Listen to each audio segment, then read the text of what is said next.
some female poking her head into other people's business. What earth-shattering advice is the old bat giving today? Mavis? You really want to hear? Sure, why not? The letter goes like this. Dear Doreen, I'm an attractive, fashionable housewife with immaculate habits. I can no longer stand living with my gauche, sloppy, inconsiderate husband. I want to tell him I am leaving him, but am afraid of his violent temper. What shall I do? Signed, Desperate in the Country. Desperate in the Country? I bet there's no such person. Would you like to hear Dear Doreen's reply? Not really. Dear Desperate, you and your husband are obviously mismatched. Forget his sloppiness. Forget his temper. And most of all, forget him. Sincerely, Doreen. Forget him? This dear Doreen is telling some lady to leave her husband? Yes. Some lady she doesn't even know? She's a phony. I bet she makes up all those letters. That's not true. I bet she even wrote that last letter. Desperate in the Country. Who ever heard of a name like that? It was the only name I could think of. What? I wrote that letter to Dear Doreen. You're kidding, right? I'm desperate in the country. What do you say? I'm leaving you, Freddie. You're what? Leaving you. I don't believe it. I mean it this time. Why? I can't stand it anymore. Well, aren't I a good husband, Mavis? Don't I buy you all those fancy clothes you want? Please, Freddie. Don't I let you watch what you want on television when there isn't a game on? I don't love you anymore. You don't? Now, listen. You're not leaving me just because some fishwife in a newspaper tells you to. Now, can't we be civilized about this? Civilized? You expect me to be civilized? This isn't the movies. There you go, shouting. Always shouting. I'm not shouting. Let me make this quite clear, Mavis. You're my wife. You're not leaving me. I've made up my mind. You'll never leave me. I will. I am. I won't let you. I will leave you if it kills me. Even if it kills you. I don't want to discuss it anymore. Just a minute. Where are you going? I have a headache. Sit down, Mavis. No. You just don't tell your husband you're leaving and then just walk off. Come back here. We're not finished. Let go of my arm. Not until you understand this, Mavis. You're not leaving me. My wrist. You'll never leave me. Please, Freddie, you're hurting me. You're my wife, and a wife has to be loyal to her husband. Let me go or I'll kick you. I swear. Oh, why, you... No, Freddie. Freddie, I only did it so you'd let go of me. No, but please, don't hit me. Don't hit me.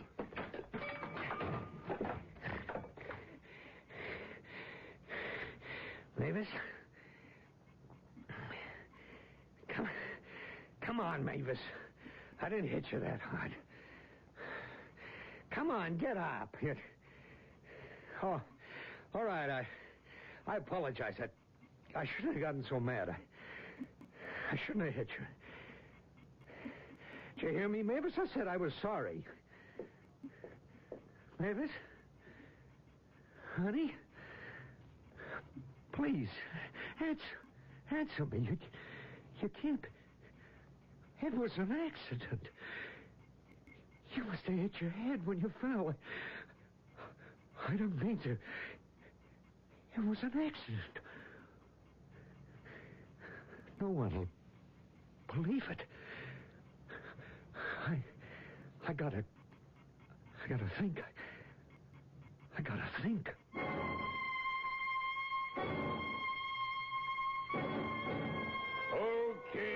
Okay, keep it moving. Keep it moving. Can't you see we got an accident here? Hey, did a car really skid off the bridge, Sheriff? Come on there, no rubbernecking. Keep it moving. Wow, did a lady really drown? I told everybody to keep back. Now let that ambulance through.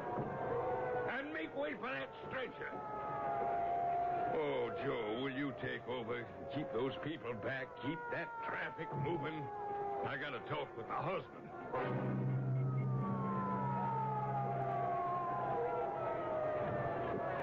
Tell me again what happened, Freddie.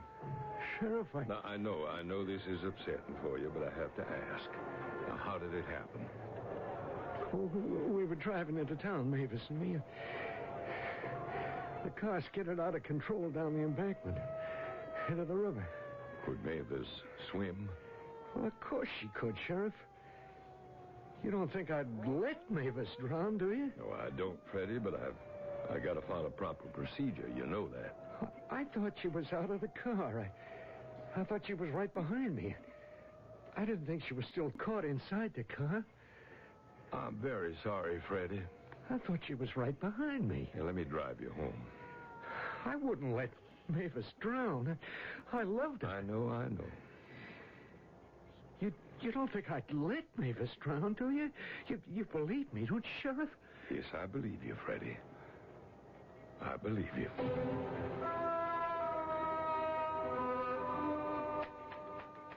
Dear Puzzled, your mother-in-law does not know everything. Come in. Hello? Yes. I'm Jenkins Smith, new managing editor. Oh? I'm visiting the various departments, introducing myself to the staff. This is the Dear Doreen office? Yes, that's right, Mr. Smith.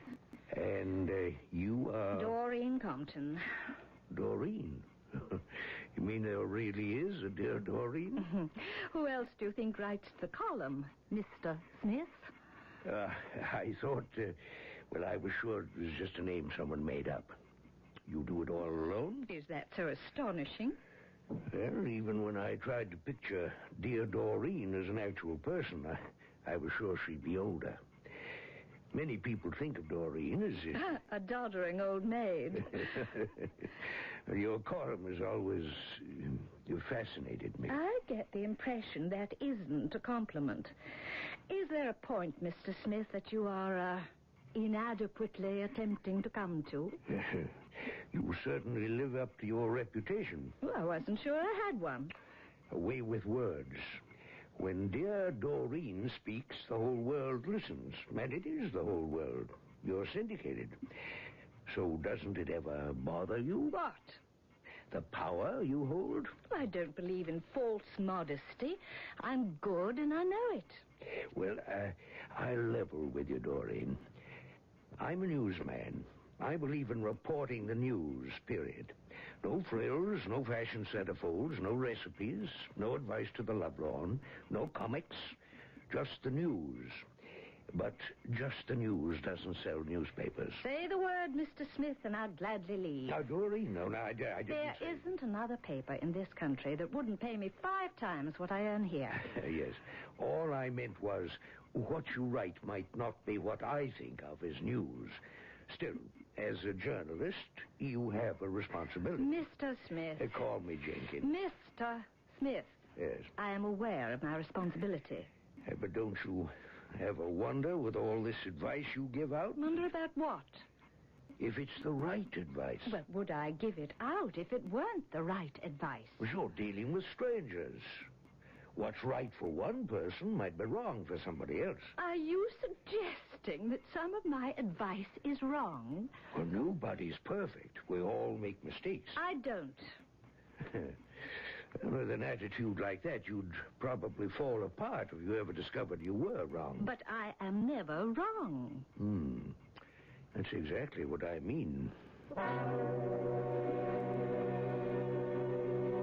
An attitude like that. No frills journalism, my foot. Doreen? Melissa, what took you so long? I'm famished. There was a new cashier, and he took forever. Doreen, did you see him? See who? Never mind. I can tell by the look on your face. What on earth are you talking about? You look really steamed. I am steamed. Obviously, you've just had the pleasure of meeting the illustrious Mr. Jenkins Smith. Believe me, it was no pleasure. He hates women, Doreen. But that's not quite the impression I got. Well, not like that. I mean, he hates women on the paper. It's a fact. He thinks we're irresponsible. Melissa, How long have you been my secretary? Oh. 10, 11 years? Well, it bothers me that you are so vulnerable. Oh. I admit it did irritate me for a moment, suggesting I would ever dash off advice, serious advice, in a cavalier fashion. He said that. Well, now, doesn't it prove my point? Melissa, I would be lying if I denied that for just a second or two he challenged me to admit that I might have been wrong in any of my answers. He did. But that just isn't so. I have never given any advice that I did not have complete faith in. Smith was obviously asserting his new power as managing editor by preening his ego. I never thought about that. But how about lunch? Sure. Oh, I meant to tell you, on tonight's late edition, they cut off the last letter to make space for the obit. Oh, let me see. There, on page 47. An obituary for some ex-fashion model. Mavis Montrose died, but she used to model for fashion designs. I think she drowned or something. Mavis Montrose was married to a dairy farmer named Frederick Gumbler. You look startled. Mavis Montrose was Mavis Gumbler. What is it, Doreen? Why should that name sound familiar? Hold on a minute. Did you say Gumbler? Mavis Gumbler. Now, why does that name ring a bell? I have it. Desperate in the country. What did you say? Mavis Gumbler was desperate in the country. Remember, she wrote you a letter. That's right. She wanted to leave her husband. He had a violent temper. Their car skidded off the road, it says. Melissa, get Mrs. Gumbler's original letter out of the file. Sure, but what's it about? It's got to be a coincidence that she died so soon after I printed her letter in the column. Coincidence? I have a strange feeling about this. I can't quite explain it. She wanted to leave her husband. I told her to go ahead and leave him. Well, from what she said about him, it was good advice. Well, I thought so, too, or else I wouldn't have given it. Certainly. And, after all, good advice never killed anybody. Or, did it? What exactly is good advice? If we examine history, we can see it's always been the fashion to blame an individual for the hardships of many. The advisor, the oracle, the strategist, the sage, all have always been held responsible for devastating military defeats and countless economic disasters. Who really is to say that the burden for unfortunate advice lays with the one who gives it and not the one who follows it? I'll be back with Act 2 shortly.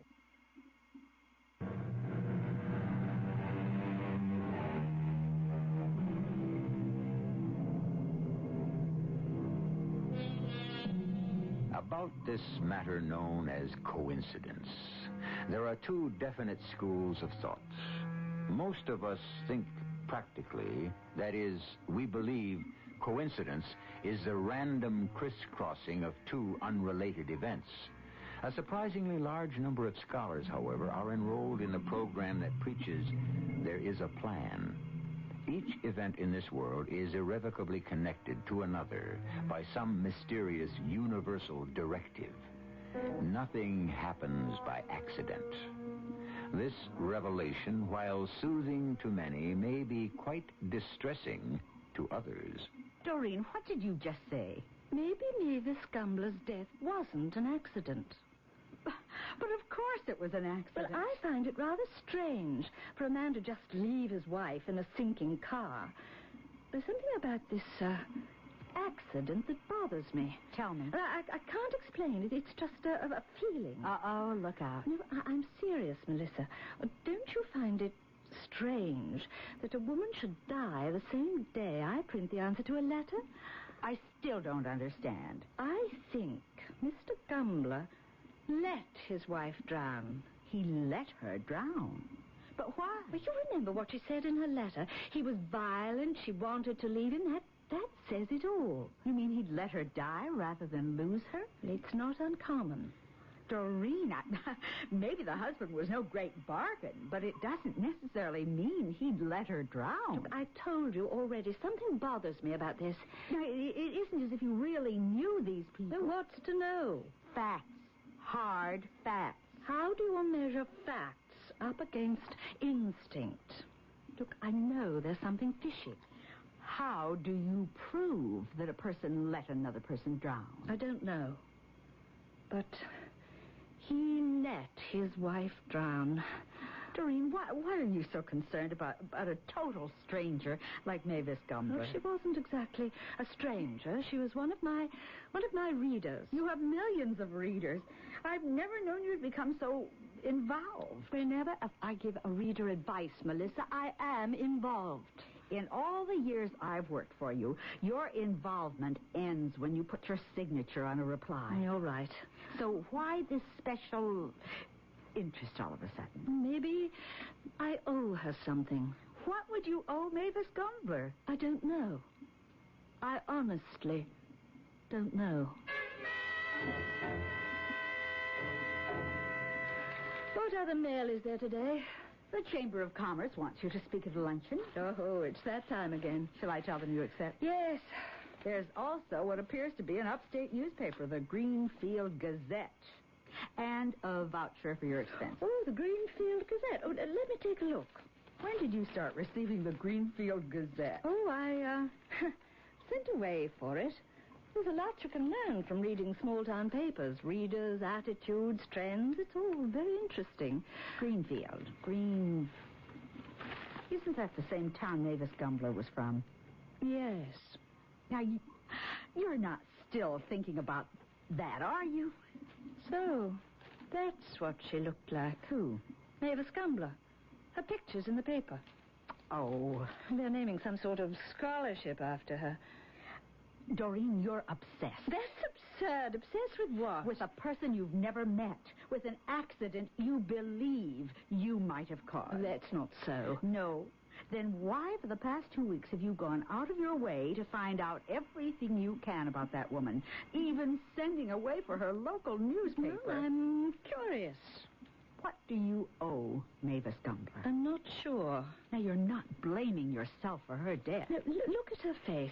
Look at her face, Melissa. I saw it. Well, she almost seems to be saying something. Look. What am I supposed to see? Her eyes. She's trying to tell me something. Why are you torturing yourself like this? I am not torturing myself. I'm simply stating a fact. Weren't you telling me before that I should rely more on facts? Mavis Gumbler is trying to tell me something. That's a fact. What is she trying to tell you? I don't know yet, but I intend to find out. What did you want to speak to me about, Mr. Smith? Call me Jenkins. I call you Doreen, don't I? Everybody calls me Doreen. Well, I want to ask you something. When was the last time you took a vacation? I don't like vacations. They're boring. You've got a lot of time coming to you. Why are you so concerned? I'm your boss, and also I happen to like you.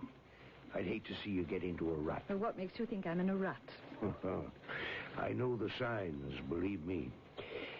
Doreen, I want to apologize to you for anything I might have said before that was in the least bit insulting. I'm trying to admit that in your way you do what every journalist tries to do. You mean right? No. You try to find the answers to questions. That's what I do, all right. You seek. And what do I seek? The truth? The truth. I suppose that sounds almost corny. But I've always felt a newspaper owed its readers the truth. Yes. That's exactly what we owe our readers. We owe them the truth. We actually agree on something. Oh, we agree. We most certainly agree. And I think I will take a little vacation. Yes. The Bahamas are great this time of the year. No, I'm going up to the country. Ever hear of a place called Greenfield? Can I help you? I'm looking for the sheriff. Well, I'm the sheriff, ma'am. Oh. By the I suppose you mean the suit. Not every country sheriff wears the traditional uniform, Miss... Compton. Doreen Compton. What can I do for you, Miss Compton? Well, this is the same town of Greenfield in which several weeks ago there was an auto accident involving Mrs. Mavis Gumbler. Poor Mavis. Did you know her, Miss Compton? In a way, yes. Wonderful woman, Mrs. Gumbler. Very highly thought of in the community. Great tragedy. Sheriff, would you mind very much telling me how it happened? I'd feel a lot better if I knew all the facts. Well, sure. Why don't you make yourself comfortable and have a seat, ma'am? Oh, thank you. You see, there really isn't much to tell. It was about 8 and how dark it still is this time of year. The road was slick from melting snow, and the car skidded right off the road down the embankment into the river. Mr. Gumbler managed to swim free of the car, but Mrs. Gumbler, apparently unconscious, remained inside the submerged vehicle. And those are all the facts. Sheriff, I have in my possession some information pertinent to the case. What case? What have we just been talking about? The Mavis Gumbler case. But there is no case, ma'am. Very well, the investigation. Well, what investigation? Well, considering the mysterious circumstances of her death, surely an investigation is in order? Miss Compton, in what way was Mavis Gumbler's death mysterious? Well, don't you find it odd that her husband never went back to the car to try and rescue her? It was tragic, perhaps, but not odd. Well, if somebody I loved was trapped in a submerged car, I'd certainly... You ever been in an accident, ma'am? Well, no, but I... Then perhaps you might not be aware of a state known as shock. Well, of course I've heard of shock. Putting that aside for a moment, have you ever tried to return to a submerged car? Well, but it's possible he Have may you have... any idea how difficult? No. How near impossible it is to see underwater? No, I didn't realize that. You've made some serious allegations, ma'am. Is it your belief that Freddie Gumbler deliberately let his wife drown? Yes, that's what I'm saying. Well, now, you mentioned evidence. What kind of evidence? Well, I have here a letter written to me by Mavis Gumbler shortly before her death. May I see it, please? Are you aware that she intended to leave her husband?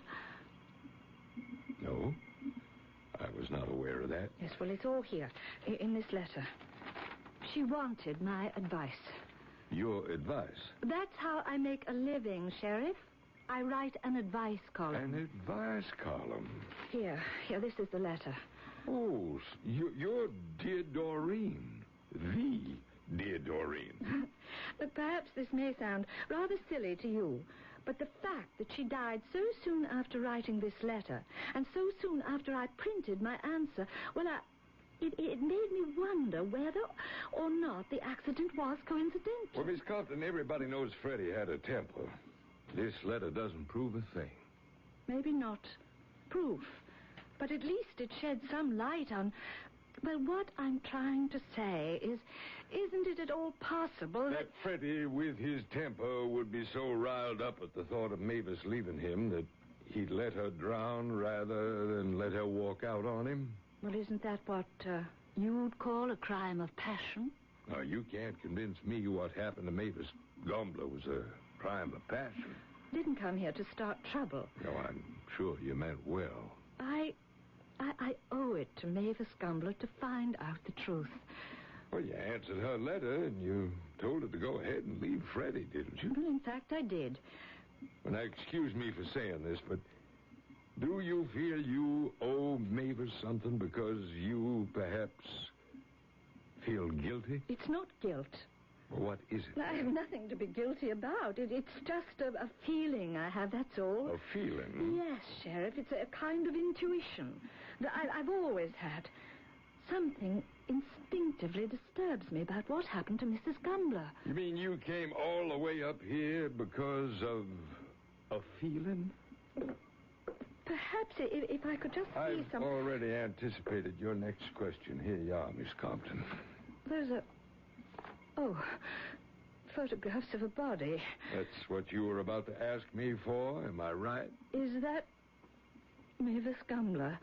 After she was taken from the water, as you can see. Yes. Yes, I can see that. Well, haven't you ever seen a dead body before, Miss Compton? No, not a picture like this. No, not a... Wait, just a minute. This picture... I beg your pardon? There's something in this picture. It's wrong. What do you mean? Well, something just isn't right. Well, what isn't right? I don't know. But this woman's death was not an accident.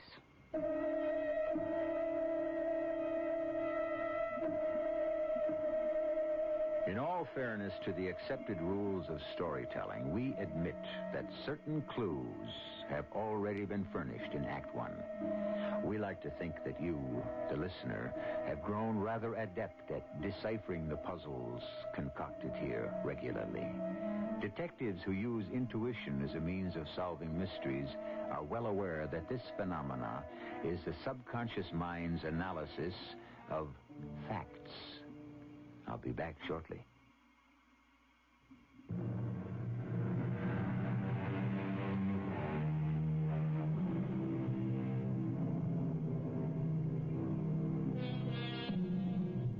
By what power do we become the victims of an obsession?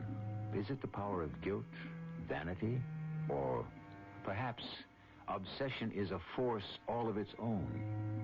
Why would a woman travel hundreds of miles to a rural town in upstate New York to prove someone's death was not an accident? A person who was a total stranger? From where does the energy come that fuels each person's individual quest for truth? A quest so often launched with a double-edged sword. For while we all feel compelled to seek the truth, are we not also afraid of what we will find? Let me understand this, Miss Compton. You say you feel that Mavis Gumbler didn't die accidentally. Yes, Sheriff, I somehow know she didn't. Now, I already explained to you, ma'am, that it's impossible to prove her death was anything but an accident. I'm not talking about the accident. Well, what are we talking about then? I believe she was dead, or at least unconscious before the accident. How on earth did you arrive at that conclusion? Well, I can't explain it. There's something about that picture. Yeah, but you can't quite put your finger on it, is that it? Correct. Now, I don't know what kind of world you live in, Miss Compton, but allow me to explain what the reality is up here in Greenfield. A person, might I say a fine person, has died and been laid to rest. I have no intention of permitting you, or anyone else for that matter, to cause further pain and anguish to the bereaved, unless you're prepared to back up your accusation with facts. But, Sheriff, it's... I warn you, Miss Compton, not to make a nuisance of yourself. I have no intention of leaving until I have solved this matter to my satisfaction.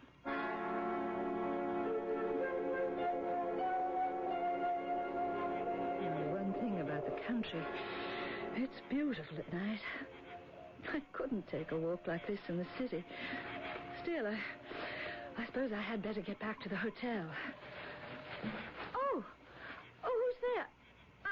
I said, who's there? Who are you? You're her, aren't you? I don't know what you're talking about. You're her. You're dear Doreen. But who are you? I had to see you. I had to know what you look like. Who are you? Why did you have to come here? Why couldn't you just leave us alone? You're Mr. Gumbler. How could you be so cruel? How could you tell Mavis to leave me? Oh, now, Mr. Gumbler, Don't you know a woman's place is with her husband? Look, in the first place, I didn't... She'd be alive if it weren't for you. I beg your pardon. You and that stupid column of yours, you had to put ideas into Mavis's head. It wasn't my idea for her to... You're the one that caused all the trouble between Mavis and me, pretending you know how to solve other people's problems.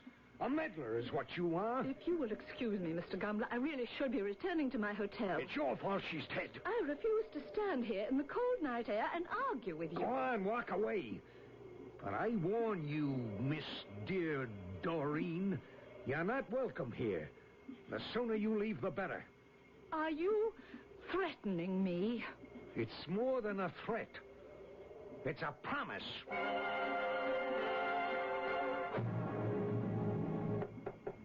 What on earth? Who is it? It's the sheriff, Miss Compton. Oh, just a minute. Sorry to disturb you at this hour, ma'am. Oh, excuse the robe, Sheriff, but I was about to go to bed. Now, don't apologize. I want you to get a good night's sleep, because you'll be leaving first thing in the morning. Leaving? I don't understand. But didn't I specifically ask you, ma'am, not to make a nuisance of yourself? Well, I haven't. When did you listen to me? No.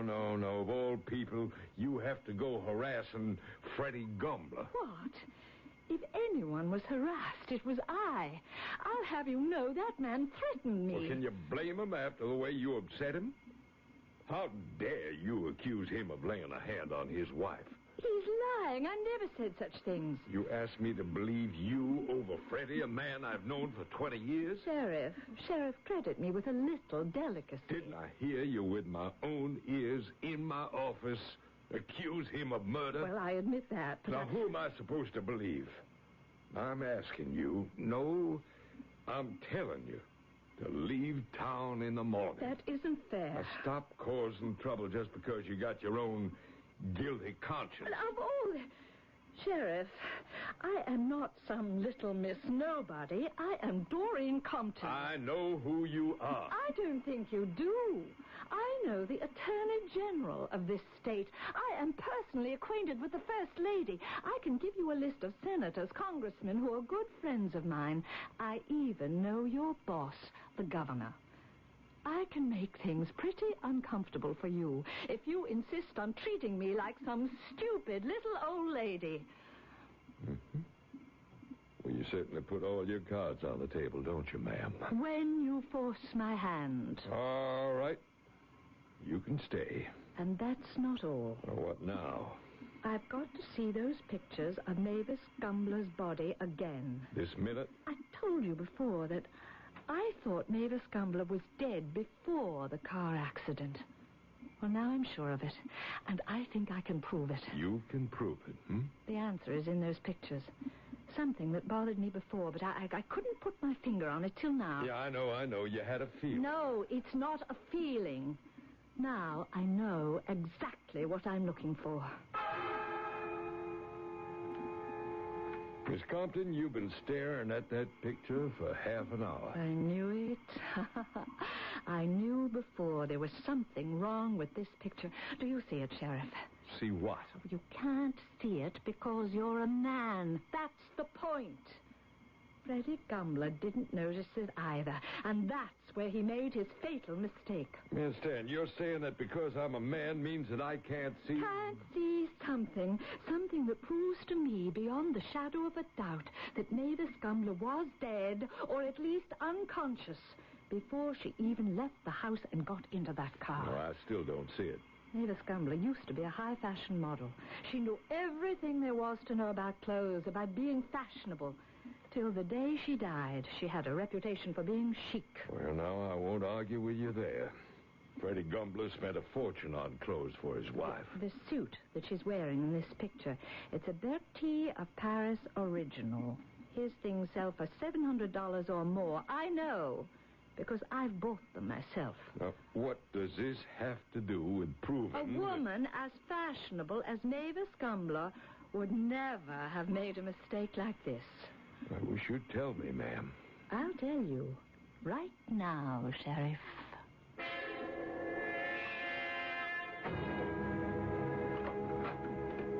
Sheriff, what's going on here? Sit down, Freddie. What's this all about? Freddie, I want you to tell me again, from the beginning, what really happened the day of the accident. What really happened? Well, Sheriff, I've already told you what happened. Tell me again. I don't understand. Just tell me, Freddie. Oh, wait a minute. Who's that over there?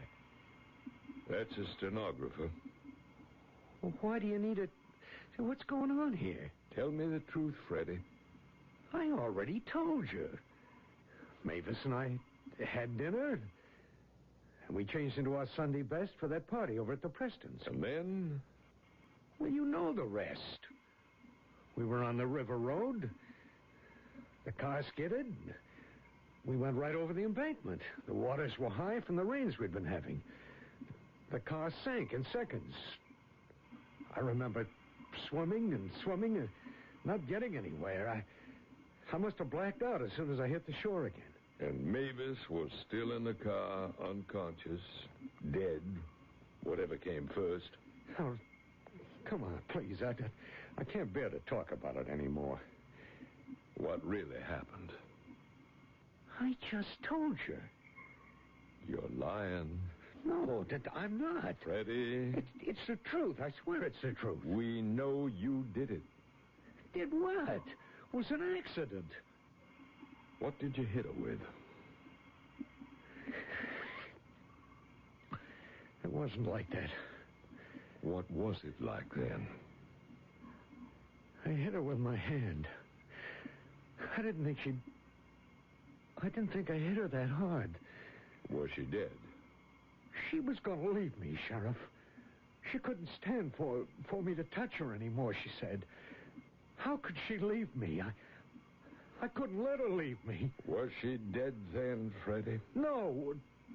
Oh, maybe. I don't know anymore. I put on my suit. I dressed Mavis in her fanciest new outfit. I put her in the car. Like we were going to that party. Like nothing happened. Mm-hmm. And then what, Freddie? We drove around for a while, and soon it was like old times. Me and Mavis all dressed up, going to town. I started to talk to her. Looks like more rain, Mavis. I said. Sheriff, I realized then she wasn't going to answer me. She was never going to answer me. I pressed my foot down on the accelerator, and that's when I went into that skid. When the car went crashing down the embankment, I was thinking, this is what dying feels like. But when the car hit the water and started to sink, and soon the water was up past the windows and dark and cold, and I still wasn't dead, I knew I was afraid. I didn't want to die. I wanted to live. And so you managed to get out of the car and leave Mavis behind. I left her behind. All right, Freddie. Sheriff, how did you know? How did I know? Your wife told me. Mavis told you? Her picture, Freddie, her picture told me. Her picture? It was the one thing that proved your wife couldn't have dressed herself. But it took a woman to spot it.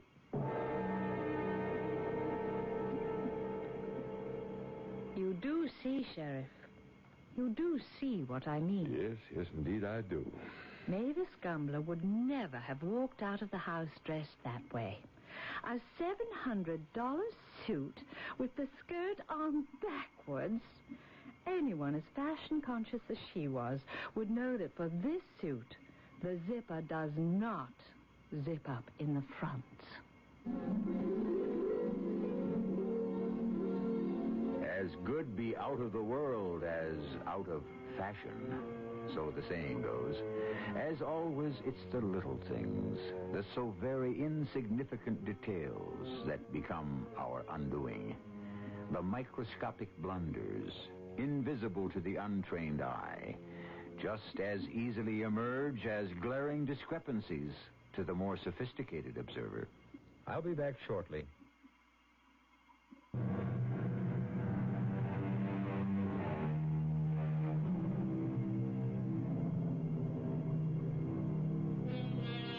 Of all the destructive powers that lay within the mind, surely guilt must be the most awesome.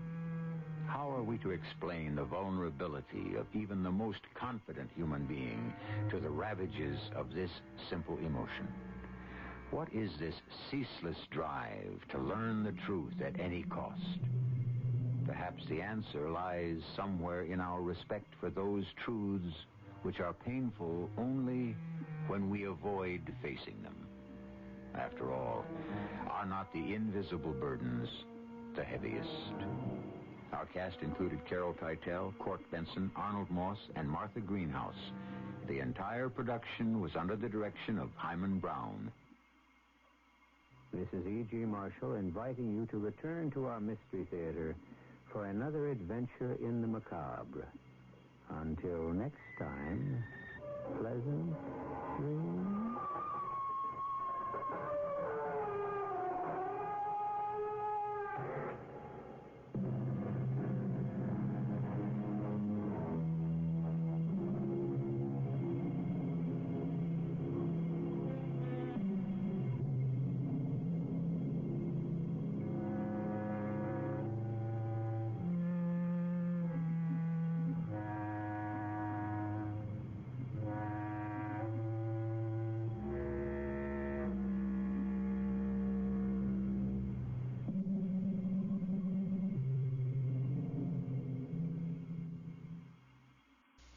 The CBS Radio Mystery Theater presents...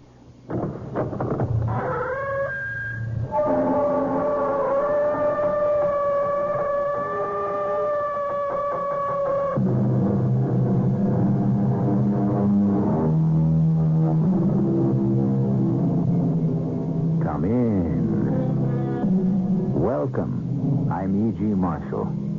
The title of this story is Guardian Angel. What is a guardian angel? The dictionary says it's an angel supposed to have a special care for a particular individual. Who would not wish to have such a concerned, protective spirit, guiding each tentative step, tempering each rash thought, restraining every imprudent action? But is there such a spirit, such an angel? Or is the whole concept only a fantasy born of need and desire? Well, that is what our story is all about. Where have you been? Oh, all over, Mother. I don't want you traipsing around by yourself. I wasn't by myself. Oh? Who was with you? Oh, Mother. You know. My guardian angel.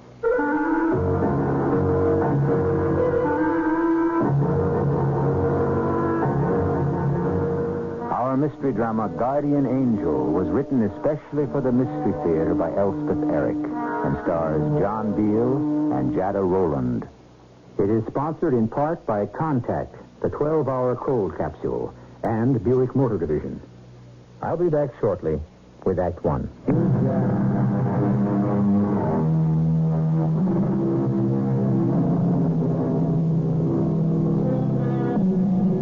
You are in danger from the moment you are born. First, you struggle to breathe. Then, to turn over. Next, you fight to stand up. After that, to walk. I haven't time to list all the battles that must inevitably follow, but you can go down to defeat waging any one of them. And that is why you yearn all your life for a guardian angel.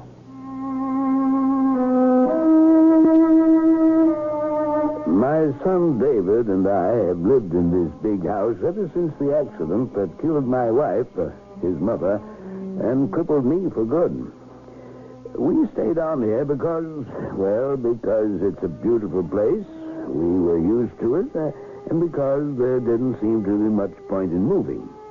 Every morning, David went to the factory and ran the business. Every evening, he came home, and we discussed the business over a glass of sherry. At dinner, we talked about current events. After dinner, we had an hour or two of chess, which has the virtue of requiring a bare minimum of conversation. Then we speculated on what the weather might be on the morrow. Then we went to bed. That's the way it had been for 3 years. Till that evening in June. David? Yes, Father? Sherry's ready and waiting. I'll be right there. We're out of water biscuits, I'm afraid. That's all right. Cook forgot to put them on her list. Will you pour? Oh, glad to. How are things at the plant? As usual. You done anything about the body paint they've been sending us? I've made some inquiries. Oh, here's your sherry. Thank you. You like this sherry? Yes, very good. Why don't you taste it before you say it's fine? Well, haven't I... Oh, I thought Father, I met a girl this morning. You met a girl? Where did you meet her? On our lawn, sitting under that very old apple tree. She live around here, this girl? No, she lives over on the south side. Yeah, other side of the tracks. What's her name? Jane. That's what she's called, Jane. Well, if that's what she's called, then that's her name. Well, it's not her real name, she says. Well, what is her real name? She doesn't know. She says that's what she's trying to find out. You could have knocked me over with a feather. There I am sitting on the front porch, and this car pulls up at the curb. Biggest car I ever saw, about a mile long. A man in his uniform gets out of the front of it and opens the door to the back, lets down this slanty board like a ramp, sort of. And outside's this gentleman in a wheelchair. I beg your pardon. Could I trouble you? Me? You want something? Just to inquire, is there a girl living here by the name of Jane? You mean my daughter, Jane? What do you want with her? Nothing really, except to meet her. If she's the right one. Is she at home? Oh, no, she's off somewhere. She won't tell me where she's going. She just takes off and goes to the library, reads, and strolls down to the lake and takes a swim and wanders over to the other side of the tracks and looks at the big houses. Sounds like the girl I'm looking for. Is your daughter's name really Jane? Well, I just told you it is. But does she have another name? Oh, no, her name's Jane. Named after me, Jane. Well, is she, forgive my asking, but by any chance, is she adopted? Adopted? My daughter adopted? She said Jane was only what she was called, that her real name was something different. Oh, no, not that again. She's not starting up with that again. You mean this is some sort of an obsession with her? Obsession? Yeah. It's an obsession. She's obsessed. Since she was this high, she's been saying Jane isn't her real name. She told my son she was looking for her real name. That's what she's been saying since she first knew what her name is. Denied it right off. I tried to beat it into her. Your name is Jane, I kept telling her. It's Jane. I gave it to myself. But she'd pull herself up tall and look at me like I was a dummy. And she'd say, that's the name you gave me. But it's not my real name, and someday I'm going to find out what my real name is, and you can't stop me. I tell you, sometimes I wanted to... here she comes. Finally decided to drag herself home. Excuse me. Jane? Jane! Yes, Mother? Where have you been? Oh, all over. I don't want you traipsing around by yourself. I wasn't by myself. Oh? Who was with you? Oh, Mother. You know, my guardian angel. She wasn't beneath the ancient apple tree every morning when I went for work, but when she was, I'd stop for a few minutes and talk to her. At first, just for a minute or two about the weather, perfectly ordinary conversation, except that whenever she said it was going to rain, it did rain. And at exactly the hour she said it would. And when she said it would turn chilly in the afternoon, it did turn chilly. And in the afternoon. After a while, I let myself be a little late getting to the office so that I could spend more time with her beneath the twisted old apple tree. One morning, I was shocked to find her sitting there holding a snake in her hands, holding it to her ear. Jane, what on earth? Put that thing down. No. Be quiet, David. Give it to me. Hush. Please, hush. That's a snake you've got there, for heaven's sake. Don't talk. Don't disturb her. What do you think you're doing with that thing? Listening. Listening to what? To the snake? Of course. The snake is talking to you? What's he talking about? About love. Oh, Jane. Sometimes I... Look, would you put the snake down, will you? All right. He stopped anyway. when you made so much noise. You're a crazy little girl, you know that? You think so? Listening to snakes who speak of love. Yesterday, you told me you saw a fairy's funeral. I did. The fairy's body laid out on a rose leaf carried by grayish-green grasshoppers. They looked like grasshoppers. Now, Jane, did you really see anything like that? I think I did. I may have. But you're not sure. Maybe it was William Blake who saw it, and I just read about it. William Blake was a poet. Oh, yes. He was a mystic and visionary. Oh, yes, he had visions. Would you like to hear a poem of his? It isn't very long, and I love it. Well, if you love it, I'd like to hear it. All right. I traveled through a land of men and women, too, and heard and saw such dreadful things as cold earth wanderers never knew. That's, very nice. You don't have to like it. Poetry isn't written for cold earth wanderers. Is that what you think I am? I'm afraid you are. Well, then why do you come here so often? Why do you bother to talk to me at all, if that's what you think? I thought at first you might be my other eye. What's that? My other eye? Your other you? What's that? Don't you know anything? That's a friend. Like 220 and 284. Those are friendly numbers. 220 can be divided by 1, 2, 4, 5, 10, 11, 20, 44, 55, and 110. And those numbers add up to 284, which can be divided by 1, 2, 4, 71, and 142. And those numbers add up to 220. Did you figure that out by yourself? Of course not. Pythagoras did. And he called 220 and 284 friendly numbers. See? So, I thought if you were 220 and I was 284, you were my other eye, and I was your other you. And we would be friends. See? Well, I don't see at all. You're 16 years old. You hadn't even finished high school. How do you know all these things? Well, lots of it is in books.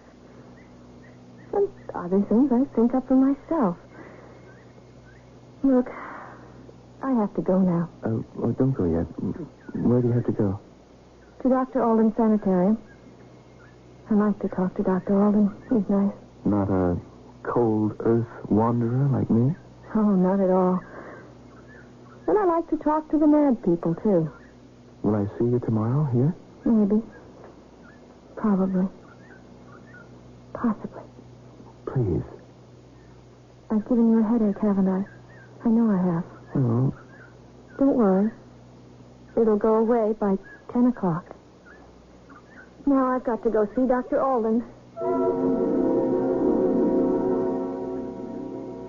Actually, we have very few psychotic patients at the sanitarium.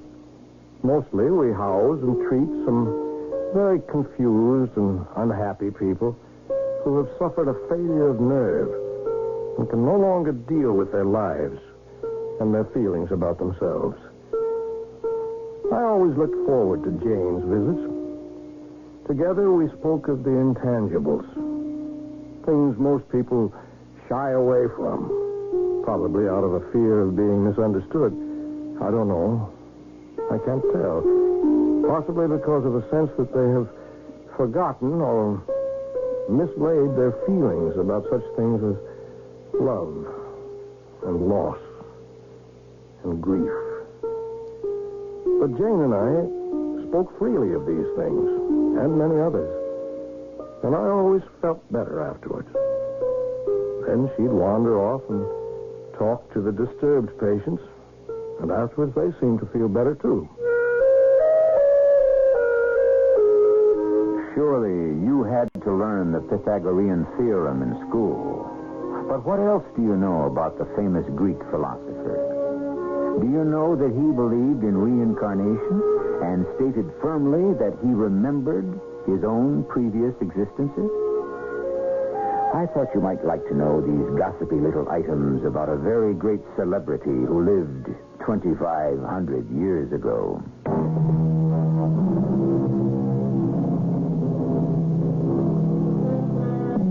Who has not been impressed, amused, shocked, or delighted by the imaginings of children, and who has not at times placed the heavy hand of disapproval upon them and called them lies?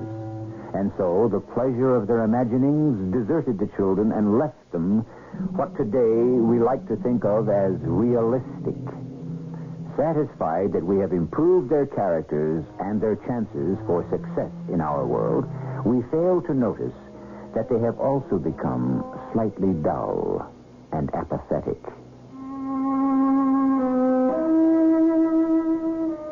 I've never been so embarrassed in my entire life. Here was this man. You could tell right away he was a gentleman, even if he was in a wheelchair. The big car, the chauffeur, and the way he talked, so polite, so polished. I knew right away he came from the north side of the tracks. And my daughter, my only child, who I'd scraped and saved and gone it out for, my Jane had picked up this gentleman's son, Lord knows where, and told him her name wasn't really Jane. It was something else. And as if that wasn't bad enough, right in the middle of my conversation with the gentleman, she comes sashaying up the street and says she's been gallivanting around town with, guess who? Her guardian angel. Can you believe it? Now, Jane, suppose you tell me what you've been up to. And don't look at me like you don't know what I'm talking about. That gentleman you saw me talking to when you finally condescended to come home, he was here to ask me if you were adopted. Adopted? Now, where would he get an idea like that? I don't know, Mother. I'll tell you where. From you. I don't even know the gentleman. Aha, but you know his son. Do I? You know you do. You told his son your name isn't Jane. Oh, you mean David. And you dragged up that old notion of yours and told her this David. And he told it to his father. And by now it's probably all over town that you're not my real child. I never told anybody I wasn't your real child. And then to top everything off, you tell me right in front of the gentleman that you've been out on a date with your guardian angel. Oh, Mother, What will he think of you? It doesn't matter. Well, it matters to me. Bad enough people should think you're not my own child. And now they'll start to think you're a loony. How would you like that? I wouldn't mind. Maybe you'd like to go and live with the other loonies in Dr. Alden's sanitarium. I was there today. Again? What do you do there? You never tell me what you do there. Oh, I just talk to people, and they talk to me. And talk about what? Anything. Everything. Do you know there are people there who spent time with Moses and with Dante and with Jesus? It's very interesting. That settles it. Well, where are you going? You just sit right where you are. You'll find out. I'm not going to sit with my hands folded while you make a fool out of me. Dr. Alden speaking? Oh, Dr. Alden. This is Jane's mother. Oh, yes. I want to see you, Dr. Alden, in person, about having my daughter committed. Well, I can tell you I was pretty shaken up when I left the house of the girl named Jane. The girl who said her name wasn't Jane. I hadn't been very favorably impressed by the mother of the girl, a crude sort of woman, too self-assertive for my taste. Still, she seemed very down to earth, very sensible, a rational sort. And the girl Jane, a pretty little thing with a sort of pale, underwater look, but her calm, flat statement that she'd spent the day in the company of her guardian angel, well, it's just not the sort of remark one expects to hear. Not at all. Yes, I was badly shaken up by the whole thing. And when David came home that night, I'd already had a sherry or two without waiting for him. David? Yes, Father. Sherry's ready and waiting. Be right there. There's water biscuits and some good Canadian cheddar cheese. Oh, good. I like that Canadian cheddar. Will you pour? Happy to. Half of that for me. Oh? Something wrong? And I started ahead of you. Here you are. Thank you. I want to tell you why I found it necessary to indulge myself before your arrival. It surprises me a little. I went to the girl's house this afternoon. The girl Jane, which turns out to be her correct name, even though she chooses to deny it. Then she came up the walk, and when her mother asked where she'd been, she said, with her guardian angel. Now, what do you have to say to that? David? Nothing. You think the girl makes sense? I don't know. You see her every day? Well, almost. She waits for me under the old apple tree, and we talk for a while. She makes sense to you? Not always. As for instance? Well, this morning she said she'd seen a deer. Well, there's no deer around here. They've all been hunted out. She said she recognized the deer. She said it was a friend of hers from a previous life. See? The girl, well, I won't say she's crazy, but she's weird. There's something not right there. The thing is, though, Father, that when I left her to go to work, I found 4 hoof prints on the lawn. Impossible. But I saw them. Absurd. Ridiculous. Father, look behind you. At the window. Why? What do you... Good Lord. It can't be. But it is. It's a little red deer watching us through the window. Well, I couldn't believe it. I couldn't afford to believe it. Yet I had imagined I'd seen a small red deer gazing sweetly through the window of my own drawing room. Well, I was unhinged. I'd been bewitched. I was losing my mind. It was intolerable. Intolerable. Dr. Alden speaking? Dr. Alden, I have to see you. I have to talk to you. I have something... Please. You don't know me, but I should tell you I'm a respected citizen in this town, and I am very upset. Yes, just try to tell me what's bothering you. Well, things are going on. Strange things. I have to talk to you about them. There's a girl. Well, I don't know what to think. You want to tell me about this girl? Is that it? Well, I've never met her. Her name is Jane. My son David, Now, listen for a moment. Why don't you come see me at the sanitarium? I'm always here. 1,000 random thoughts went careening through my head the next morning as I approached the old apple tree. 1,000 feelings I'd never known before possessed my body, my soul, made me walk unsteadily, made my eyes dim with something like tears, made me shake with something like dread, made me tingle with something like... Yes, something like love. Good morning, David. I was afraid you might not be here. But I am here. And I hoped you wouldn't be. Oh? I think your father's been talking to you about me. Jane, I think I love you. Oh. But I have to say it. I'm afraid of you. Oh? I can't figure it out. You're so different from anyone I've ever known. I'm attracted to you. I was attracted to you from the beginning, I think. Oh?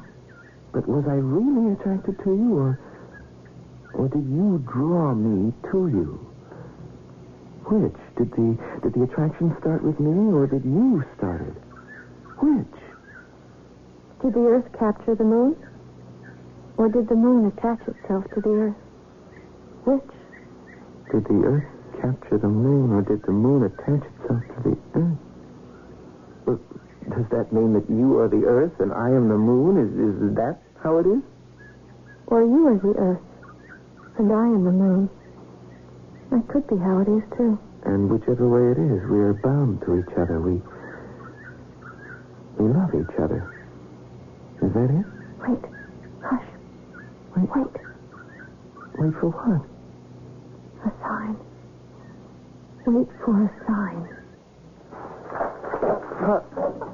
What happened? What was that? Look. The apple tree. It's split. It's split right down the center. It's a sign.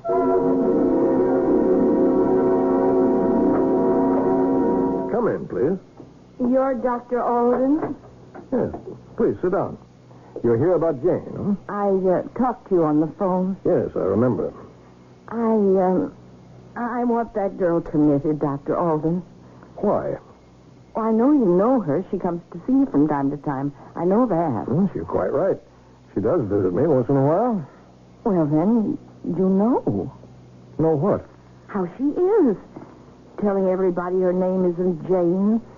Well, what she says is that she's looking for her real name. Well, same thing. Not quite. And talking about her guardian angel? I suppose she's told you about what she calls her guardian angel. Oh, yes. Well? Is that all? No, it's not all. It's got worse since I talked to you on the phone. Now she sees animals that aren't there. Any particular animal? A red deer. She says the deer was a friend of hers in some other life. I see. There are no symptoms that I'm aware of indicating that your daughter needs to be confined in a sanitarium. I want her confined. And I'm her mother. Nevertheless, I will not accept her here. You've got to. She's a minor. Unless she wants it. If she does, then I will find a room for her. But only with the strict understanding that she may leave whenever she likes. And return when she likes as well. Now, you go home and tell her that. And if she really wishes to be admitted here, I shall welcome her most cordially. We all imagine things. What could be, what might have been, what could have been, what really is. But the mystic poet William Blake once wrote, "He who does not imagine in stronger and better lineaments, and in a stronger and better light than his perishing mortal eye can see, does not imagine at all." I shall return with Act 3 shortly.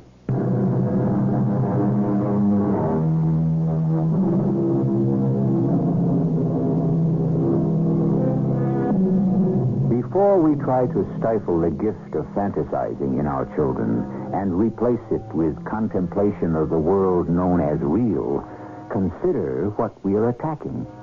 From the life of fantasy comes all the great works of art down through the ages. They have all revealed portions of the inner lives of their creators, which can then make contact with our own. We may be attempting to kill our children's ability to create, or, at the very least, their ability to respond to the creators.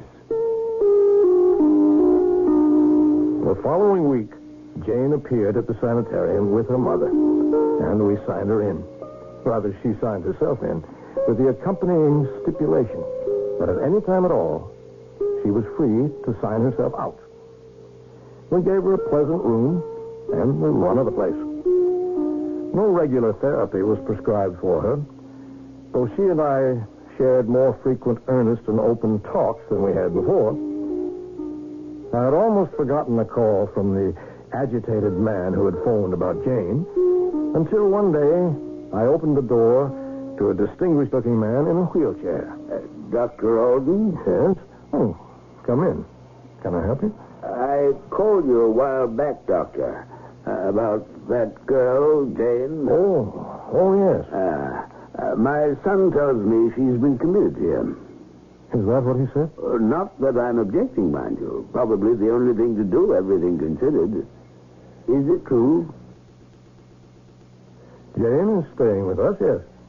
Well, that should be a big relief to me, I suppose. But it isn't, huh?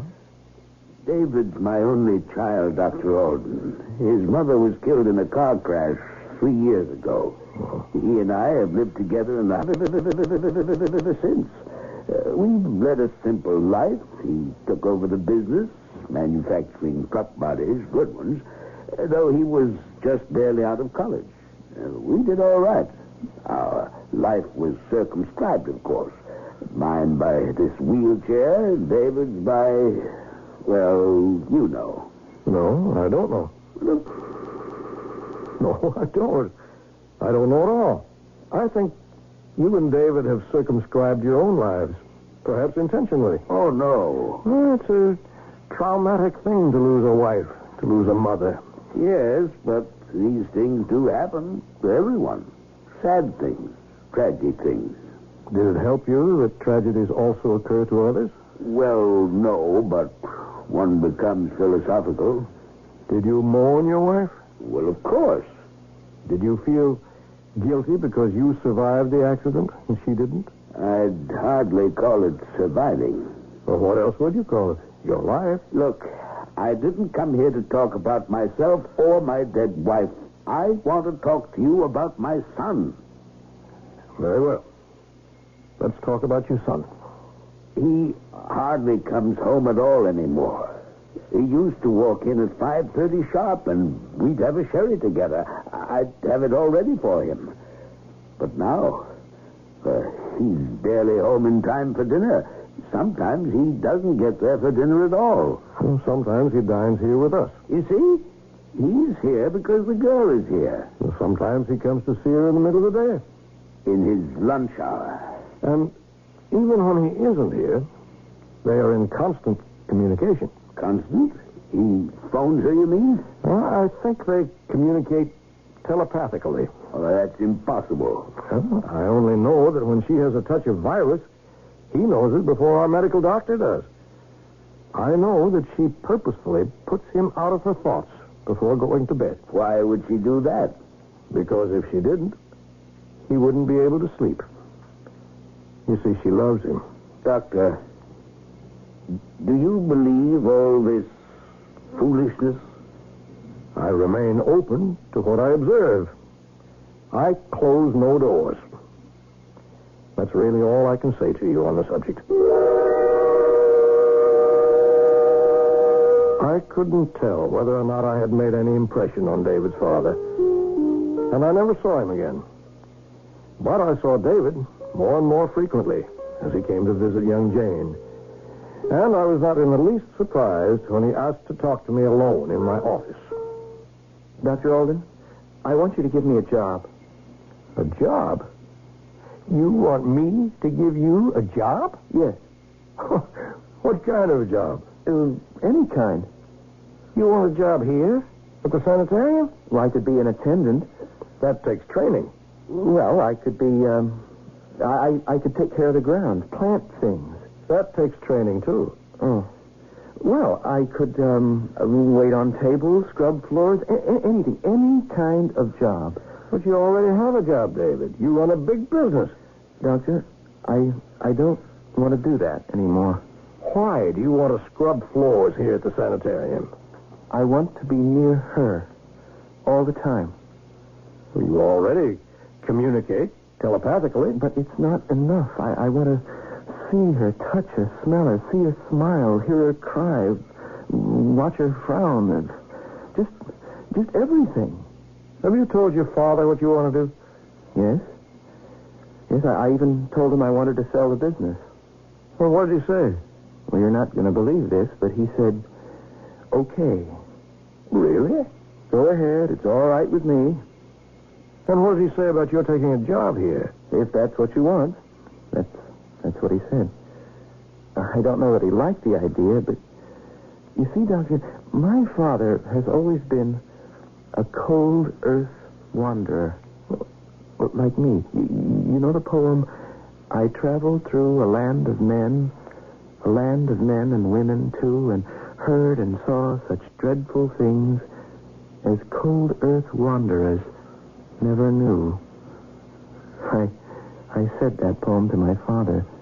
Jane had taught it to me, and I think he understood it a little bit. That's very interesting. I don't want to be a cold earth wanderer anymore, Dr. Alden. And you think that coming to stay at a sanitarium full of disturbed people will help? Well, why not? Why shouldn't it? Jane talks to those disturbed people. They talk to her. Well, why can't I learn to do that? Do you want to? Yes, I do. I think that whatever is disturbing them must be disturbing me, too. We're all people, aren't we? There's not all that big a difference between them and me. Are you sure, David, that you don't want to become a psychiatrist? I never thought of that. Well, think about it. You have time. And meanwhile, if you want to scrub floors and wash dishes here, we'll make room for you. I'll move in tomorrow. And he did. He occupied a tiny room on the 3rd floor. And if he descended to Jane's big room 2 floors below, they never disturbed anyone. And I saw no reason to interfere. David worked hard at cleaning, washing dishes, and other menial jobs. Jane was in and out of the building as she pleased. At times, she signed herself out for an entire day. I believe, though I never asked, that she went to see her mother. Something in me is thinking, Dr. Alden. Oh? And what is that something thinking, Jane? My mother loves me. I believe she does. She loves me as if I was part of herself. She can't think of me as anything except part of herself. Yes? She's a cold earth wanderer, Dr. Alden. She's afraid of the dreadful things that cold earth wanderers never see or hear. And you're not? I want not to be. Because if you don't see and hear the dreadful things, how will you see and hear the beautiful things? I think you have a point there. And something is thinking inside me about her protecting me. She thinks she's protecting me from these dreadful things, but she isn't. Nobody can do that. And I don't want her to. Because she might protect me from the beautiful things, too. Jane, why do you always say something inside me is thinking? Because that's the way it feels. Now, what do you think that something is that is thinking inside you? I think it is my guardian angel. I see. Tell me, Jane, have you discovered what your real name is? That always used to bother you. As a matter of fact, I'm pretty sure I know already what my real name is. I think my real name is going to turn out to be Harmony. That's a lovely name. Yes, isn't it? Harmony. It's at times like these that psychiatry becomes exciting. Stops plodding and takes to the air. Even a tired old therapist like myself feels a burgeoning within and a sense of expectation like spring itself. Yes, come in. May I talk to you, Dr. Alden? Of course, Jane. Come in. David's with me. Then both of you come in. Hello, David. Thank you, Dr. Alden. Do sit down. I'm signing myself out, Dr. Alden. Oh? You know you're free to do that. You always have been. She means for good, Dr. Alden. Oh. Well, we're leaving together. Probably we're going to get married. I see. Do you approve? Do you care if I do? No. No. Well, then? Something in me has been thinking, Dr. Alden. Your guardian angel? Yes. And something has been thinking inside David, too. I suppose it's his guardian angel. And what have your 2 guardian angels been thinking? That it is the right time for us to be married to each other. Do you understand? I think I do. And maybe I can make both of you understand even a little more than you already do, if I may. Oh, yes. Please. Through all these months that you've known each other, They've been bewildering. They've been difficult, I know that. But they've been necessary.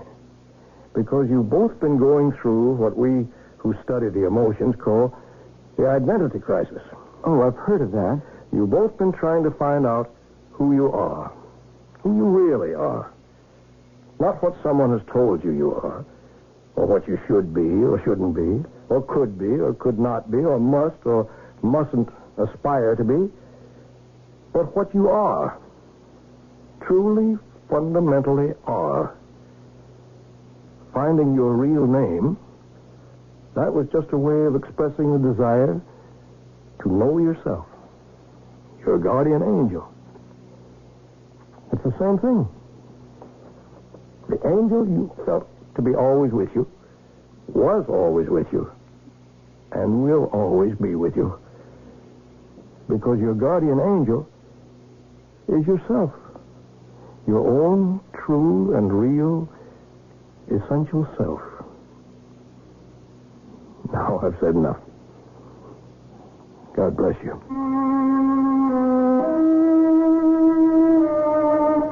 And so they went off together. I believe Jane's mother married again.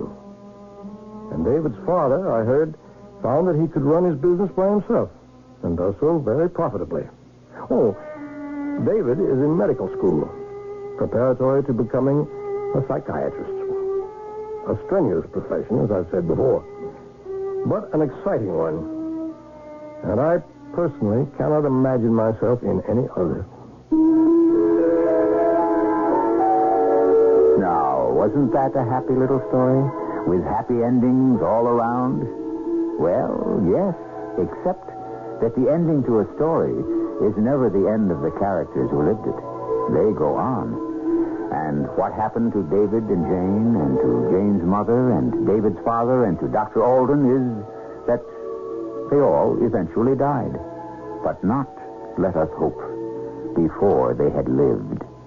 I'll be back shortly.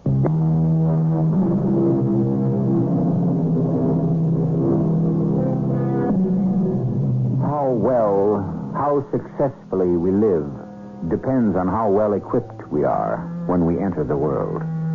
How many of us are destined to be cold earth wanderers? How many will find the intrinsic spirit that lives within, that precious, that invaluable guardian angel? God bless. Our cast included Guy Sorrell, Jada Rowland, John Beal, Mary Jane Higby, and Russell Horton. The entire production was under the direction of Hyman Brown. This is E.G. Marshall inviting you to return to our Mystery Theater for another adventure in the macabre. Until next time, pleasant dreams.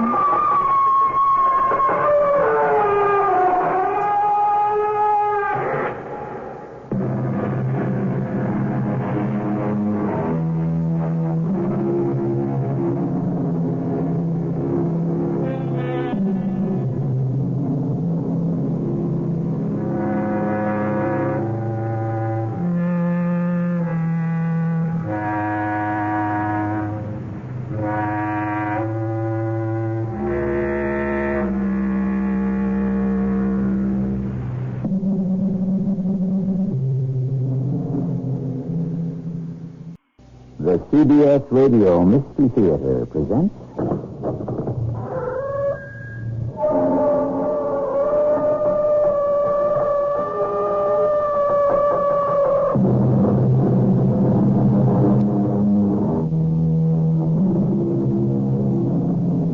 Come in. Welcome. I'm E.G. Marshall. He who thinks himself wise, according to Mr. Voltaire, is a great fool. Well, then, does it also work both ways? Can we say that he who thinks himself a fool is in truth possessed of great wisdom? This is a complicated question, since wisdom is often taken for folly, and the other way around. Who accuses this man? I do. He stole my son's donkey. Is this the truth? I confess. In that case, I must send you to jail. But you cannot send them to jail, Your Honor. Why not? He's the only shoemaker in the town. Who will mend our boots? That's true. Because we only have one shoemaker, a groom cannot go to prison. But since we have two carpenters, we will send one of them instead.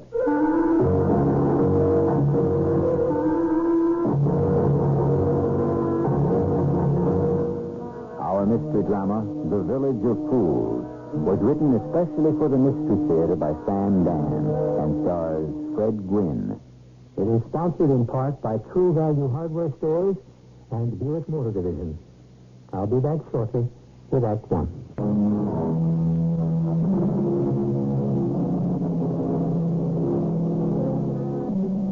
This is the story of a town that never existed. Or maybe it did. It's about people who were probably the most foolish human beings in the world. Or maybe they were the wisest. One thing we can certainly say. They have long ago departed this earth. Or, then again, maybe they haven't. Well, at least this I can tell you. They lived in a town called Helm. It was a tiny, ramshackle, poverty-stricken village deep somewhere in the remote wilderness of Russia. Or was it Poland? It might have been Lithuania. Oh, well, it doesn't matter. Let the tale begin. Have the storyteller step forward. And what is your name, my good man? What is my name? You must know my name? The whole world trembles in suspense. The sun will refuse to rise unless you know my name. All right, I'll tell you my name. My name is Mendele Moshe Rothschild. Rothschild? Rothschild? Oh, my. Are you one of the Rothschilds? By this question, you mean, am I one of those Rothschilds? Well, it didn't work out the way I expected. What does? Man plants wheat, the Lord sends crows. I'll tell you how my name happens to be Rothschild. One day, I said to my wife,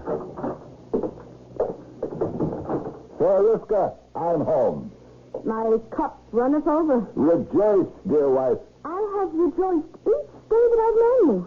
My life has been an uninterrupted festival. There is great news. You have mud on your feet. Such news. I have just scrubbed the floor. Listen, Sarah Rivka, listen. A marvel, a thing of wonder. Take your shoes off. I, Mendele Moshe, am now a citizen. And what is a citizen? What do you mean, what is a citizen? Everybody knows what a citizen is. Oh, I see. So, my beloved, light of my life, my partner for the here and the now and eternity, how does it feel to be a citizen of the great French Empire? And what is the French Empire? The French Empire? This town where we live. Yes? Last year it was part of the great Russian Empire. The year before it was part of the great Austrian Empire. And before that, the great Prussian Empire, no? You're telling a story. So then, all this coming and going, do you know what it means?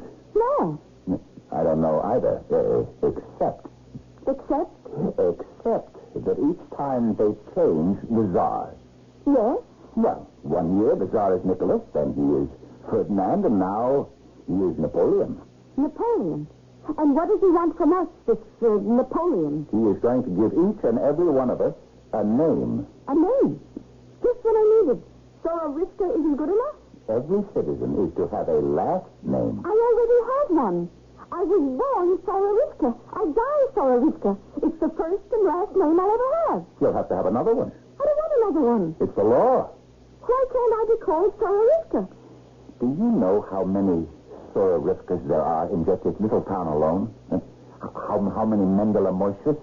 I ask you, how could the Tsar ever hope to keep track?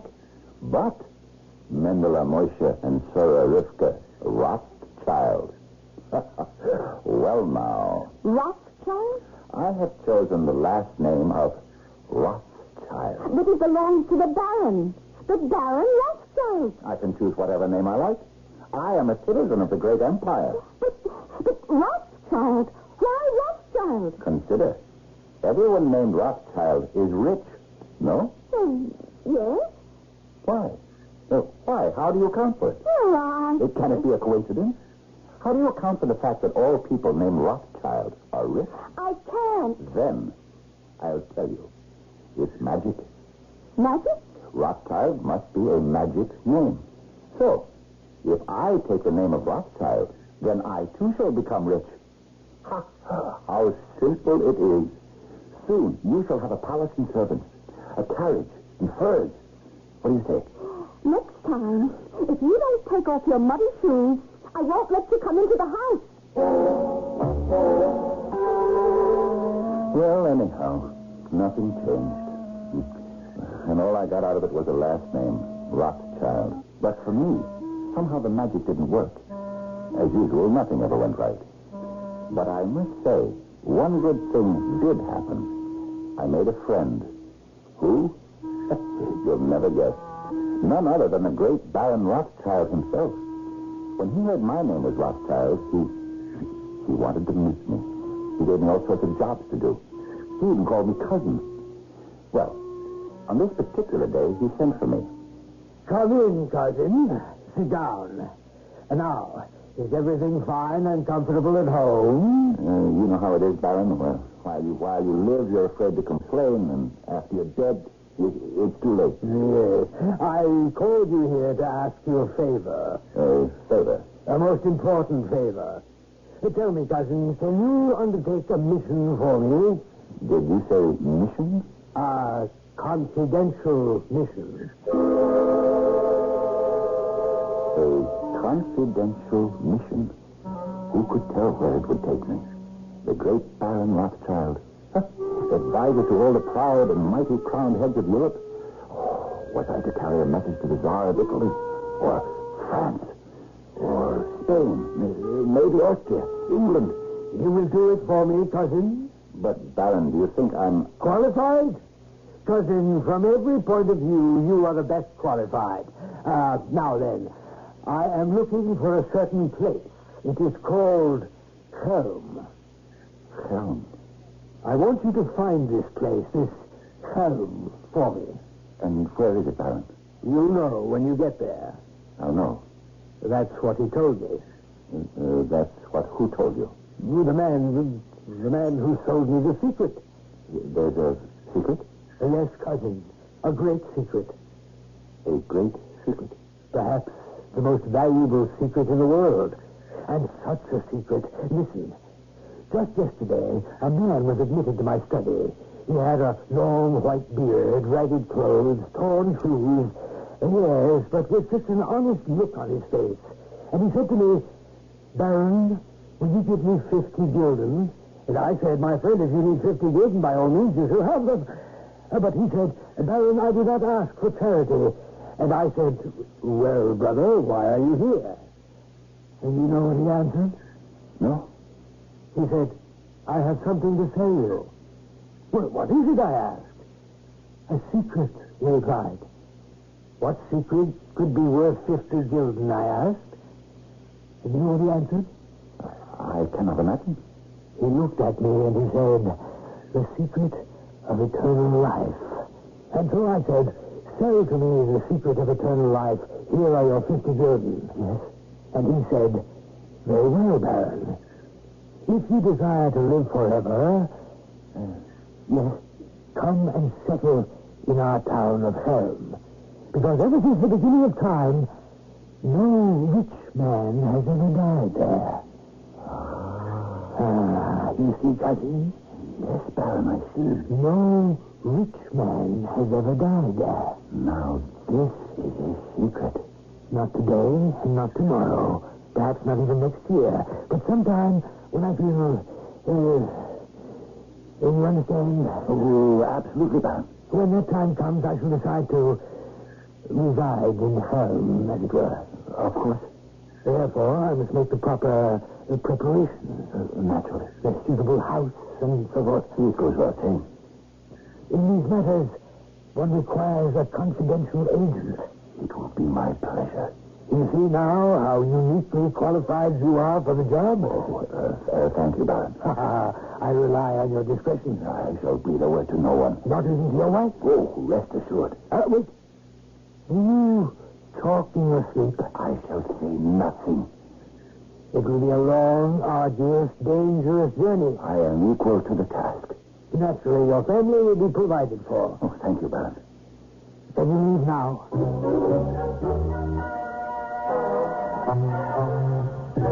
Now can also mean tomorrow morning. And so, at breakfast, I told my beloved Sir Rivka, you married a man of importance. Who could be as lucky as me? I have a job. The Baron is sending me on a confidential mission. I know.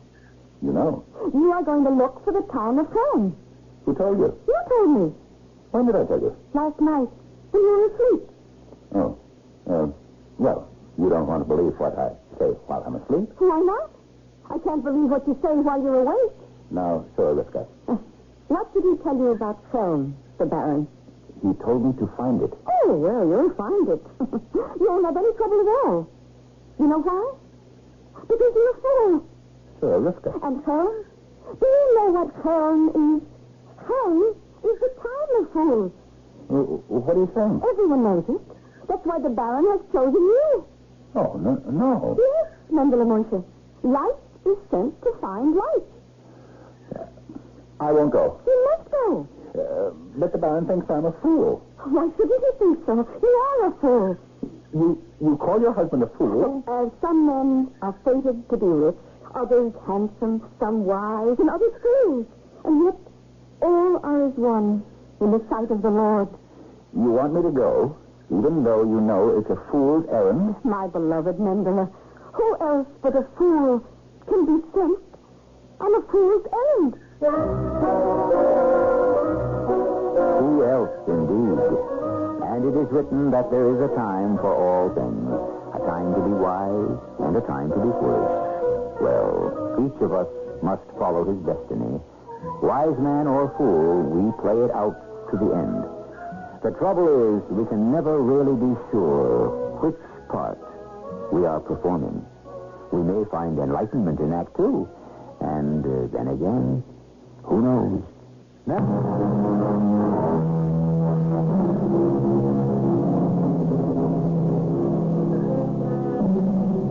All right. I said we would tell you a story about Helm, and so far we haven't even arrived there. So, what's your hurry? We still have 2 acts to go. Besides, we had a great many affairs to settle before we could start out on such a long, hazardous journey. After all, does one just say, goodbye, I'm off to Helm, without so much as a by your leave? Anyhow, our hero, Mendele Moishe Rothschild, is finally on his way. Yes, he will discover that every uphill has its downhill, that you can't sell the skin of a bear that's still in the woods, and that a man should live if only to satisfy his curiosity. How are we doing, Mendele Moishe? How are we doing? We? Suddenly I have a partner. I'll tell you. A fool is the only living thing created by the Lord that grows without rain. It is now 6 weeks since I left my beloved Sir Rivka to search for the town of Helm. And while I am no closer to it, I feel I am no further from it either. And no one can help me. I have walked hundreds of dusty, difficult miles, and I am sustained by faith. The faith that I will know. Yes, faith. But isn't it written that faith makes a full breakfast, but a scanty supper? Yes, I will confess that there were times when I was ready to admit defeat. And then I came to the outskirts of a tiny village, and I saw a man kneeling in the road. Salam alaikum, my friend. Yeah, and what are you looking for? I am looking for a ruby. A silver ruby. Shall I help you look? My name is Mendele Moishe. My name is Yitzhak Isaac. Well, Yitzhak Isaac. As far as I can see, no, there's no trace of your silver ruble. Whereabouts on the road did you leave it? Oh, I didn't lose it on the road. I left it back in the synagogue courtyard. But if you lost the ruble in the courtyard of the synagogue, why are you searching for it here? How can you ask such a question? The synagogue courtyard is knee-deep in mud. Here, at least, the ground is hard and dry. So, which is the better place to look? And the moment he said it, a great light began to shine in my brain. Of course. It was so clear. so logical, so right. And I knew. Don't ask me how. I knew. That's all. I knew this was the place I had been looking for. My search was ended. This must be Helm. What else could it be? Helm. I found it. What do you mean you found it? Did you ever lose it? I found it. Helm is like my lost ruby. It slips out of the pocket and it's gone forever. I have been searching for Helm for weeks, for months. Is one permitted to ask why? Isn't it written? To each man his fate. And what has fate to do with Helm? You see, Richard Isaac, I am a fool. And so, therefore, I belong here. Here? In Helm? Yes, because Helm is the town of fools. Who says so? Everyone. Who is everyone? Well, it's known. And you came here because you believe this is the town of fools?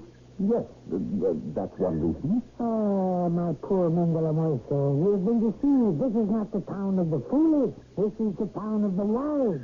What? We have no fools here. We have sages. We have no simpletons. We have philosophers. Here, all is learning. The very air crackles with wisdom. Listen. To what? The crickets. Listen. You hear them? Well, yes, but... To the uninformed, the crickets merely make an idle chirping. Perhaps they do in other places, but here, each chirp is a nugget of wisdom. Oh? Listen again. To what? The birds. To the uninformed, the songs of the birds are merely some random snatches of melody. Perhaps they are in other places, but here, each note is a pearl of profundity. But I don't hear them saying anything. Yes, well, neither do I. Well, then how do you... Wisdom, my friend, is a ladder. It has many rungs. Most of us, are still trying to climb up from the bottom. But when one can comprehend the chirping of crickets and the singing of birds, that indeed is the highest rung of the ladder. I see. You say your name is Yitzhak Isaac? What else should it be? You have a long white beard. Oh, it's no credit to me. It was created by age. Your clothes are ragged. Your shoes are torn. Is my name Rothschild that I should wear new clothes and whole shoes? Rothschild. Wait. You have an honest face. The rest of my body is equal. You are the man. You are the one who appeared before the Baron Rothschild. You told him the secret of everlasting life. And you know why I arranged that transaction with the Baron? So that he would send you to Helm. Me? Yes. No rich men have ever died here. But wise men? Like a farmer harvests a rich crop, the Lord takes them in season. Each year will become fewer. But the Baron sent me because he thinks I'm a fool. It is written, discretion is the better part of valor. Therefore, it follows that wisdom is well advised to wear the cloak of folly. Then I am a wise man? No, of course. But I always thought I was a fool. That is the true beginning of wisdom. Yes. And one by one you will climb the rungs of the ladder of wisdom. And one day, perhaps, you will reach the highest. My beloved Sura Rivka, live and be well 100 years. I have found Helm, and Helm has found me. I am here to learn wisdom. I have been asked to be the judge. And what have I learned as a judge? What haven't I learned as a judge? I learned that the wise man must hear one word and understand two. But I didn't just become a judge. No.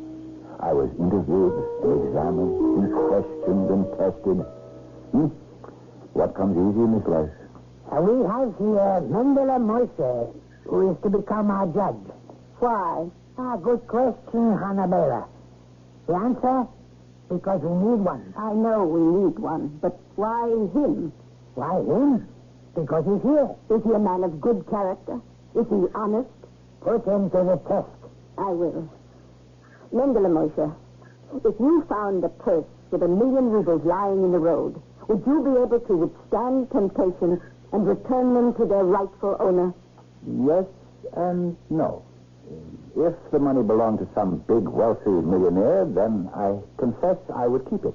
You would? But if it turned out that the 1,000,000 rubles belonged to some poor, hard-working peasant, then I would return every last penny.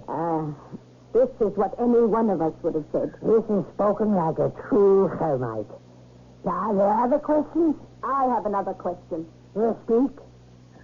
Tell me, which is more important, the sun or the moon? Can you answer, Mendele Moshe? Which is more important, the sun or the moon? It is not to be taken lightly. However, upon consideration, one must conclude that the moon is more important. And you say the moon. Why? The thing is obvious. The moon is useful. It shines at night, when there is need for light. The sun is wasted. Shines only during the day, when there is no need for it at all. Solomon. A judgment. Are all here satisfied with Mendele Moshe? Yes. A Solomon. I then must ask our judge Mendele Moshe to solve the problem that is stressing this congregation. What shall we do? The poor box has been stolen from the synagogue. Construct a new one. But how can we be sure the new one will not meet the same fate? To safeguard the poor box, suspend it high from the ceiling. A thief shall be unable to reach it. True. A thief will be unable to reach it, but it will also be out of reach of those who wish to contribute to charity. Then this is what must be done. Place a ladder beneath the poor box, so that all who wish to contribute may do so with ease. Truly, there is a judge in Israel. I feel humble because of the great responsibility that has been placed upon my soul. Well, when they look in Chelm, they look to me. Yesterday, there were 2 cases. The first concerned the sexton of the synagogue. He has neglected his duties. It is necessary for him to wake all the citizens of Chelm for midnight prayers. Yes? He is paid to make rounds of the village and knock on everyone's shutters. And he has not been doing it? No. And so people sleep instead of being awakened to recite the Psalms. What have you to say to this, Yeshaya 3? I am very old. Yes? And I know I should walk through the town and knock on everyone's shutters, but I cannot walk so far. I am too tired.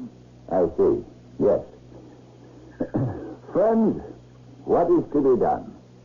Can we deprive a man of his livelihood because he is old and tired? On the other hand, if he cannot walk through town to bang on our shutters, how shall we be awakened for prayer? But there is an answer.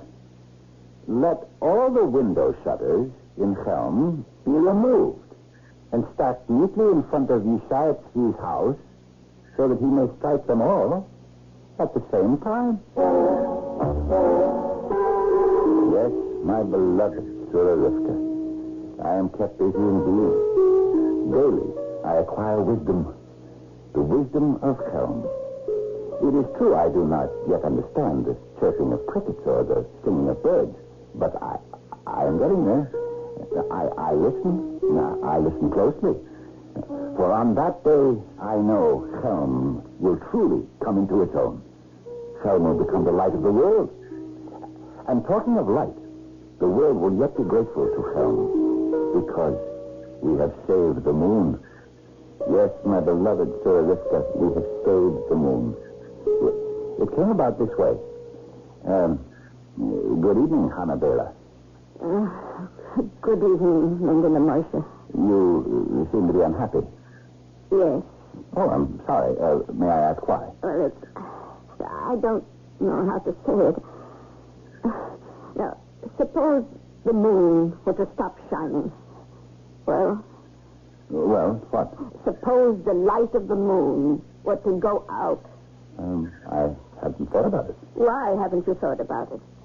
Because it never happened. Does that mean you shouldn't think about it? No. And because it never happened, does that mean it never will happen? All I can say is Don't worry about it. That's all you have to say. Yes, what else is there to say? Don't worry about it. But who says the light will go out from the moon, Yitzhak Isaac? Who says? It could happen, yes. No. You sure? Am I sure? Oh? And when the light does go out, then what will we do? Then there will be no moon. That's all. Are we not commanded to bless the new moon every month? Yes. If we cannot see the new moon, how will we be able to recite the prayer? Yes, I see the difficulty. If the light goes out and the moon is dead, how can we save her? Let me think.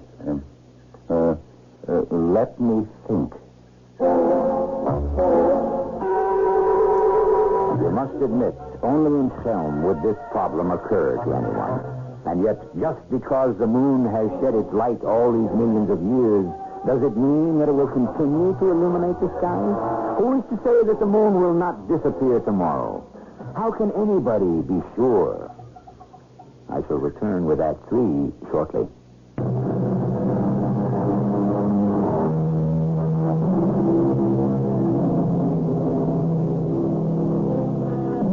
What do they say in film? Send a lazy man for the angel of death.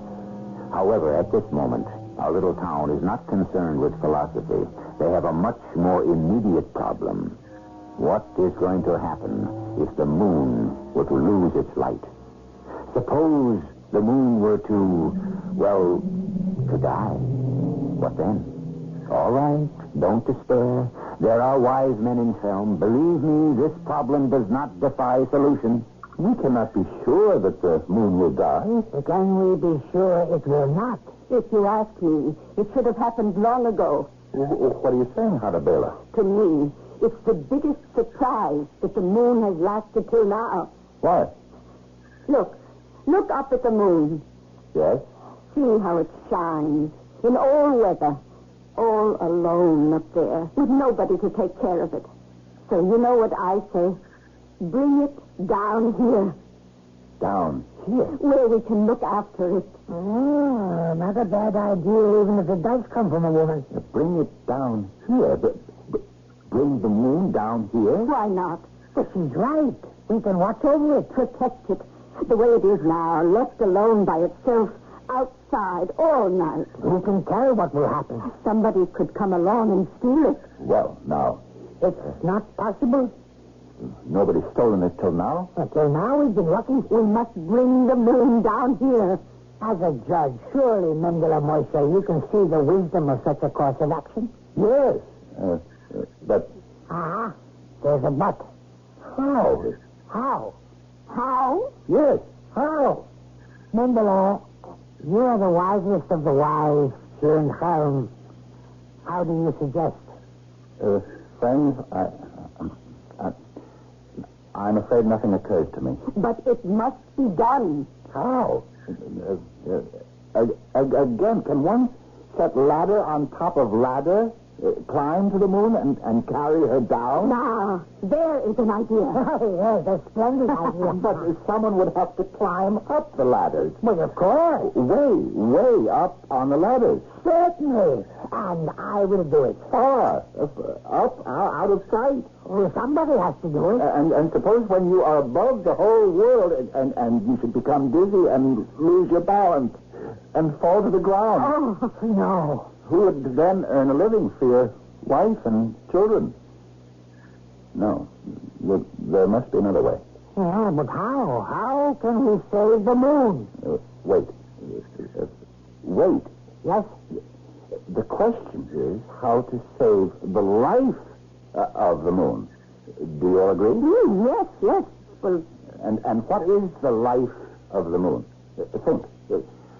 The life of the moon is the light of the moon. As long as the moon shines, it is well and healthy. It lives. Yes? Yes. And so, if we can capture this light, this moonlight... But how? If we cannot capture the moon, how can we hope to capture its light? Friends, the wisdom of Helm can solve all problems. But how can this be done? Tomorrow is the night of the full moon.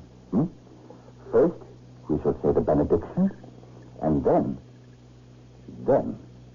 we shall save the moon.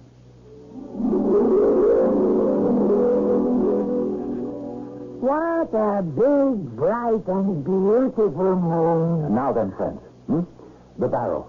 Well, why do you need the barrel? Have room. Time. Push it this way. Good. Right here. Now, the moon is directly overhead. We have here this huge barrel filled with clear, pure spring water. But why? For what? In a moment or two, the moon shall pass directly overhead. Yes? See? Look in the barrel. See how the light of the moon fills the barrel? How it shines inside? See? Yes. You can see the full moon.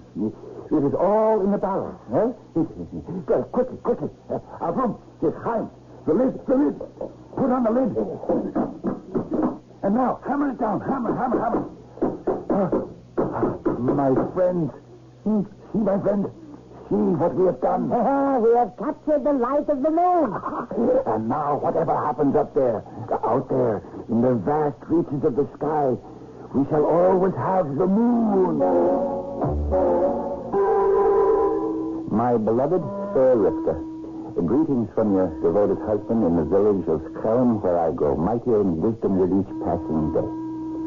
I now must tell you of the great tragedy which befell us here in Kelm. One night, we were sound asleep in our beds, when suddenly the dreaded cry... Fire! The bathhouse! The bathhouse is burning! Fire! Fire! It was a terrible fire, and before anyone could lift a finger to stop it, the bathhouse had completely burned to the ground. A few charred sticks were all that remained of the bathhouse of Kelm. Need I tell you, my beloved, of the cloak of sorrow and sadness and gloom that covered the village? How long can people live without a bathhouse? What's to be done? Friends, there is only one thing we can do. Yes? We must build a new bathhouse. A new bathhouse? We need money. Are there even 2 rubles we can rub together? We are not isolated human beings. There are Jews all over the world who would be willing to help us. Is it not written? It is a blessing to give. Yes. With the help of good, pious people everywhere, what a beautiful bathhouse we shall build. A bathhouse that shall be a glory. And so, I took Yitzhak Isaac along with me for his great knowledge, and Avrum for his broad and strong back. And we began our journey. People, listen to our story. We told them who we were and where we came from, and everyone agreed that Kelm simply had to have a bathhouse. Soon, we had enough money. Yes, we had more than enough. We decided to stop at an inn for the night. Do you have a room for 3 honest men? Honest men are a novelty in these parts. I'll try to accommodate you. What do you mean, honest men are a novelty? Stranger, huh? Yes, we are going home. Are you carrying money? Money. Well, I hope not for your sake. No. The roads are infested with thieves. Thieves.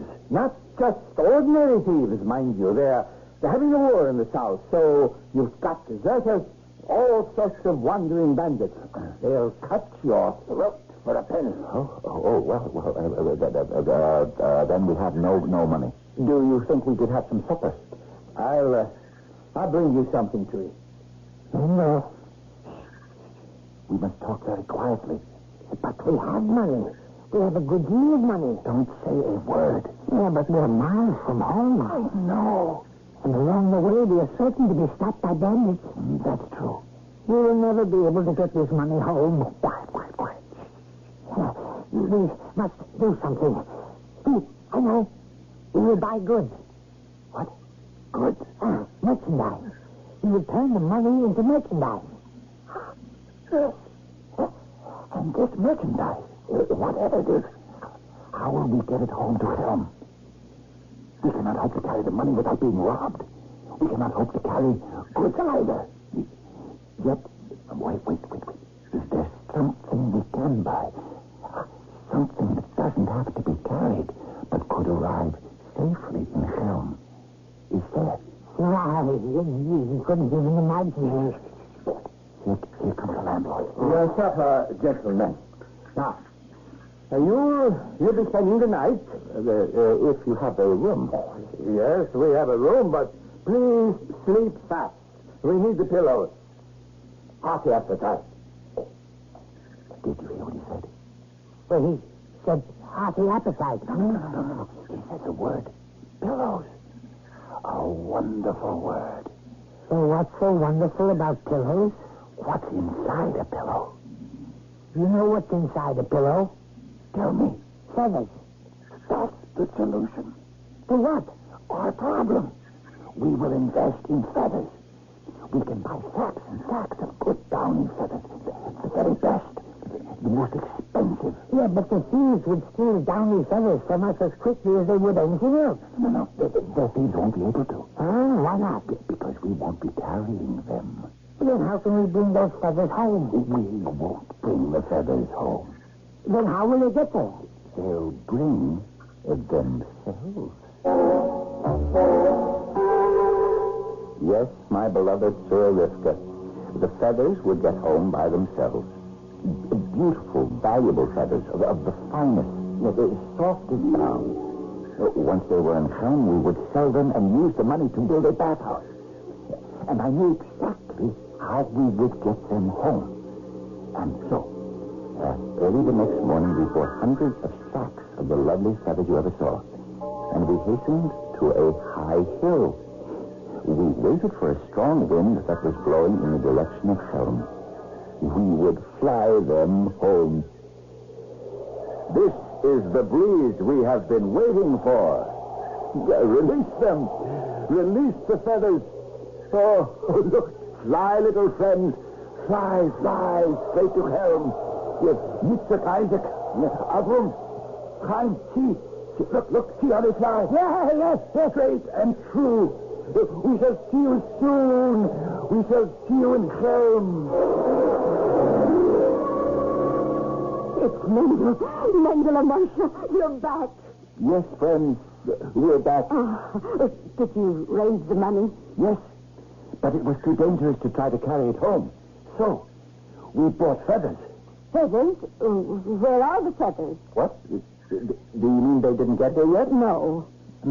Now, what can you say to that? We released them in a high, strong wind that was blowing directly towards Helm. Whatever could have happened? Perhaps they lost their way. Yes, of course. They lost their way. Well, what can we do now? Nothing. If they're lost, they're lost.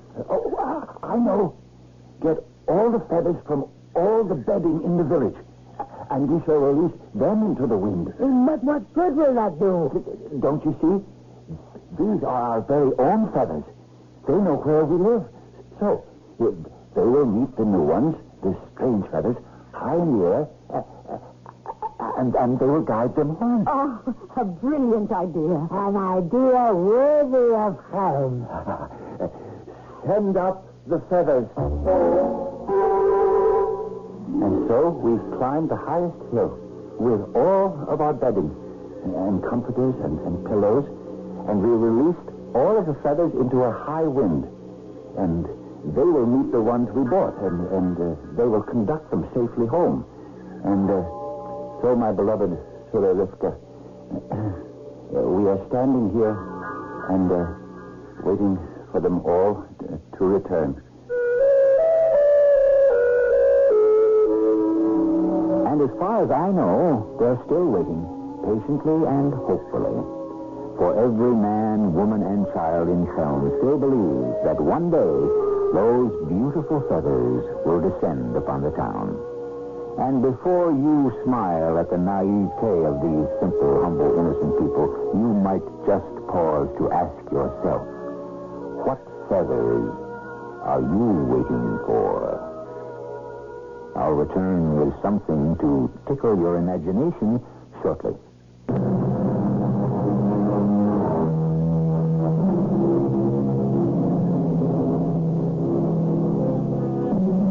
And so, what can we say about film? What really did take place there? Was it inspired wisdom or absolute foolishness? All that we can say concerning wise men and fools is that the good Lord created them both, loves them both, and needs them both. Remember, God told some people to be wise, and he told some people to be foolish, but he never told anyone to be stupid. Our cast included Fred Gwynne, Bryna Rayburn, and Robert Dryden. The entire production was under the direction of Hyman Brown. Radio Mystery Theater was sponsored in part by Buick Motor Division and True Value Hardware Stores. This is E.G. Marshall inviting you to return to our Mystery Theater for another adventure in the macabre. Until next time, pleasant dreams.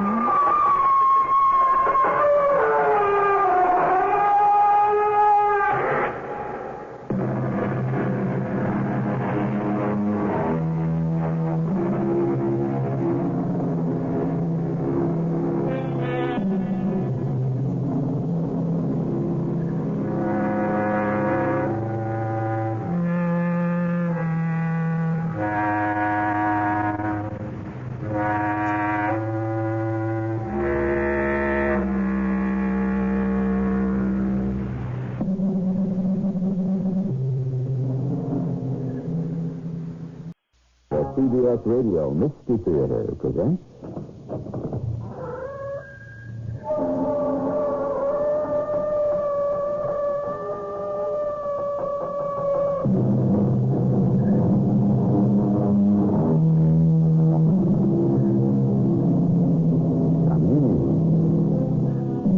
Welcome. I'm E.G. Marshall. I've been looking through the old court records of London's Old Bailey and our own high criminal courts, and I've come to realize that if one seeks justice, the law courts are not always a guarantee. Then it occurred to me, what better way to improve the present than to point a finger at the past? So, here goes. This isn't right, Margaret. Spying on the man who's working for you? What's he doing with those boxes? I bet silk shirts. He's just piling them up to write down the inventory. 6 boxes? They're worth about 50 pounds.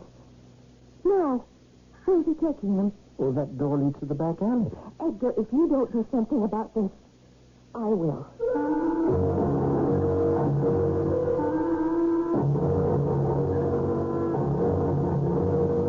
Our mystery drama, The Hanging Judge, a case from the actual records of Old Bailey, was dramatized especially for the Mystery Theater by G. Frederick Lewis and stars Court Benson and Terry Keane.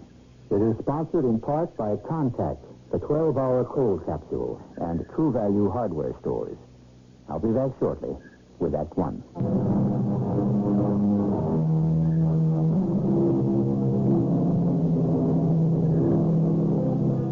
The wages of sin is death, says the New Testament. But not always. Sometimes death can be the pay of the innocent. You hear about miscarriage of justice, as if it were a train you got on and off and got off at the wrong destination. And you might say the conductor of such a train is the judge. One of the most notorious in history was the hanging judge of Holborn. Ironic, then, that as our tale begins, he's lying in bed, suffering from a heart attack, his days passing like a dream before him.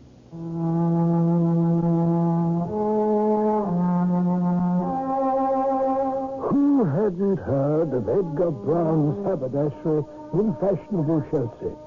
I myself, a judge of the circuit court, always stopped in at Brown's when I was in London for a silk scarf or a shirt, a pair of fine gloves or what have you, as did many of the fashionable gentry.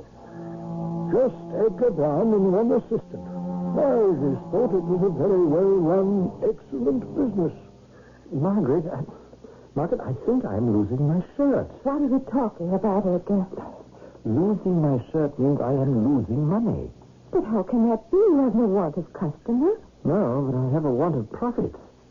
Take a look at these books. No. Don't bother yourself, my dear. It would rattle your brains. It's too depressing. Even I can't understand it. We should be showing a profit.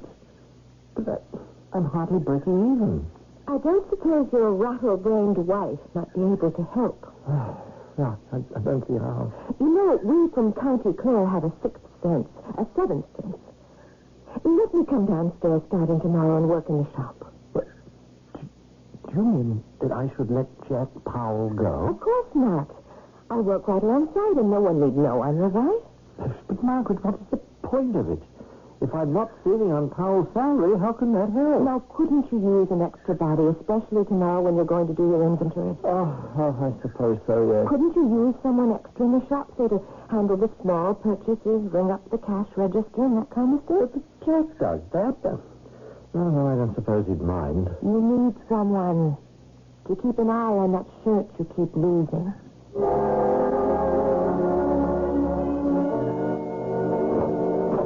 Oh, Maggie.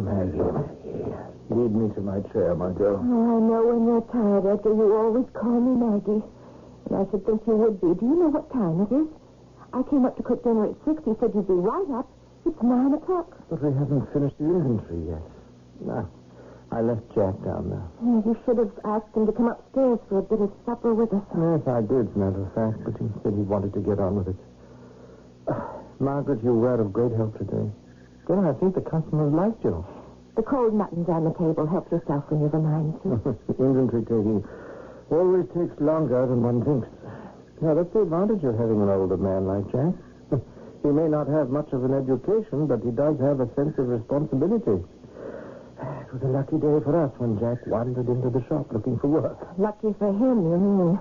How a man can get to be 50 and have no skills, no profession, nothing to rely on is beyond me.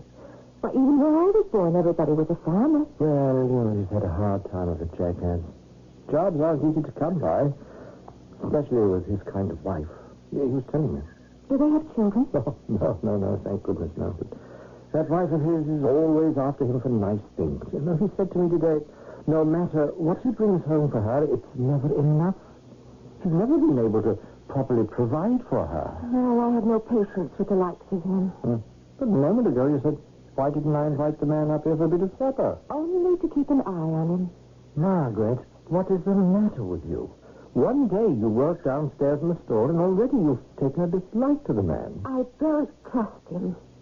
I'm not absolutely sure, mind you, but I have a very good idea why your profits aren't what they should be. What? You have?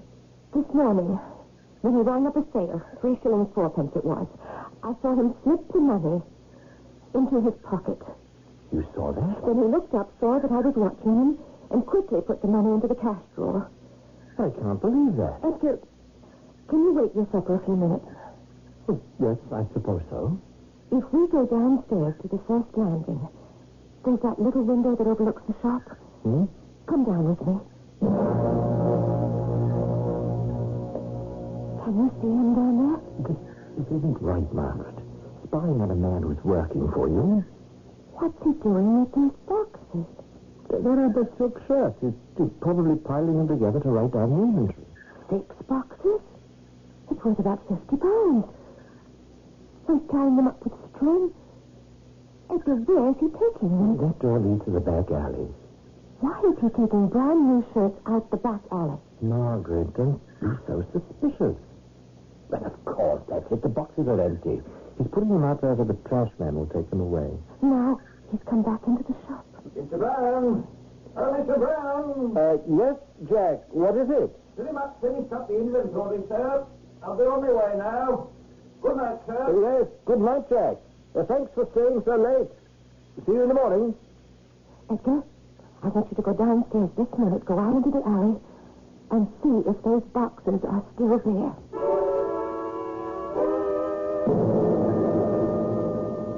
Now, Mr. Brown, would you care to make a statement? I would, Inspector. I would, too. May we have one at a time, please? Sir, this man, Jack Powell, he stayed late at my shop making up our inventory, And I saw him going up our back alley carrying away half a dozen of our finest shirts. Silk, genuine silk. I ran after him, chasing him across Russell Square, and I shouted for him to stop, and he happened to run right in the arms of a police officer, and that was it. You're preferring charges? Of course we are.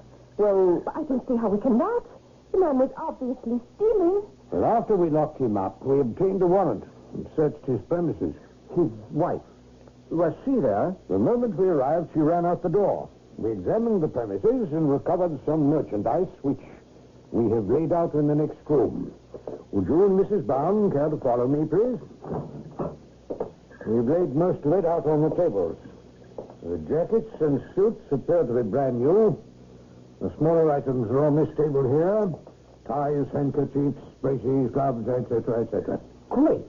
That's our stock, every bit of it. Look, the labels are still inside the collars and inside the suits. Whatever was he about to do? Start a haberdashery of his own? With our stock? Well, there's a great deal more in this fellow's residence, which may be stolen merchandise. At this moment, we have no way of knowing. If you were me, Inspector, you'd know. The case of the Crown versus John Powell came under my gavel at the Old Bailey. And the facts were clear. And when I had studied what lay before me, it was evident. The accused, Powell, had a long history of theft and had been arrested on suspicion very often. And this was the first time, it appeared, he had been actually caught in the act. The jury retired to consider the verdict, returned, pronounced Powell guilty. It's all a mistake. That's what I say, Your Worship. I didn't mean to take anything from Mr. Brown's at all. How can removing 6 boxes of shirts be a mistake? Come now, Powell. This isn't the first time, you know. Well, I thought the boxes were empty. You thought the boxes were empty? Yes, Your Worship. If you thought they were empty, why didn't you leave them in the alley behind the brown haberdashery to be removed by the ashman? It's a long story, Your Worship. It always is. Powell, you were apprehended at a considerable distance from the shop where you work with 6 boxes of shirts under your arm. Answer yes or no. Well, I can't answer that yes or no. Can't you explain yourself, sir? It's because of my wife. She was threatening to leave me. I don't make enough money for her, and I was taking home those empty boxes to pack her things up as she asked me. I have heard some extraordinary pleadings and pretense in my day. But yours, Powell, I must say, is one of the most imaginative. Well, stand up to your punishment. You're all alike. Up with the rich, down with the poor. Kick them that try to better themselves. If you were to walk out of the Old Bailey a free man, who did you think would employ you? A man with a record? A man found guilty of betraying his employer? You've brought this ruin upon yourself. My advice to you is to say your prayers and ask the forgiveness of the Almighty for the wicked life you've led. How you take their word against mine. So did the jury. I was not stealing. I am innocent. It was all a mistake. The record states your flat is filled with such mistakes. I bought all that stuff. She wanted it, and I bought it. There's no proof I didn't. In this case, Mr. Powell, there is proof. I have asked the Browns if they considered dropping the charges, and they said no. An example must be made. How they turn against you. I despise them. I hate them. Do you despise and hate all your other employers from whom you stole? Nothing was ever proved. Possibly. But the accusations are here. 3 pages of arrests. Each time you managed to get off. Oh. Would you mind reading all that to me, Your Worship? I think I would like to know where I went wrong. That's better. You appear to be a bit more penitent. A much better way to prepare oneself for the final punishment. I read aloud from the long list in front of me. The prosecutor came up to the bench and informed me he would have to drop the case against Powell. I was quite taken aback. Then I realized what this clever man had done. My anger had caused me to utter a prejudicial view of the accused. I should have known better. A man can be held accountable only for the offense for which he is being tried. It's a very sore point with me now. Imagine a magistrate of my experience being led into a mistrial. So, I had to let Powell off. But even as I acquitted him, I knew I had not heard the last of him. How often do you suppose that has happened? That a judge finds the constraints of the law compel him to free a man he knows is guilty. And what a strange character is this John Powell. Does he really believe in his own innocence? Or, like so many unfortunates, not know the difference between right and wrong? The facts have now been set before you. What fate has ordained will unfold when I return shortly with Act Two.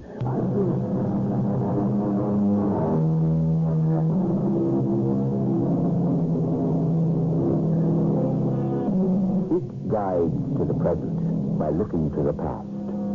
Claudius I, emperor and historian, has written, Judex damnatur ubi nocens absolvatur. The judge is condemned when a guilty person is acquitted.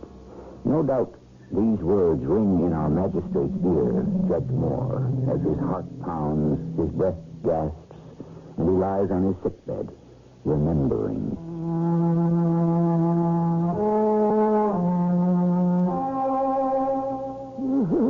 Stupid. I should have been more careful since the last time I'd had an attack of my heart. I've been pushing myself too hard. Too many cases, one right after the other, and now this one. This man, Powell. As I was told later, my acquittal of the accused did not sit well with the plaintiffs, Mr. and Mrs. Brown. I've never heard of such a thing. The injustice of it. He's been stealing from us for months. We finally catch him at it, and then because of some technicality, the judge lets him go. The law is the law, I suppose. I was surprised, too. And now that man is free to roam the streets and steal whenever he's a mind to. Puzzling to me, too, Margaret. Judge Moore is called the hanging judge of Holborn. He's been known to sentence a man to the scaffold for stealing 1 penny. I tell you this. If the law is that helpless, I am not. I am going to see to it that every shopkeeper in London is told what a thief Jack Powell is. He will never work again in this city. Oh, now, Margaret. Isn't that going a bit far? Where is your heart? I shall make quite certain that man is never employed again. Margaret Brown made good her threat. Most of these haberdashers know one another, and after being turned away from job after job, John Powell began to realize why. In his strange way, he felt as unjustly done by as the man he'd robbed. An eye for an eye, then. A tooth for a tooth. If Edgar Brown and his wife had set about destroying Powell's reputation, he would take steps to destroy theirs. Margaret, come here. What is it? Oh, the mail's come. Read this. Well, Tradesman Bank, High Holborn, London.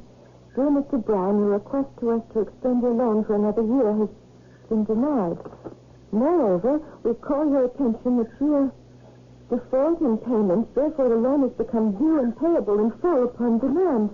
Unless the payments are received by Monday next, we intend to bring suit against you for the full amount of the loan. Edgar, what does it mean? I don't understand it. All the tradesmen deal with that bank. My reputation is secure. Ours is one of the best shops. We have the finest clientele. They must know I'm good for the money.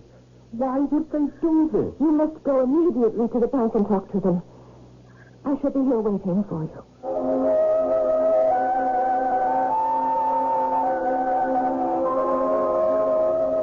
Margaret, I'm back. What did they say? Maggie, I don't know what to do. We'll begin by sitting down and catching your breath. No, it's no use. I explained to the bank manager we've suffered extraordinary losses and only recently discovered an employee was the cause of it. He says this was not only the bank's attitude, but some of our suppliers as well. What suppliers? Some of the firms we buy from, the wholesalers, they got in touch with Tradesman's Bank asking about our credit. Well, why would they do that? Tapley's, the shirt people. Yes, and Anthony's and Willard Brothers, all of them. But they've been our friends for years. Why did they ask the bank about our credit? But I told the manager that, and he said, Mr. Brown, personal friendships are one thing, but business is business. I pressed him to know what had happened after all these years. Well, finally, I got him to tell me that certain letters had been received by our creditors and by the bank from someone, and they wouldn't say who, showing that we were overextended, would not be able to pay our bills, so the alarm went out. What it amounts to, Maggie, is that they've lost their confidence in us. Unfortunately, the Browns had no way of meeting the obligation. They tried here, there, explained, promised, but to no avail. All their years of toil and effort were for nothing. But Edgar Brown was not the sort of an Englishman who gave up easily. Margaret, I met Mr. Cleveland today in Regent's Park. Haven't you anything better to do than stroll about London? You should be looking for work every moment. Mr. Cleveland's an American.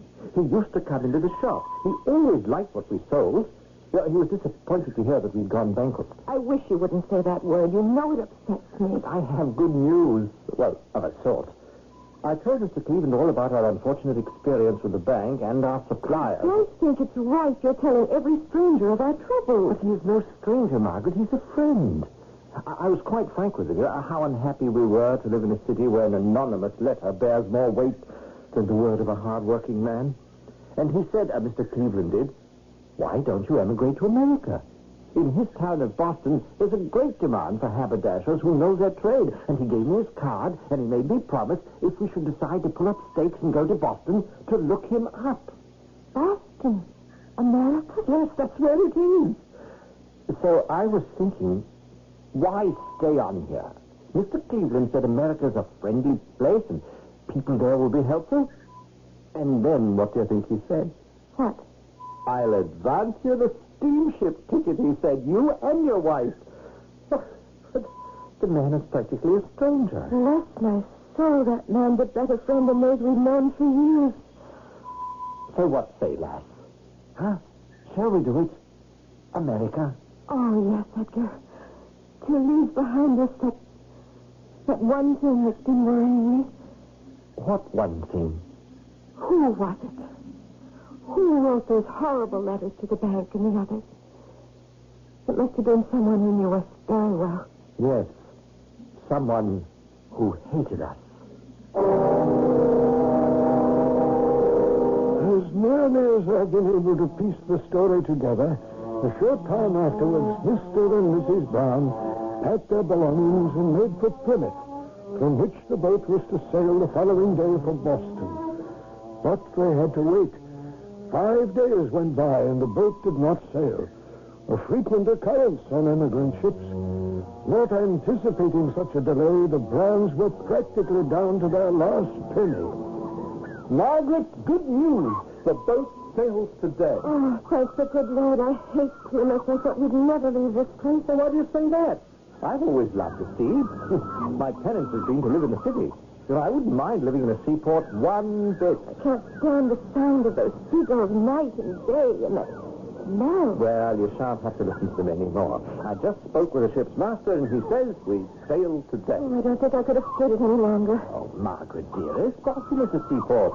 They've probably got seagulls and salt air there, too. Oh, it isn't that so much, really.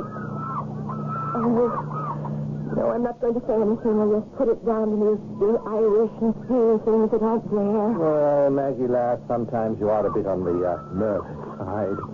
Seeing what thing? You don't know. You haven't seen or felt anything. But what is there? You haven't sensed anything. What are you trying to say, Margaret? Someone is watching us. Oh, come along with it. I mean it. Wherever I go, I feel those eyes on me. I see something evil. I know it. Sometimes after close my eye, I see someone in the hall by our room. On the stairs. What time do we sail? What's the time? About 7 o'clock this evening. Oh, another whole day cooped up in this awful place. I can't stand it. Well, I'll tell you what we'll do. I'll take you down to the boat this morning. The captain said we could go aboard any time we wish. Now, the dock is only a minute from the inn. You find our cabin and you make yourself at home. It's going to be our home for a month, you know. Walk yourself about on the deck. Now, I'll come back here and pay the innkeeper, Mr. Ferris. He'll settle our bill, close up our trunks, and in an hour or so, I'll join you aboard. Oh, dearest Edgar, thank you. Perhaps I am being silly and superstitious. Oh, come along. Will you go fetch a traveling box and I'll walk into this ship. I left the trunk open in the room. But be sure to close it tight. Oh. What is it, Margaret? Oh, I'm all right. It's nothing. Oh, it's just not another hobgoblin, I hope. Edgar, I might as well tell you. I'm going to have a baby. Oh, my darling Margaret. I've been carrying it for 3 months and I didn't even know. Oh, my darling, darling. I saw a doctor before we left London. He said I was fine. And you never told me. This is the most wonderful thing. Just think of it. The 3 of us starting a new life in a new world. So Margaret went aboard the ship, and Edgar went to pay his bill. The innkeeper noticed he'd barely enough pounds, shillings, and pence to pay in full. And when Edgar returned to his room, he was surprised to find the door open. He closed the trunk, locked it, put it on his shoulders, and left the inn by the back door. Mr. Brown? Mr. Brown, would you wait a moment, please? Oh, Mr. Ferris, didn't I pay you the correct amount for our lodgings? Would you mind very much, sir, if we went back to the inn for a few minutes? No, I don't suppose so. I'd like to talk to you for a moment or so. Not at all. I certainly can't stand here in the street with a trunk on my back and do much talking. Well, what is it? I don't want to be too long. My wife will be worried. There's been some trouble, and since you were just going out the back way... What trouble? What's it got to do with me? Our waiter, sir. He's just been to see me, and he said you were leaving by the rear door with your trunk, and... Yes, so I was. It's a quicker road to the dock, and our trunk is not too light, you know. Now, where shall I set it down? Right here, sir, in the front hall. Oh, right? Yeah. Well, now, what's all this about your waiter? Well, he made such a point of saying it was the back door you were leaving by. Well, yes, I know what's bothering him. As you saw, Mr. Ferris, I had barely enough money to take care of our bill. I'm afraid the tip I gave the waiter was a bit niggardly. Well, he didn't mention that, sir. But he wanted to know whether you paid your bill, seeing as how you were leaving the back way. What? Then the maid came down and said the gentleman in number 17 had just had his gold watch stolen. Well, what has that got to do with me? Now, please, Mr. Brown, I'd like to keep this quiet. You are keeping me from boarding my ship. Now, what has this wretched theft of a watch got to do with me? Number 17 is next to number 19, which was your room, sir. I very much regret detaining you, but I do have to search everyone here. Surely, Mr. Brown, since you are just leaving, you would have no objection to being searched first, and then you can go. There now. The trunk is unlocked and open, so search away. Oh, I've never heard of such a thing. Be careful not to mess up the clothes, please. Oh, what is this? Who put it there? Who has done this to me? Mr. Brown, Derby. I know nothing as to how that watch came into my trunk. I do not know anything. Mr. Brown, this concerns the honor of my house. You understand, if word of such thieving got about, who would feel safe here? I tell you, I know nothing about how that gold watch got into my trunk. Oh, ill-advised. I know, Mr. Brown, you are very low in funds. But this... I'm afraid you shall have to go before a magistrate. Oh, yes, by all means. Take me to the magistrate instantly, and let's have this diabolical plot unraveled. I welcome inquiry into my character and conduct, you hear? I did not take that watch and place it in my trunk, and God is my witness. I'm afraid we shall have to ring down the curtain for a few minutes. Just when accusations are flying, the mystery is deepening, and the very life of poor Edgar Brown may be in jeopardy. On the ship he and his wife were to take may sail without them in a matter of hours. But take heart. In only a matter of minutes, I shall return with Act 3. This same Emperor Claudius, whom we quoted earlier, and this time I shall not speak the Latin, but only the translation, has written, "The law, being a tyrant, compels many things to be done contrary to nature," such as, for instance, claiming the life of a man as suitable punishment for stealing. For that was the barbarous criminal code of those days. Is that to be Edgar Brown's fate? Come in. Mr. Hatfield, I hope I don't disturb you. Oh, not at all, Mr. Ferris. Well, you have a problem, I take it. And so you seek out that one of your guests who is an attorney, myself. Am I right? Mr. Hatfield, it is not for myself. I am presuming upon your kindness, but since it does happen you are a member of the legal profession, I thought perhaps you might be of help. That's what I told Mrs. Brown. Ah, yes, that will be the wife of the accused Brown who was a guest here. I'm told he is fully committed for trial next month. Very distressing case, sir. Very strange indeed. What are you asking me to do, Ferris? If you would be so good as to see her. Well, by all means, have her in. Mrs. Brown, Mr. Hatfield will see you. Thank you. Good day, Mr. Hatfield. Please take a chair, Mrs. Brown. I shall leave you now, sir. Mr. Hatfield, you're an attorney? Well, just beginning, I'm afraid. Going on my first circuit. I confess to you, I have not been honored by more than 3 or 4 briefs. I don't understand that innkeeper at all. First, he accuses my husband of theft and has taken him before a magistrate. Then, when my husband is falsely imprisoned, he offers to find me an attorney. Mrs. Brown, you have to understand, Mr. Ferris was defending the good name of his inn. The gentleman who suffered the loss of his watch did, I believe, threaten legal proceedings against this house. It's done now, and I do thank you for your patience, Mr. Hatfield. I am beside myself with anxiety. I know no one in Plymouth, and I have no money to pay you. Well, I get a great many cases like that, Mrs. Brown. But when one begins in the law, that is to be expected. I don't know what to do. I'm alone. The boat has gone out. Has sailed to America without us. My husband in a jail cell. Where do I turn? And there is something quite inexplicable here, and I don't know yet what to make of it. Your husband, Mrs. Brown, and forgive me for asking this, has he always borne a good character? Oh, yes, perfectly so. It was business that came to nothing that was unfortunate, and that, too, how that happened is as great a mystery as the gold watch in the trunk. Where are you staying? Mr. Ferris has kindly let me stay on here. Good. Keep up your spirits, Mrs. Brown, and I shall pursue this as thoroughly as I can. Just try to hold on to hope. You have only each other to think of. There are going to be 3 of us, Mr. Hatfield. I'm to have a baby. We were so hoping our first child would be born in the new world. Now what life does to you. We were doing so well, Edgar and I, until we took on that assistant. I shall begin immediately, Mrs. Brown, by talking to the innkeeper. When you leave, would you be good enough to ask Mr. Ferris to join me? What worries me, Ferris, is the fact that Judge Moore will be on the bench. I've seen him in his black robes, putting on the black cap to render sentence. He is very severe, and if exculpatory evidence fails to materialize... Excuse me, Mr. Hatfield.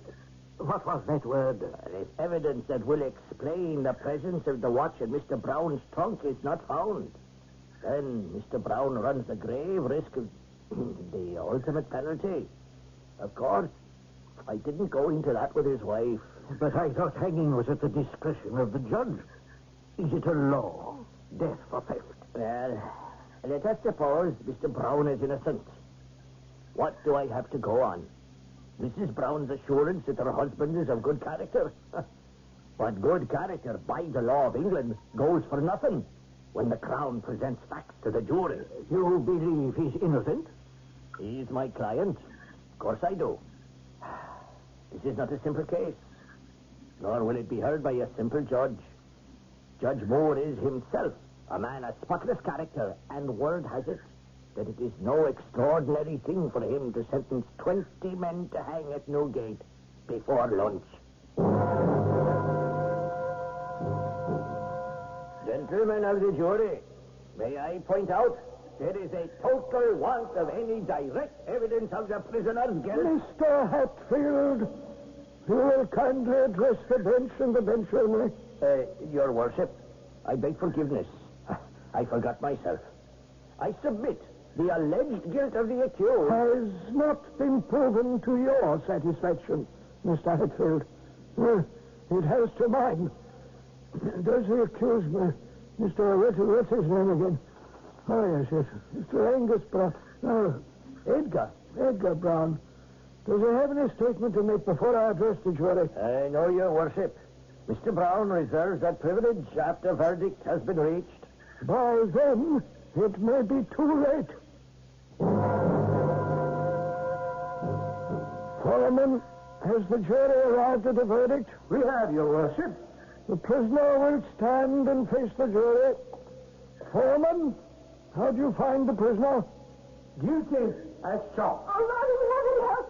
We will have no more such disturbances. Prisoner, approach the bench. Have you anything to urge why the sentence of death should not be passed upon you? Oh, I could say much, Sir Hangman Judge, why the sentence should not be pronounced.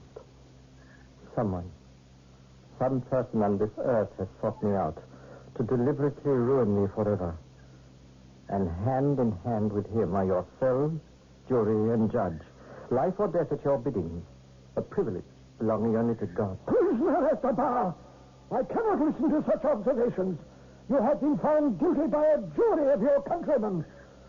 With that finding, I entirely agree. I warn you, Sir Death, and it is a voice from the tomb, that all of you are about to commit a most cruel and deliberate murder. I will not have such words spoken here. It is the law. Not the jury or ourselves that pass the sentence. You, sir, prisoner, Edgar Brown. From your habits and education, you should have been above committing so base a crime. However, now you must pay with your presence on the scaffold. My lord, before the leaves fall from the trees, you will be struck down and fall also. You will appear at the bar of another world to answer for the innocent life, my life, which you have cast away. Take him from me! You will die, Hangman Judge. You will die. I know it. A month later, on a Monday, the noose was tightened about Edgar Brown's neck. That morning, I couldn't rise from my bed.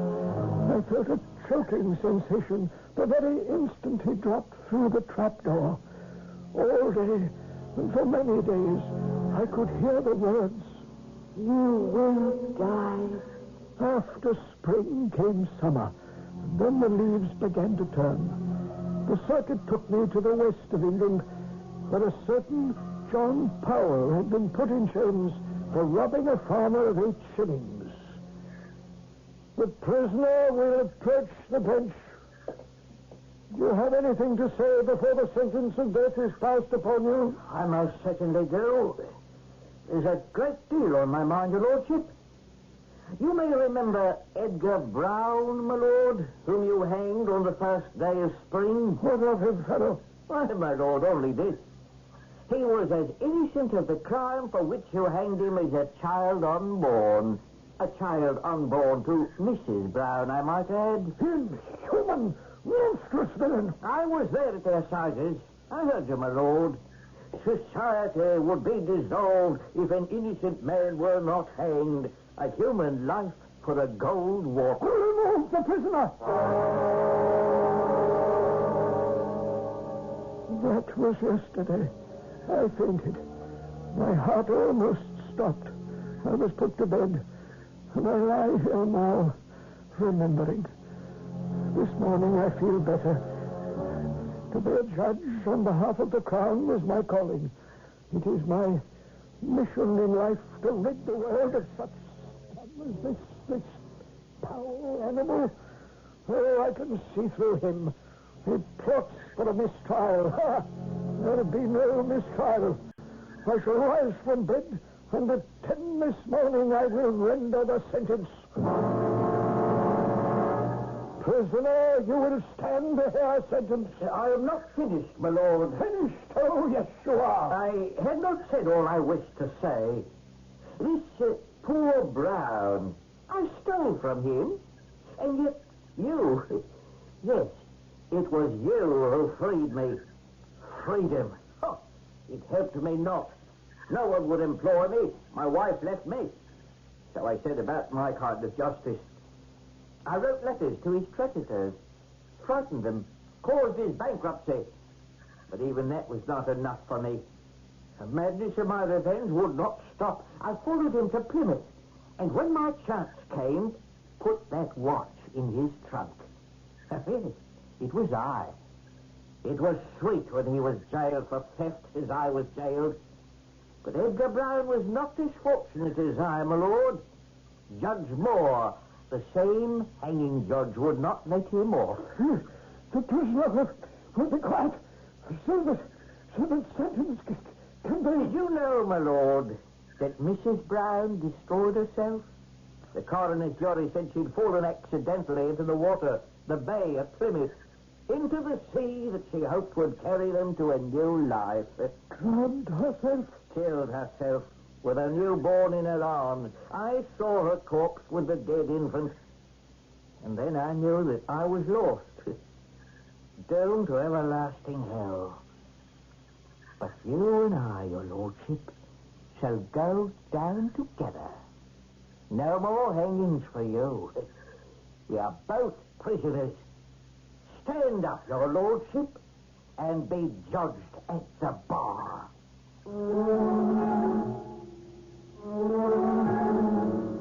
Stand up and be judged. Those were the last words Judge Moore heard on earth. He cried out and pitched forward across the bench. His heart had given out. Can you imagine that not so long ago, stealing was punishable by hanging? How far have we come that even murder itself today does not warrant the death sentence? A few more thoughts on this subject when I return shortly.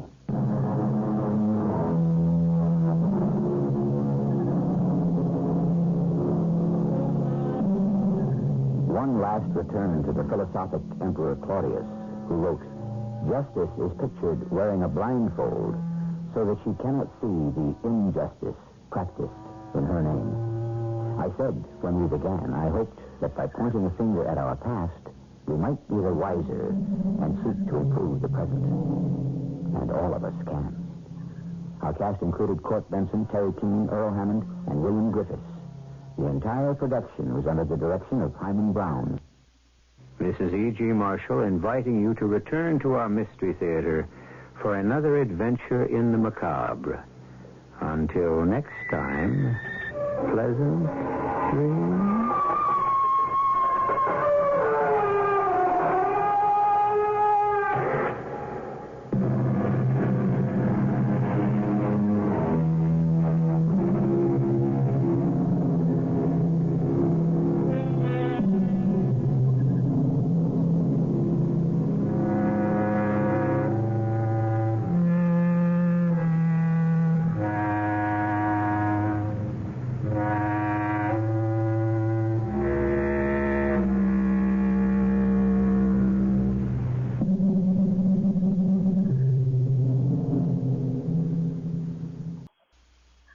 The CBS Radio Mystery Theater presents...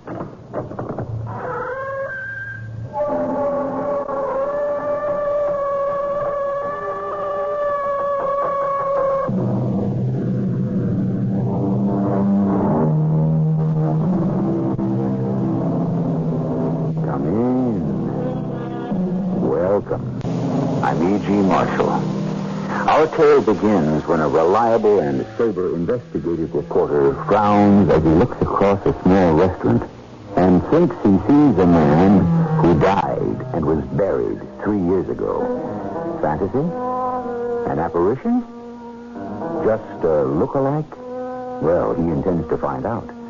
We live in an era of exposure. Today, no important person is exempt from investigation by the press because we have become cynical about those we should trust.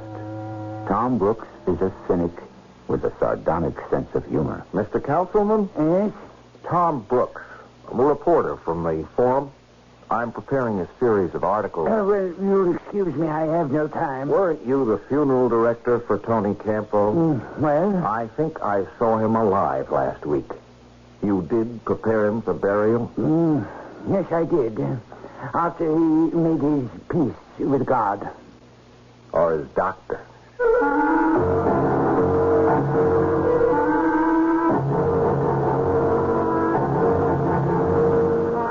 Our mystery drama, The Telltale Scar, was written especially for the Mystery Theater by Roy Windsor and stars Tony Roberts. It is sponsored in part by Buick Motor Division. I'll be back shortly with Act One.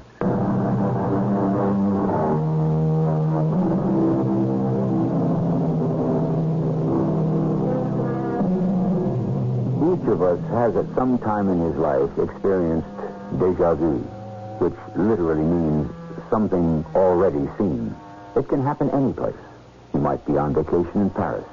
You walk into the Louvre, and you have the sensation of having been there before. There is no rational explanation. You just know that you have been there before. Eastern philosophy might explain that through reincarnation. You actually once had been in the Louvre. Tom Brooks, an investigative reporter, is a close friend of a young district attorney named Webb Morrison and is now in his office. Who, Tom? Galvano? Yeah, he owns a Five Spot, a nice little restaurant on the west side. Yeah, that's the place. Well, what about it? I've eaten there. The food is good and inexpensive. Why? Why what? That the food is good? Has to be to stay in business. And inexpensive? That's just smart. The place is always jammed. Uh-huh. Boy, you must be really hard up for a story, Tom. Or did you just drop in to invite me to lunch? I accept. Well, have your secretary make a reservation for 1 o'clock. You take a reservation when you can get it, chum. Okay, but 1 o'clock is important. Mm-hmm. Why? Because you're the DA, and I want you to see something for yourself. Something to do with the Five Spot, obviously. That's right. Boy, you're all alike, you newspaper guys. Every one of you trying to sniff out some scandal of your very own. The whole world isn't corrupt, Tom. Well, you're entitled to your opinion. Look at your desk. Papers all over it, and every one about some kind of rip-off. That's why you got the job you've got. I got the same kind of job. Expose phonies and hypocrites. Those who make promises to break them. Mm-hmm. What's the soapbox speech got to do with a Five-Spot restaurant? Ah, if I told you, you wouldn't believe it. I want you to see him for yourself. See who? Paul Galvano. I've seen him 50 times. No, you haven't. Yes, I've been in his restaurant. Well, that's not what I mean. Well, what do you mean? Paul Galvano doesn't exist. The guy who calls himself Paul Galvano has been dead for 3 years.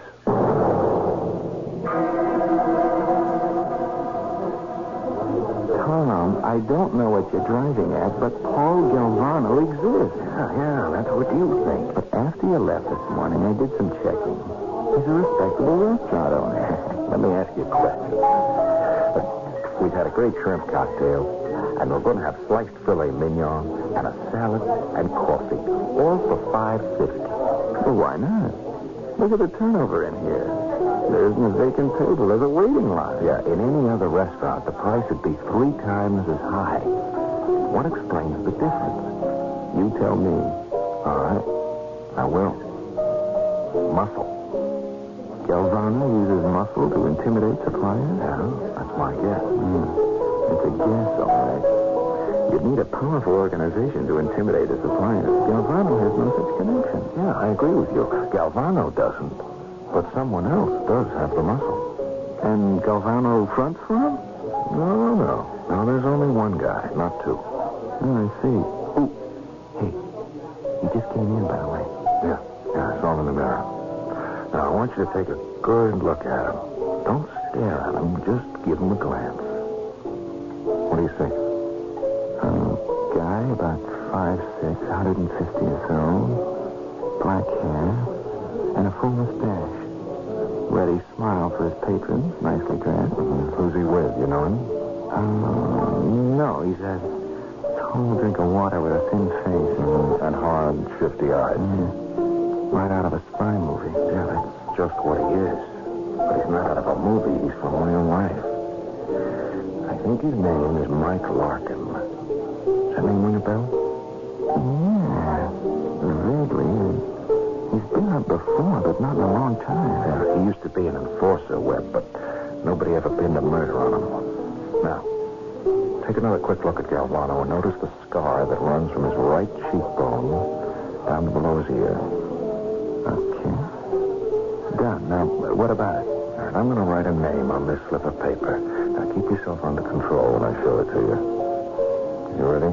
Oh, for heaven's sake, take a look. Holy Toledo. You can't be right. Mike, Yeppo, there's two guys to my right at that table against the wall. The one in the business suit, Doc, yeah. He smells of the law. He is the law, Paul. That's Webb Morrison. He's an assistant DA. I've seen him here before. And nothing. He likes the place. And the place fits his pocket. He's no one to worry about. And the other guy? Don't know him. Find out. Okay? I like my setup here. I don't want nothing that changes. Nothing will. It's airtight. No complaints. They're in line, and they stay in line. You run the best restaurant in the Heights at half the price of other joints. You make money, and they don't know how you do it. Sure they do. But we got the clout. Just keep the suppliers under control. They don't form the line, you know what to do. I did it once, Paul. Had to. The chicken wholesaler? Yeah. You start a new business, bound to be a kind of two. But check out Morrison, the guy with him. You know anybody in the DA's office? Leave it to me. You got nothing to worry about. That's when you get hit, Mike, when you relax. You know these young punks, ambitious white knights, they look for trouble. I don't like the way that one guy gave me the eye. I'll find out who he is. All right. I'll hold up for a week or so. Now, how about the best steak you can buy? $6 with all the trimmings. You can't beat that if you own the ranch. Sure I can. We eat for free.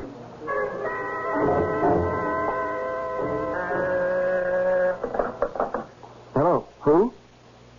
Tell him I'll call back. I just walked in.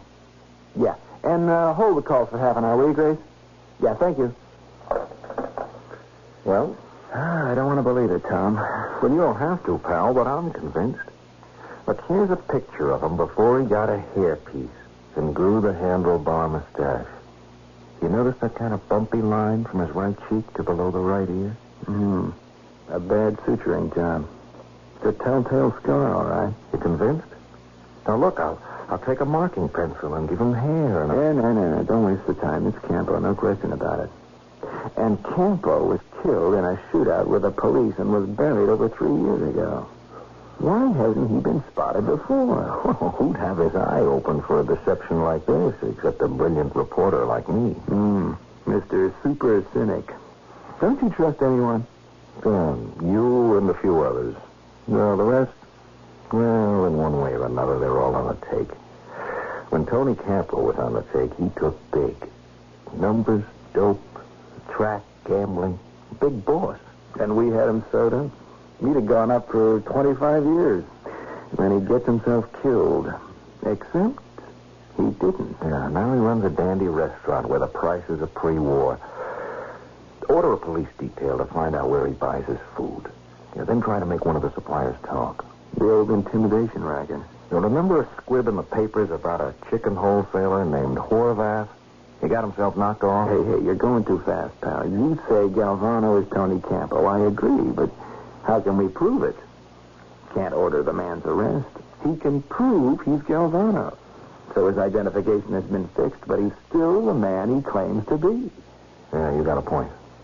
All right, so we have to investigate. Yeah, you do. I can't use a public office to snoop into what's dead, buried, and forgotten. You bring me some solid evidence, and I'll take it from there. See, I can't go to the police with a handful of guesses. I'll get the evidence. And you could also get a bullet in your back. Yeah, well, that may well be, but I'm going after that tin horn gangster. A cop was killed in that shootout, you remember? And the food wholesalers are having to knuckle under to his thugs. Now, calm down. Let's try to make some sense. Okay. Tony Campo was killed. A doctor has to certify the death, and some funeral director has to fake the burial. Start with them. Check your newspaper's morgue and take it from there. Well, that'll turn up the names, but maybe not the body. I think it might. Campo would pay him off, but I don't think he'd have him murdered. An accidental death might work for one of the guys, but not for both. Campo was no fool. You might be right. The trick is to come up with some line that'll make the doctor or the funeral director talk. That may be impossible, but I can try. Keep in touch. There is an alternative, Webb. Exhumation. Now, don't talk crazy. You just can't go dig up a body. There is no body. Without real evidence that Campo didn't die and wasn't buried, I could never get a court order to exhume. You forget that angle, chum. Well, look, what if we just went ahead? No. You're really in space. No way. I can see the two of us on a dark, stormy night poking around in a cemetery with picks and shovels. Not for me.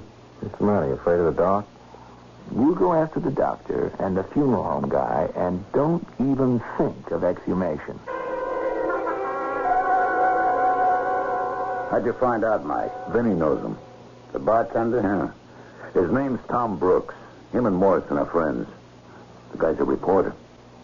Well, nothing to worry about there. Reporters always hang around the DA's office looking for a story. Look, Morrison comes in here pretty regular. He's seen you more than once, Paul. Me, too. And he's never given us a tumble. I don't like it. Have you got a snooper in the DA's office or at that other guy's newspaper?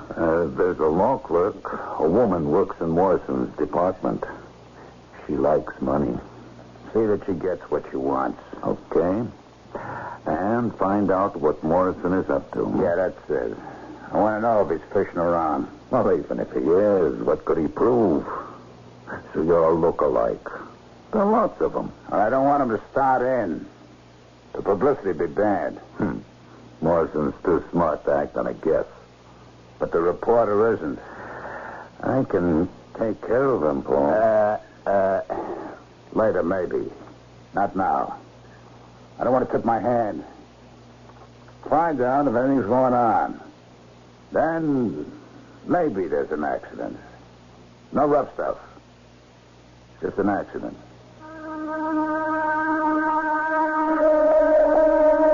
In a letter to George Washington in 1792, Thomas Jefferson wrote, "No government ought to be without censors, and where the press is free, no one ever will." A free press supplies information and comment. It's unique to us Americans, and the checks and balances guard us from despots in government and crime. They will always be with us. A former mob leader, Tony Campo, alias Paul Galvano, is a case in point.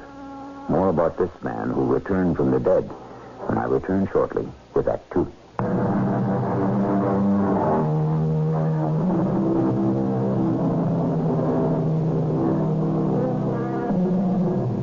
Like a professional policeman, an observant investigative reporter tries to see through and beyond surface facts because the truth lurks behind the appearance of things. It is the scar on the face of restaurant owner Paul Galvano that jogged the reporter's memory, and now he is certain that Galvano is the dead Tony Campo. Coming. Yes? Mr. Councilman? Yes. Tom Brooks from the Forum. May I have a few words with you? A reporter? Yes, sir. What brings you to me? Come this way. My editor has an idea for a series of true stories about elaborate funerals of famous and notorious persons. Is that so? I'm writing a book that will deal with the same idea. With the difference, of course. I'm more interested in how the average person approaches death. You've been retired for, is it 3 years? Yes, that's right. I sold my funeral parlor and retired. Well, you must have had a large practice, this fine house. Well, I made a substantial profit, yes. And you did attend to at least one notorious corpse whose funeral services and burial were spectacular. Tony Campo. Campo? Oh, the gangster that was killed during a police raid. He was buried from your funeral parlor. Oh, Campo, yes. Yes, I remember now. Yeah, it's kind of hard to forget, really. It was the biggest funeral of the year. Can you give me your impression of it? Impression? Oh, what is it you'd like to know? Oh, how you got the job and the persons you had to deal with, the rough idea of how much you spent, that kind of thing. Cost figures are confidential, you understand. Well, I can dig them out if I have to. Why would you want to?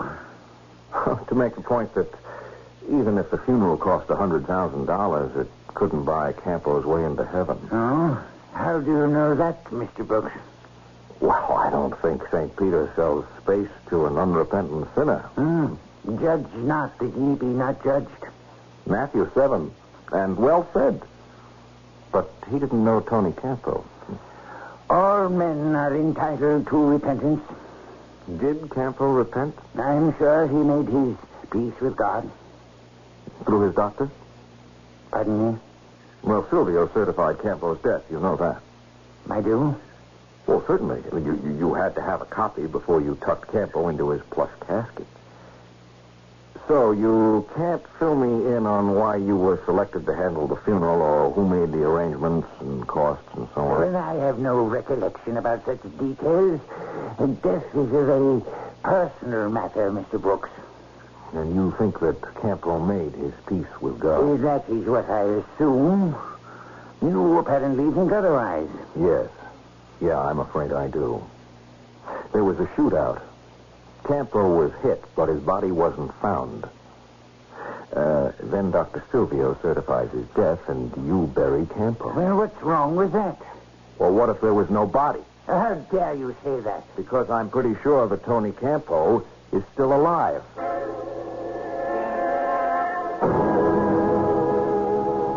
Sit down, Sherlock. Yeah, I'm glad to. I tracked down Frank Councilman, but took some doing. And nothing. He is an oily one. Lives in a house that must have cost $200,000. It's obvious he got paid off. And I tipped my hand. I said I thought Campo might still be alive. Well, you're just pleading for a bullet, aren't you? I'm trying to stir up some action, Webb. I mean, I've made a move. Now it's up to them. If they're smart, they'll ignore me, but I don't think they're that smart. Now, what about Dr. Silvio? Retired. That figures. He sold his practice and moved to Florida. Where? Pompano Beach. Is he in practice there? I don't know. I thought of checking with the AMA, but I didn't want to answer any questions. See, if Silvio faked the death certificate, you can be sure he'd be wary of a police investigation. Well, how'd you find out where he lived? Oh, I had one of the older women in my office try to make an appointment with Silvio. Said she'd been a patient of his years ago. Well, there can't be too many Adam Silvios in Pompano Beach. And the police? Look, Tom, stay away from the police. Why? I told you before, this office just can't be mixed up in an investigation based on a surmise. But don't you want to bring this killer to justice? Of course, but the DA's office can't just point a finger and say, arrest that man. He's Tony Campo. We'd have to be able to prove it. I've checked on Paul Galvano every which way. He really is Galvano. You say he's Campo, come back from the dead. I'm inclined to believe you, but I can't prove it. Neither can you. And let me tell you something else. No, tell away. Councilman and Silvio are still alive. Now, doesn't that tell you something? Yeah, I've thought about that. Campo feels pretty secure. That's right. Why hasn't Campo had them knocked off? Because he's sure of those two guys. Even if one of them squealed, it wouldn't bother Campo. His identification as Galvano is too good. Tracking down Silvio won't help you, Tom. Well, my visit will get back to Campo. It's your funeral. Tom, why don't you Why don't you just lay off? Well, you still have the chance. See, now you sound like a politician, not a public official. What if we expose Campo? Some other hoodlum will come along and replace him. No doubt. Then we go after him. Fighting crime is a losing battle. Not to fight it is no alternative. You know that. It's your job to know that. I know my job, and I do it when my office has something tangible to fight. An empty casket's going to nail Tony Campo.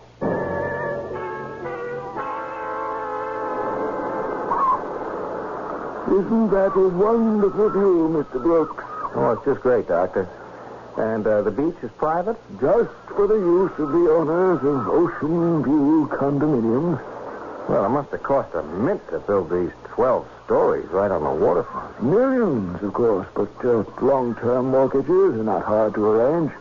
Did you build Ocean View? Oh, dear, no. The builder went bankrupt. I and some others took it over. That's a big investment. Substantial. But we're in the black now. 90% of the apartments have been sold. I'll show you the few we have left.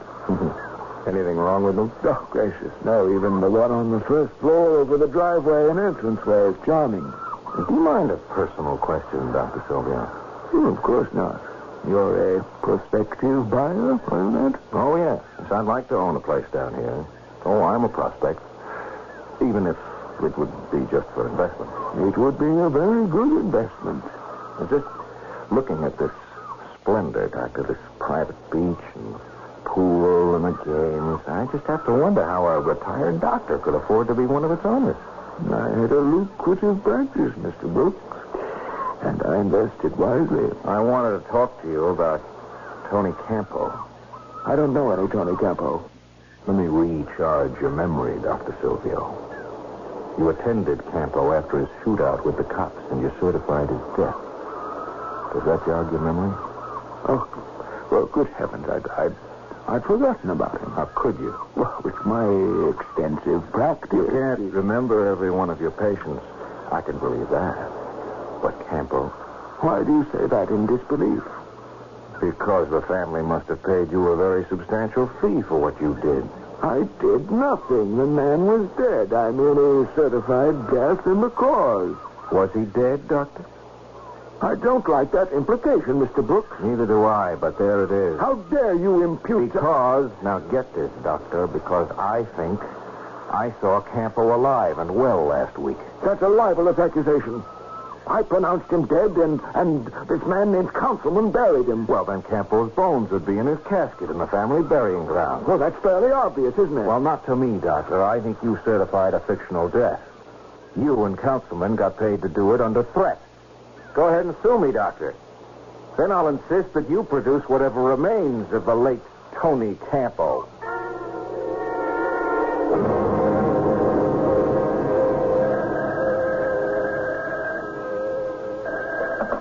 Yeah. Paul, Dr. Silvio called me. That reporter's got a long nose. First he visits the funeral director and then the doctor. No problem. Not from Councilman. He had an accident. What? I told you no rough stuff until I gave the order. A dead guy can't be a witness. Councilman fell off a retaining wall, was run over by a car. And when Silvio reads about it, he'll panic and go to the police. Now, you listen to me. Make sure he doesn't. But don't touch him. But, boss... No. No. Don't act until I think. Be here in the morning. I'll figure out what to do with Silvio.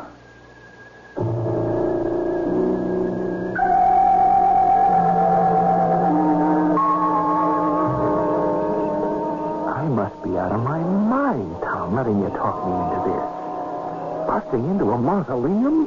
They took care of Councilman. We've got one witness left, Webb. I hope he's being protected. And the police in Pompano Beach have staked out the doctor's house. Oh, come on, lock. Open up. Where'd you get the pick lock? Underworld connections. My pal showed me how. He even wanted to come along. Ah, did it.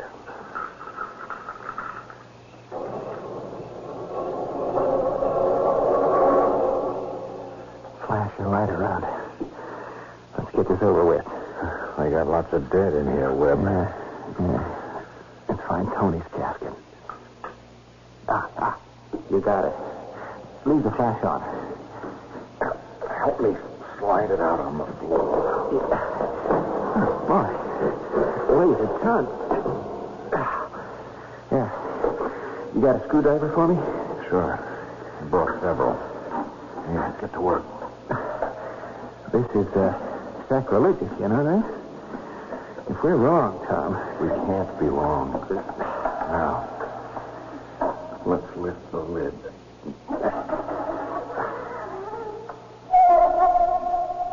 Yeah. Shine the light inside. It's empty. What did I tell you, Webb? No. It's not. Here, give me the flashlight. What do you mean it's not? What's that? You see? Yeah. Well, pick it up. See what it is. A sealed gold box. There's a card under it. What's it say? Here repose the ashes. We're sunk.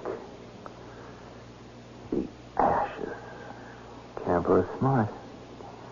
You said so yourself. You anticipated something like this. The casket is empty, all right, because he had himself cremated.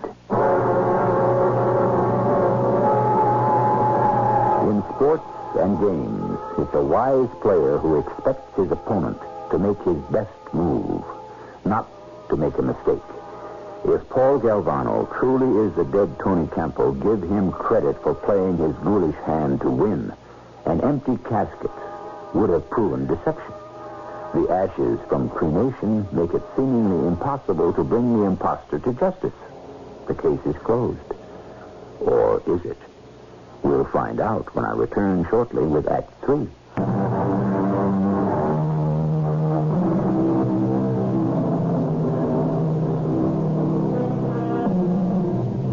One of our common faults is a reluctance to take chances.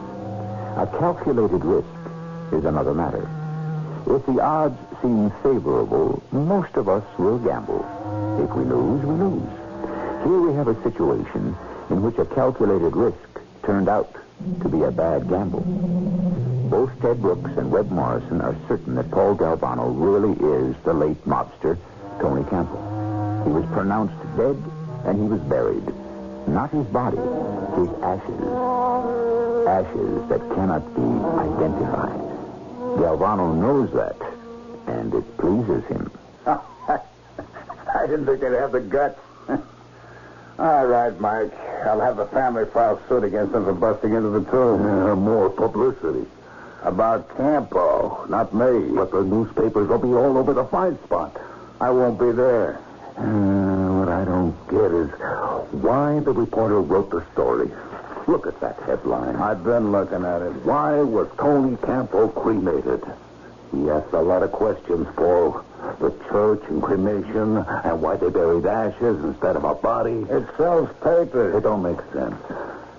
They don't find a body, they find ashes. Why put out a story that's going to get both of them canned? They must know something else. There is something else. You took care of Councilman. Huh? What about Dr. Silvio? Him you lay off of. I could pay him a visit. All right.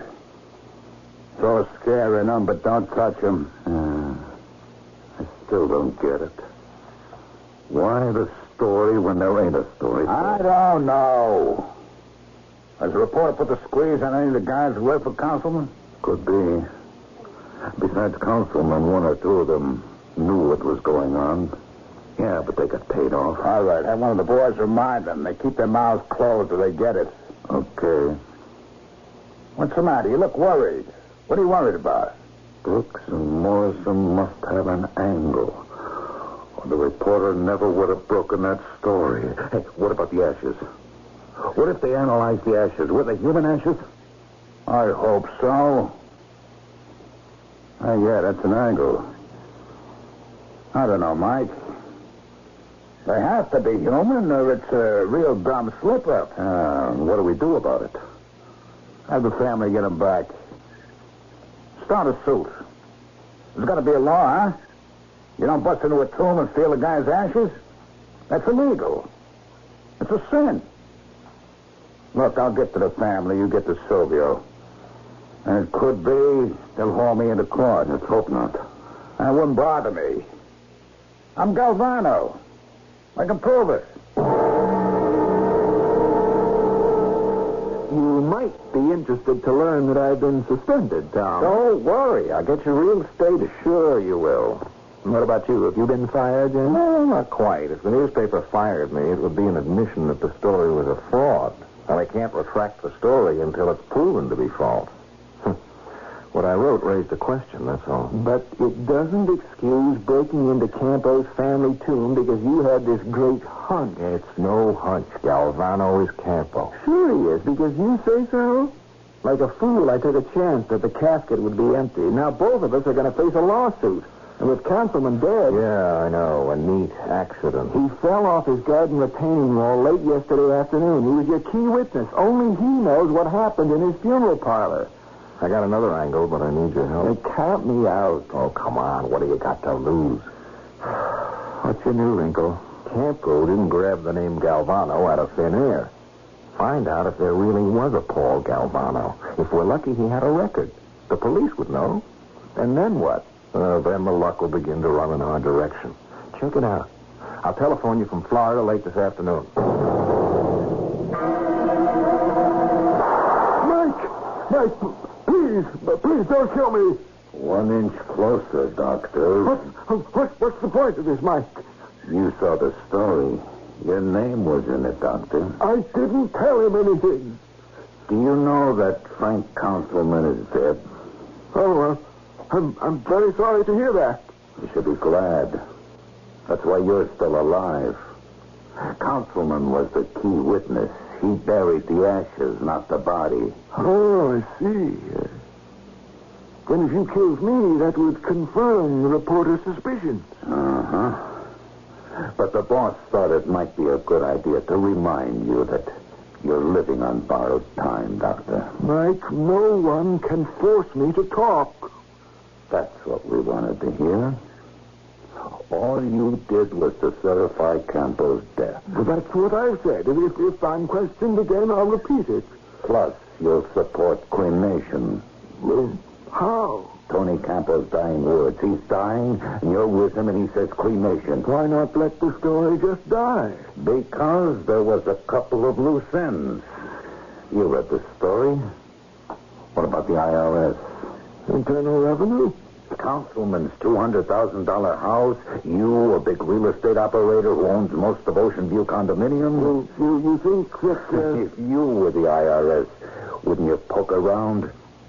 For instance, where did you get all the money to afford such a big investment? They check your tax returns. You didn't report the kind of dough you invested in Ocean View. Oh, I understand. I wouldn't know how to explain. I'm going to tell you how. Now listen and get this straight. You sold your practice and moved down here. The Campo family's grateful to you. They stake you to enough money so you can go into real estate. They own Ocean View. But get the but.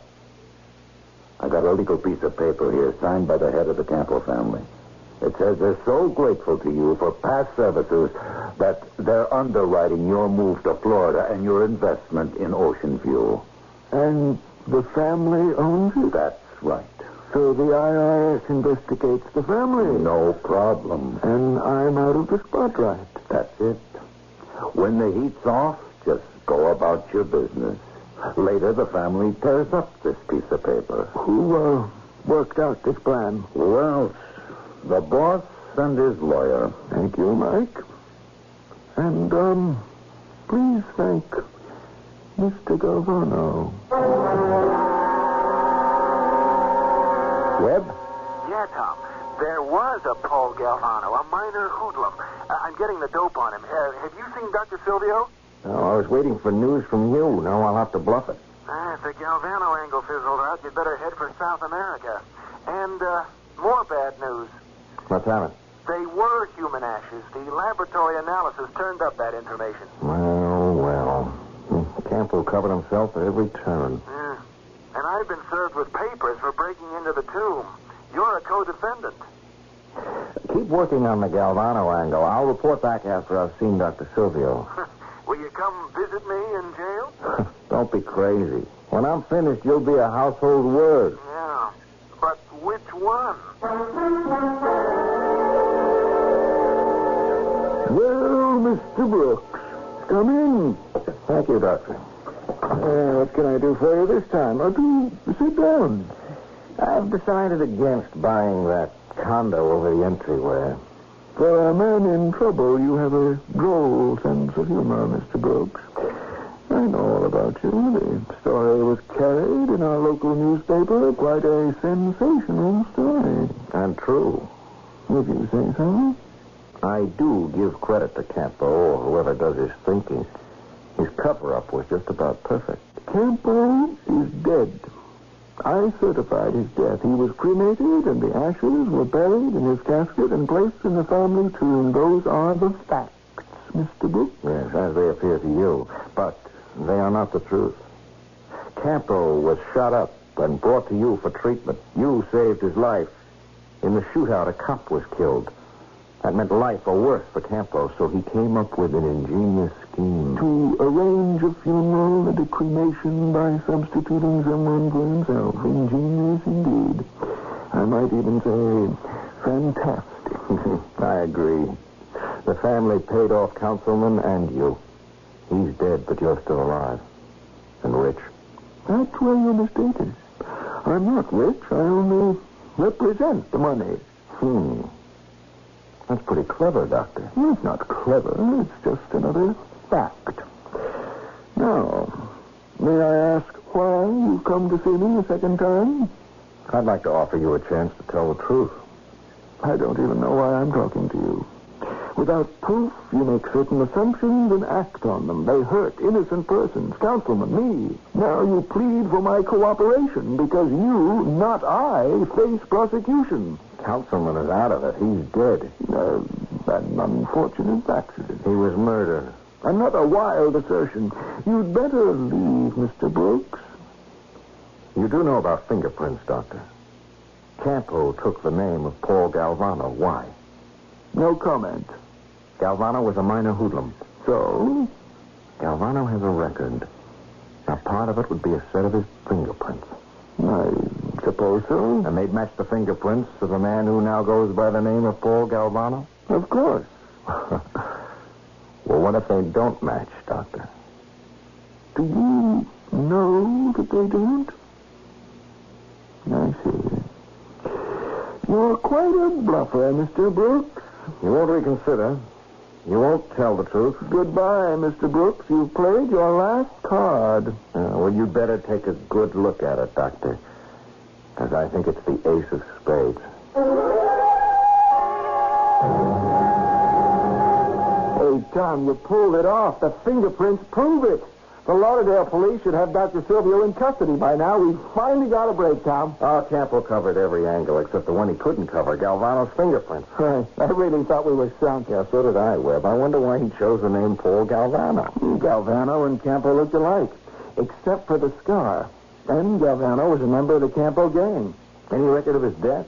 The real Paul Galvano? No. You know what I think? It's pretty macabre, but those ashes in Campo's casket. Frank Councilman really did cremate a body? Yeah, why not? I mean, if Galvano was killed in that shootout. Yeah. Campo lives and Galvano's dead and is cremated. Ooh, that is kind of gruesome. Well, the search is on for Campo. The police will bring him in today. Yeah, let's hope, but I wouldn't be too sure. Well, why not? Well, didn't you know you've got an informer on your staff? The reporter broke the case, Paul. The secretary in Morrison's office, she told me about the fingerprints that don't match. Uh-huh. All right, Mike. You take over the 5 spot. Sell it as soon as you can. Meet me in Mexico City. Yeah, but the cops are on the prowl. How you get out? Private plane. Belongs to a pal. Yeah, you think of everything, Paul. Make that, Tony, will you? I've had the disguise for 3 years. That's enough. If they ever catch me, they'll catch Tony Campo.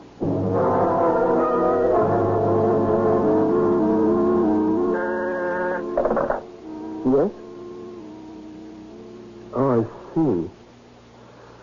Oh, I'm sorry, too. Who took them off? Oh, it's hard to believe, Captain. Yes, I will. Goodbye. He slipped away? Yeah. Mexico, private plane. Too late to intercept. Well, Mexico's welcome to him. And we still have Dr. Silvio. But you stuck your neck out. So did I. We were right. And to have Campo escape. It's no problem. I'm not in my business for headlines, Webb. Neither are you. What drives us is anger against injustice. Look, someone has to protect the public. We exposed Campo. You did, Tom. Because of a free press. And to that, all I can say is, amen.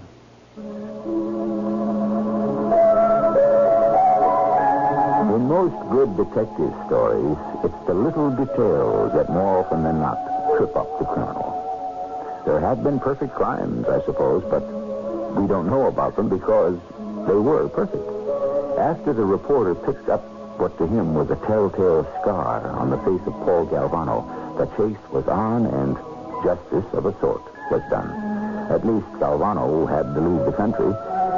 I'll have some closing remarks when I return.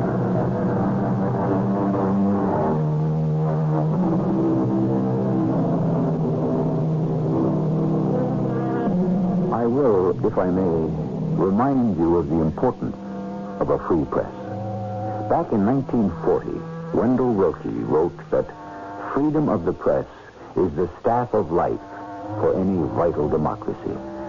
We take this unique distinction lightly, but this freedom, like democracy itself, must be defended at all times from those in public and private life who would subvert it. Our cast included Tony Roberts, Russell Horton, Ralph Bell, and Ray Owens. The entire production was under the direction of Hyman Brown. And now, a preview of our next tale. Do they appear to have been read carefully? Anything cut out of them?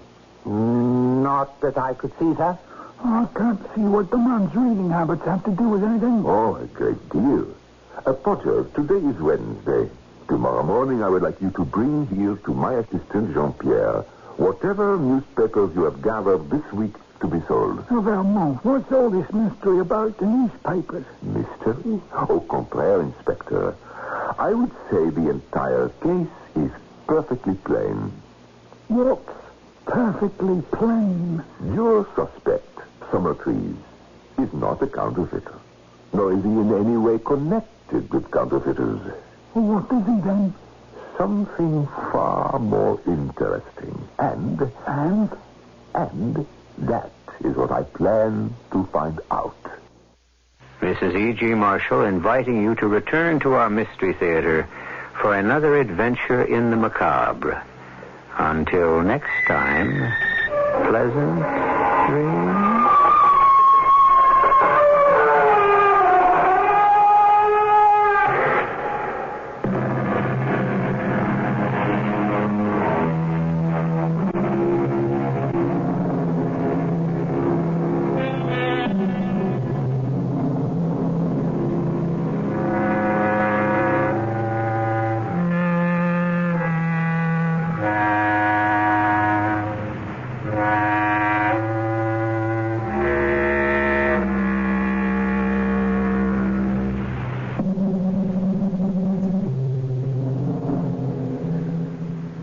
CBS Radio Mystery Theater presents...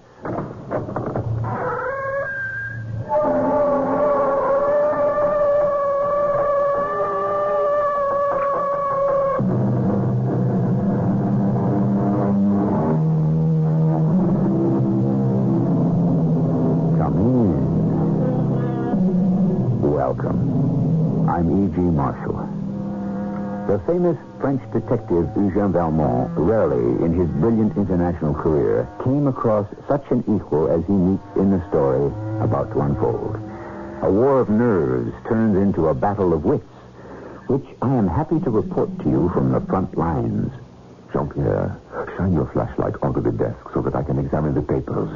Monsieur Valmont, it's hard to believe Dr. Willoughby could be up to something so underhanded. Are you speaking of Dr. Willoughby, alias the aged messenger, alias Ralph Summertrees? I doubt if he is as innocent as he looks, but let us wait and see what I find here.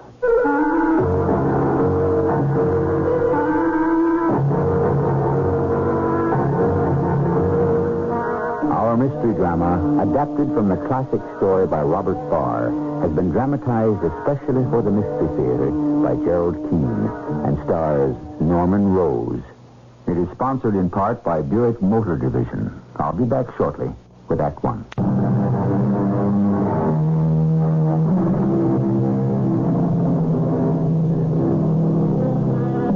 We are in England, the late 1800s. An American president has just been elected, and the London newsboys are shouting something about the defeat of free silver. A man with deep-set eyes and sharp features, wearing a long cape, buys a newspaper and hurries home. He is Eugène Valmont. I simply could not find a cab in the fog, so I walked all the way to my flat. After dinner, I opened the paper and sat before the fire. The eloquent Mr. Bryan had been defeated in the election. I was sorry to read that. A man with such a gift of words. Come in, Jean-Pierre. What is it? Monsieur Valmont, Inspector Spencer Hale is here to see you. At this hour? Or show him in, then. Oui, monsieur. Glad to find you, Valmont. Mind if I shut the door? Of course. It is only the barbaric Americans who leave all the doors in their houses open.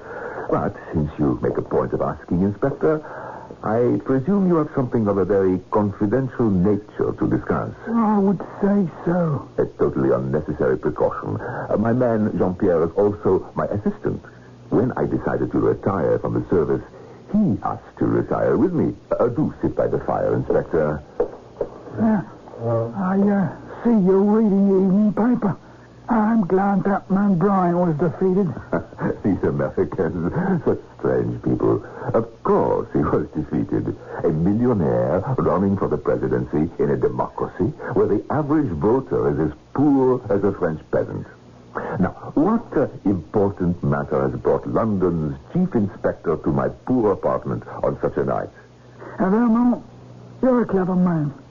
So when I tell you the question which has brought me here tonight is the same on which the American election was fought, I know I need say no more. Free silver, Inspector? Yes, entirely too free. Tell me, dear friend, have they eluded you? Who? Why, the counterfeiters. I'll be. Valmont, that was just a lucky shot. Perhaps. Well, tell me how you guessed it. Very simple, mon ami. The question on which the American election was fought was the price of silver, which is so low it ruined William Jennings Bryan. Silver troubles America, ergo silver troubles Scotland Yard. It is not the theft of silver, but the price of silver, the very low price. Ergo, someone must be counterfeiting British coins and making a large profit. Valmont, you've hit it. I'll say that for you. Banged it right on the noggin. You see, there's a gang of expert counterfeiters who are putting out real silver money and making a clear shilling on every half crown. I gather you do not know who the counterfeiters are. No, but we know the man who's shoving the stuff. So you go from A to B and find out. So far, no luck. Which is why I've come to see you tonight. To see if you would do one of your old French tricks for us on the quiet. What French tricks, Monsieur Hale? No offense intended. No, I need someone to go through a man's house without a search warrant. Spot the evidence, let me know, and then we'll rush the place before he's had time to hide the goods. Oh, I see. Who is this man and where does he live? Well, his name is Ralph Summertrees, And he lives in a very posh 4-story in Park Lane. And why do you suspect him? Park Lane is an expensive district to live in. Now, his summer trees has no ostensible business. Yet every Friday he goes to the United Capital Bank in Piccadilly and deposits bags of silver coins. And they are, of course, the real thing, not counterfeit. Naturally. But it's no great problem to go around London with a pocket full of counterfeit 5-shilling pieces, buy this, that, and the other, get the change, and come home with legitimate coin. Why don't you nab him on his way out when he's got a pocket full of counterfeits? Well, we thought of that. But we want to land the whole gang. And if we arrest him for buzzing, whoever doing the counterfeiting will escape. And you know for certain this Summerfield... But Summertree... yes, that he is not the counterfeiter. Well... Of course you do. You've got one of your own men working in his house. Unfortunately, your man has not come up with any evidence. You've hit it again, Valmont. I've got a man there called Podgers working his butler there, but... He has come up with nothing, eh? Tell me, how does the money get to this summer trees in Park Lane? It's brought there every night by a man who looks like an elderly, respectable city clerk. He puts it in a large safe in a dining room on the ground floor. Have you had the clerk followed? Oh, certainly. Oh, what do you take us for?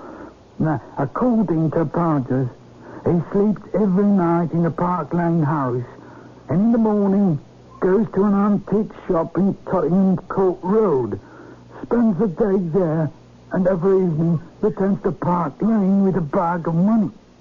And you would rather not arrest and question him either? Well, for the same reason. He's merely a messenger. What good would it do to put the go-betweens in the clink, letting the real criminals escape? Nothing suspicious about the antique shop? Nothing that we can discover. Then let us see what I can discover. Do you happen to have a counterfeit 5-shilling piece on you? Yes, I do. Good, give it to me. I may be able to put it to good use. Oh, my. It certainly is a faithful reproduction. Using pure silver, these counterfeiters can make a 5-shilling piece for practically nothing. I mean, the actual silver is worth no more than 6 pence.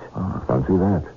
Now, to get back to your suspect, Summerlee... That man is Summertree. Yes, of course, that's what I meant. But does he have any women servants in his house? No, all men. A butler, a valet, and a French cook. Oh, a French cook? This case begins to interest me. Real French cooking. You know, I might take your man Podger's place and play the butler, since I gather he has not discovered anything. Oh, he's done a good job. Everything a man can do. Naturally, he doesn't have your experience. Now, what does this Summerfield do all day? Well, Podger thinks he's a writer. Locks himself up from morning till evening in his study. Doesn't he come out for lunch? And now he has a hot plate in his study, makes his own coffee, has a little pantry, and has a sandwich.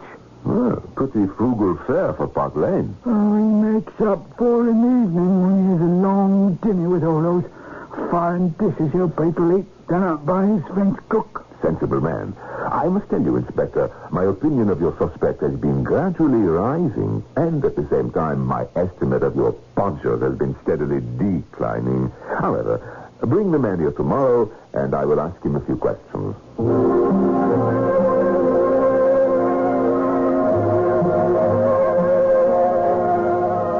Monsieur Valmont, this is Sergeant Podgers. How do you do, sir? Podgers, has this man Summertrees ever stopped you from entering any of his rooms in Park Lane? No, sir. He's been quite open with me, you might say. Last Friday, he went to the safe, took out the money, had me count every shilling, and sent me to the bank to deposit same. To deposit same, Yeah, what do you think of that, Valmont? Well, frankly, I think he has seen through Podger's disguise and been very sure the scheme is amused by the masquerade. Now then, Podger, about this aged clerk. He arrives every day with the money at what time? At prompt 6, sir. Does he ring or let himself in with a latchkey? With a latchkey. How does he carry the money? In a locked leather satchel, sir. And you have seen him go directly to the dining room, unlock the safe, and put in the money. Yes, sir. So, it is the aged clerk who unlocks the leather money bag. Yes, sir. Let me see. That is 3 keys used within as many minutes. Did you ever see Mr. Summertrees with this bunch of keys? For instance, the time he opened the safe and you counted the money and took it to the bank, what key did he use? I don't remember, sir.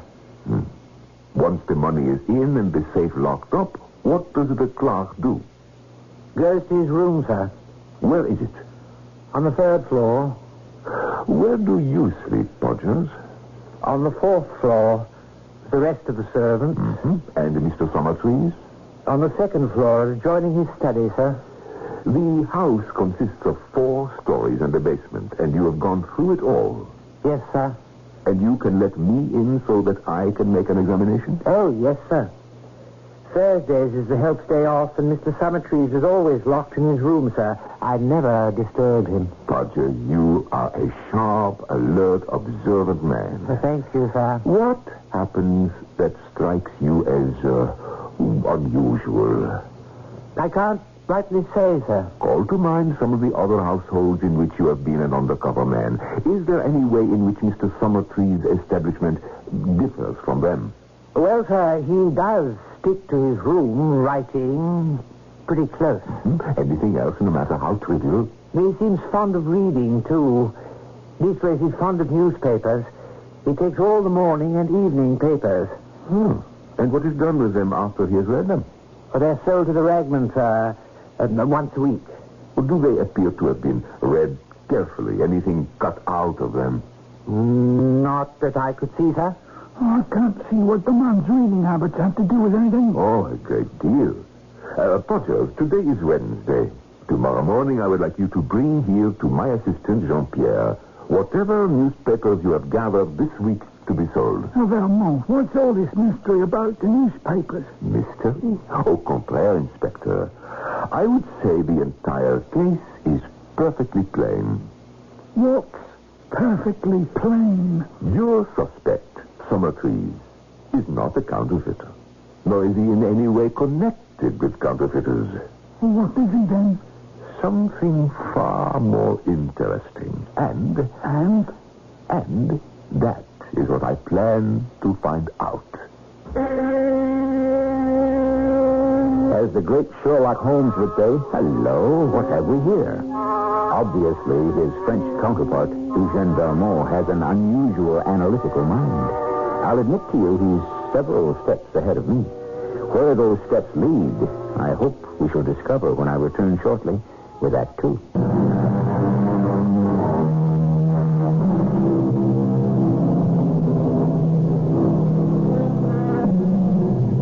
Have you ever noticed how poised and alert is a hunting dog when his senses tell him his prey is not far off? Our Eugène Valmont has picked up a scent, but where does it lead? To whom? A fox? A wolf? Perhaps a man disguised in sheep's clothing? The following day, our French detective arrives at the Park Lane house. Policeman Podgers leads him to the 3rd floor. And, this, I take it, is the room where the aged clerk who delivers the money spends his evenings. And nights. Yes, sir. I advised you to come here today, Monsieur Valmont, because I accidentally opened the study of Mr. Summertrees, and he's not there. I'm sure he'll be out for quite a few hours. Ah, good. Now, to make a thorough search. What are you looking for, sir? An escape hatch. You tell me that this clerk arrives with the money, puts it in the safe, goes up to this room, remains here all evening or night, and leaves in the morning. Quite right, sir. But don't you find it peculiar he should arrive at 6 and go to bed hungry? No dinner? Oh, I never thought of that, sir. Yes. And you never told me what he looked like either. The clerk, sir? Quite old. Gray hair, gray beard. Yes. And your master Summertrees, how would you describe him? Well, a younger man, quite clean-shaven. That's the closet door you're tapping on, sir. Yes, I know it is. And I shall go inside the closet and continue tapping. There must be a latch here somewhere. Huh. Why would anyone hang a pair of trousers on a hook back here? Now, suppose we give this hook a little twist. Good Lord, sir. The panel in the back of the closet is moving. So it is. Potters, I want you to go down one flight into Mr. Summertree's study and wait there for me. Now, sir? The sooner, the better. Potters? Potters, are you there? Mr. Valmont, how did you get down here into Mr. Summerfield's closet? I walked down, Potters. There are two closed closets, one directly above the other, and behind them a connecting secret stairs. You see why this would be useful, Potters. Not entirely, sir. The aged messenger who has all the keys puts the money in the safe, then goes up to his room on the 3rd floor, into the closet, back down the secret stairs to the 2nd floor closet, removes his beard, changes clothes, and so forth, and becomes who he really is, Mr. Summertrees. He has an excellent dinner prepared by an excellent French cook, and the next morning he reverses the procedure, becomes the aged messenger, and goes off to this shop on Tottenham Court Road.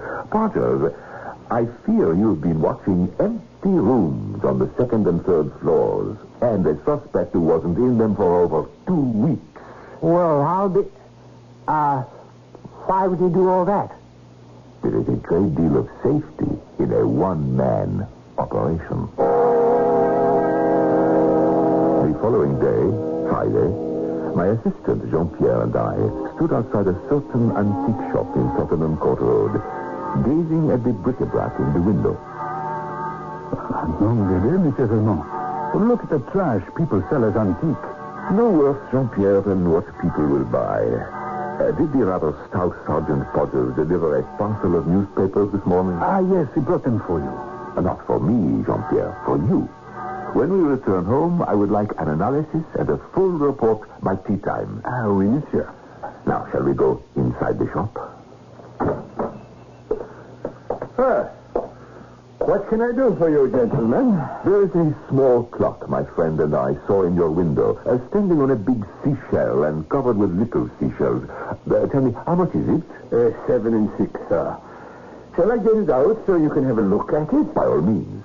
Get it out and wrap it up. We shall buy it. Jean-Pierre, do you happen to have any small change about you? I'm afraid I don't.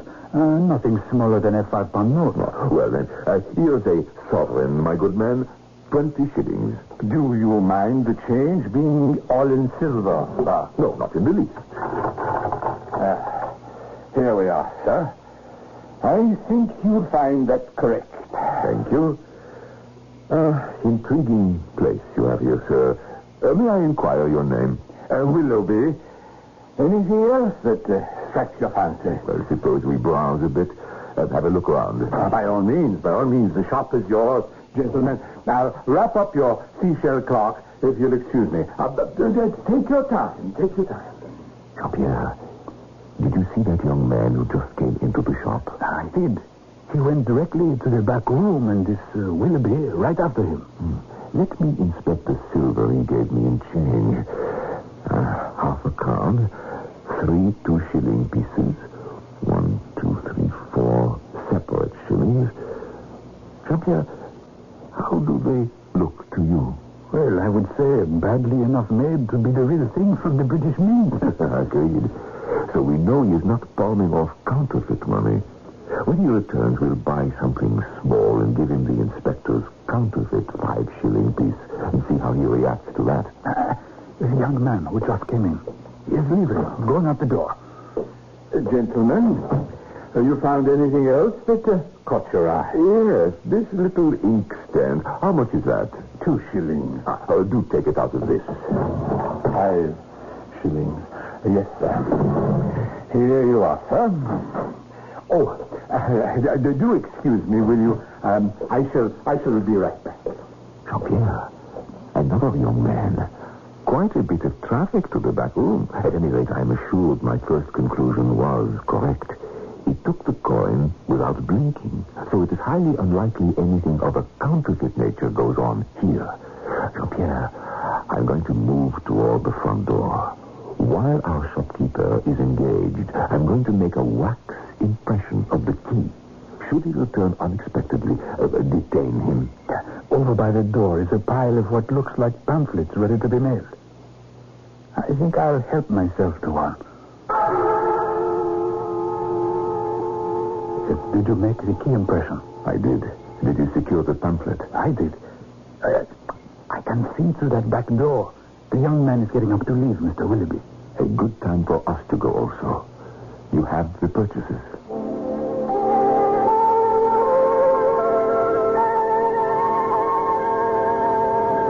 Monsieur Valmont, I have gone over all the newspapers Sergeant Porter's left here. Each one is more or less the same. The usual advertisements of pills and soap and so forth.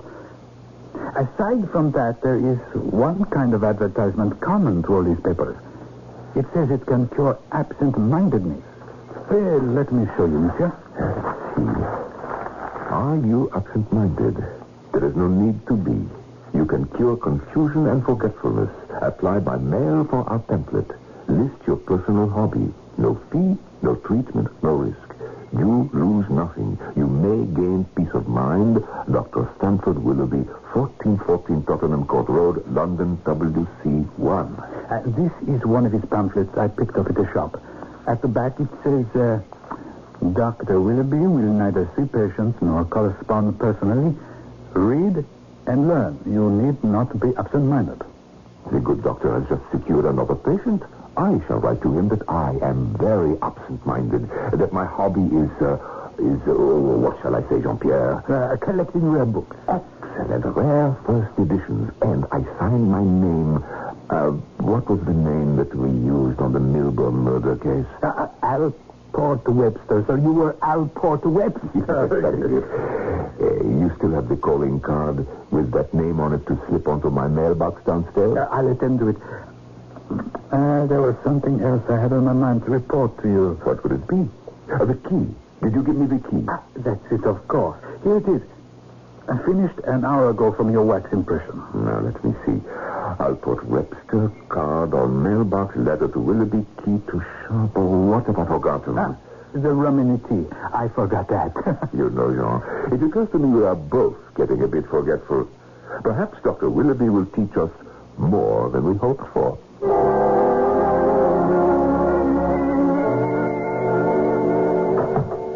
Good morning, Monsieur Valmont. Good morning, Jean-Pierre. There is a Mr. Angus McPherson outside. He's come to see a Mr. Alport Webster. Here. There is his card. So soon, Mr. Webster has a visitor. Jean-Pierre, show the gentleman in. You may come in, sir.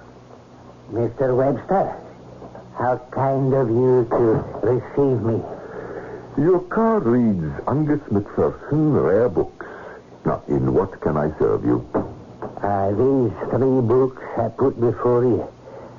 Are you interested at all in first editions, Mr. Webster? It is the only thing I am interested in, but, unfortunately, they often run into a lot of money. Aye, that's true.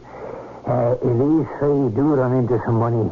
This one, it costs £100. However, it is an excellent value. The last one sold at auction here in London for £150. This book is £40, and this one £10. I'm sure, Mr. Webster, you could not duplicate 3 such treasures at these prices in any bookshop in Britain. Oh, yes, quite extraordinary. Beautifully got up, excellent condition. How, sir, for instance, did you learn that I was a collector? Mr. Webster, I must confess I chanced it. I do that very often. I enter a flat like this at a good address, send in my card to the name on the mailbox, and if I'm invited in, I ask what I asked you. Are you interested in rare editions? Well, if he says no, I'll leave. If he says yes, then I show my books. Mr. McPherson, since this is the first time you have called upon me, you have no objection if I ask the name of the owner of these books? Oh, his name is Mr. Ralph Summertrees of Park Lane. I shall be glad to leave the books with you and come back tomorrow when you've made up your mind. Oh, no. It is rather a question of money. I was going to tell you, I have a very good friend. And when people find it inconvenient to put down a considerable sum, he pays for the books. Then I make an arrangement with my customer to pay a certain amount each week, installments small enough to suit the client. Suppose I take the book at £10. What installment should I have to pay each week? What you like, sir. Would 5 shillings be too much? I think not. Done, then. If you pay me 5 shillings now, I will leave the book with you, and will call on you this day each week for the next installment. Good enough. Here you are, 5 shillings. Until Wednesday next, then, Mr. Webster. A pleasure. Jean-Pierre, I'll have my man to show you out. Jean-Pierre, show Mr. Macpherson out. Good day, sir. Yeah, and thank you. And happy reading. You've got a treasure there. Very fine indeed. Gold tube, red Morocco leather, no less. Jean-Pierre, has our Mr. Macpherson left? Yes, monsieur. Oh, is that a book you bought, sir? No, Jean. It is cheese for our mousetrap in a most exquisite binding. Unquestionably, Eugene Valmont is uncovering a swindle. How it works, who works it, who gains, who loses, are all questions to which you have every right to expect answers. But since when have I ever disappointed you if you remain tuned in for Act 3? I'll be back shortly.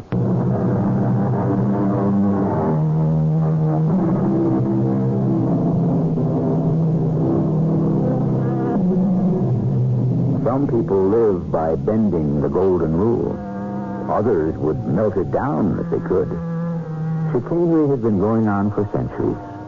Even Samuel Johnson warned, saying, if a man really believes there's no difference between virtue and vice, why, sir, when he leaves my house, I count my spoons. Good advice, it seems to me, today as it was 200 years ago.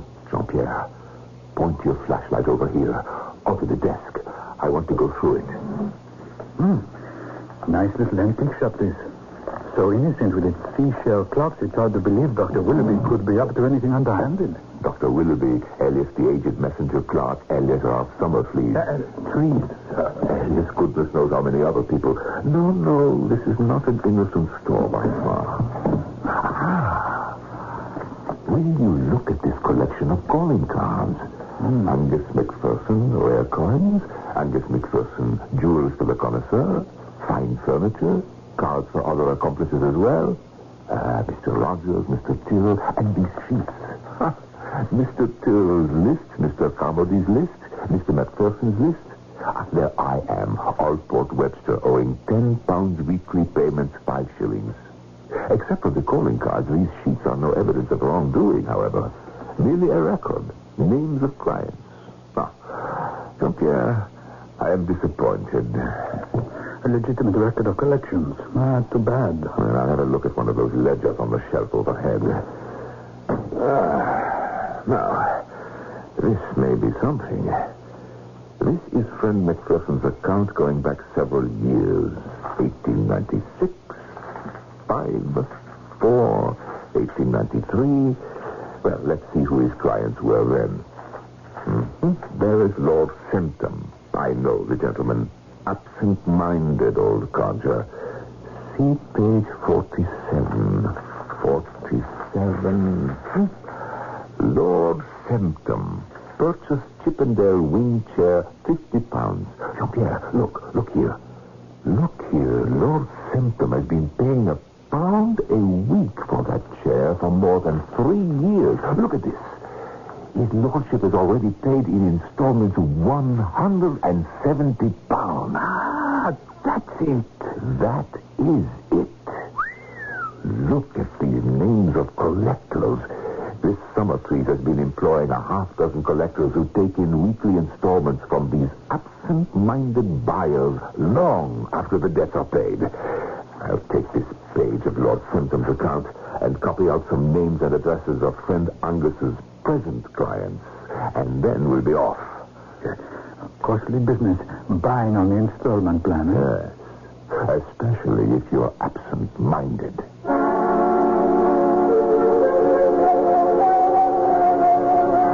Vermont, I got your message. Why are we meeting here in Trafalgar Square? If one has secrets to divulge, the most public place is the most private. That's what we were taught in the Paris Sûreté. Well, so what is it? You say you already have evidence against the man. Evidence absolute and complete. Well, then who are the counterfeiters? My dear Hale, I have told you since the beginning that Summertrees was neither a counterfeiter nor a confederate. But I believe I have evidence sufficient to convict him of quite another offense, which is probably unique in the annals of crime. Inspector, I would like you to come by to my flat next Wednesday at about 5:45, prepared to make an arrest.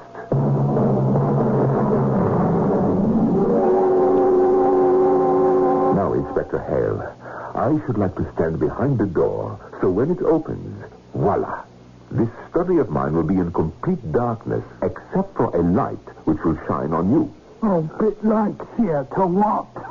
So, when the young Macpherson fellow enters, he will immediately see you towering there, full height in your official uniform. A frightening sight to behold. Oh, thank you. You see, Hale, I am anxious to study Macpherson's face when he realizes he has walked in to confront a policeman. Oh, what time is it? 1 more minute and our friend will be here to collect his 5 shillings for the book I purchased. Mr. Angus Macpherson.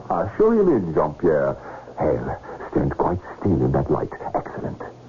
Oh, I beg your pardon. I had expected to meet Mr. Webster. Come in, Macpherson. Oh, there you are, Mr. Webster. I didn't see you at first. Sit down, Macpherson. You have called on Lord Semptom this week. Aye, sir. And collected £1 from him? Yes, sir. 3 years ago in October, you sold Lord Semptom a Chippendale wing chair for £50. Quite right, sir. When you were here last week, you gave me Ralph Summertrees as the name of the gentleman who owns the books living in Park Lane. You knew at the time this man was your employer. You also knew that this Summertrees of Park Lane was identical with Dr. Willoughby of Tottenham Court Road. I don't exactly see what you're driving at, sir. It's quite usual for a man to carry on a business under an assumed name. There's nothing illegal about that. We will come to the illegality in a moment. You and Rogers and Tyrrell and 3 others are confederates of this Dr. Willoughby. We are in his employ. But no more confederates than clerks usually are. I think, Macpherson, I have said enough to show you that the game is what you English call up. You are now in the presence of Mr. Spencer Hale of Scotland Yard, who is waiting to hear your confession. Confession. Confederate. I must say, he used extraordinary terms. What have you to say in your defense? Where nothing criminal has been alleged, I see no necessity for defense. If you will be good enough to let me know of what you complain, I shall endeavor to make the point clear to you. I show you this ledger sheet. Have you ever seen it before? Oh, yes. It's been taken from our file. It's what I call my visiting list. Oh, come, Macpherson. Why continue this charade? We all know about it. You never heard of Dr. Willoughby, I suppose. Oh, yes. Yes, she's the author of a silly pamphlet on absent-mindedness. You are right. Have you ever met this learned doctor? Oh, yes. Dr. Willoughby is the pen name of Mr. Summertrees. Really? Well, we are extracting your confession bit by bit. Macpherson, I think it would be far better if you were honest with us. If you tell me what the charge is, I will then know what to say. We charge you, sir, with obtaining money under false pretenses, a crime that has landed the biggest financiers in jail. No, Valmont, we mustn't threaten, you know. Take, for instance, Lord Semptom. You sold him a chair for £50 on the installment plan. He was to pay £1 a week, and in less than a year, his debt was liquidated. But he is an absent-minded man, as are all your clients. So you kept on collecting and collecting for more than 3 years. Now, do you understand the charge? What you tell me is really a clever little scheme. The absent-minded league, one might call them. Most ingenious. I quite see how you could make such a mistake. You have jumped to the conclusion that we sold nothing to Lord Septim except a Chippendale chair 3 years ago. However, his lordship is a frequent customer of ours and has had many things from us at one time or another. We keep a sort of running contract with him by which he pays us £1 a week. Are you telling me that all your customers deal on the same plan? You keep selling and they keep paying? That visiting list on your desk, Mr. Valmont, is incomplete. To understand it, you must refer to our business encyclopedias. Take Lord Septim. His account is the number 102. Turn to that page of the encyclopedia of 1893. And you will see a list of all the items his lordship has purchased. If you will allow me to use your telephone for a moment, I will ask Mr. Summertrees to bring you the encyclopedia for 1893, and in 15 minutes, you will be satisfied that everything is legitimate. May I use your phone? Just a moment, I'll do the telephoning. What's his number? Hyde Park 140. Hello, Central. Get me Hyde Park 140, please. These encyclopedias contain the real secret of our business and are kept in Mr. Summertrees' safe. Is this the residence of Mr. Summertrees? Oh, is that your Podgers? Is Mr. Summertrees in? Oh, very well. This is Ale. I'm in Valmont's flat. Yes, where you were the other day. Very well. Now go to Mr. Summertrees and say to him that Mr. McPherson wants the encyclopedia for 1893. Did you get that? Oh, yes, he'll understand what it is.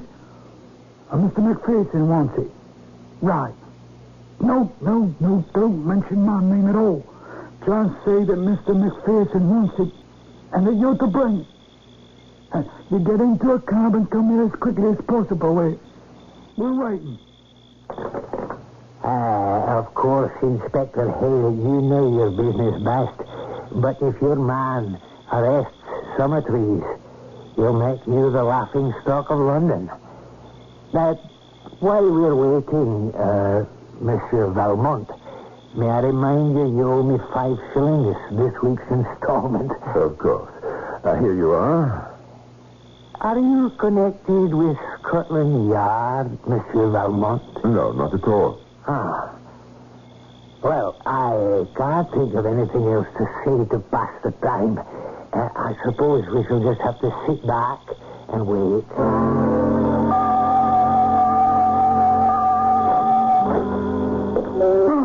Podgers, give me the book. Let's see. The Encyclopedia of Sport, 1893. What sort of joke is this, McPherson? Oh, no. I might have known this had happened. If you'd allowed me to telephone, I should have made it perfectly clear to Mr. Summertrees what we wanted. There's an increasing demand for out-of-date books on sport, and he thought this is what I meant. There's nothing for it but to send your man back to Park Lane and tell Mr. Summertrees we wanted the lot volume of accounts of 1893.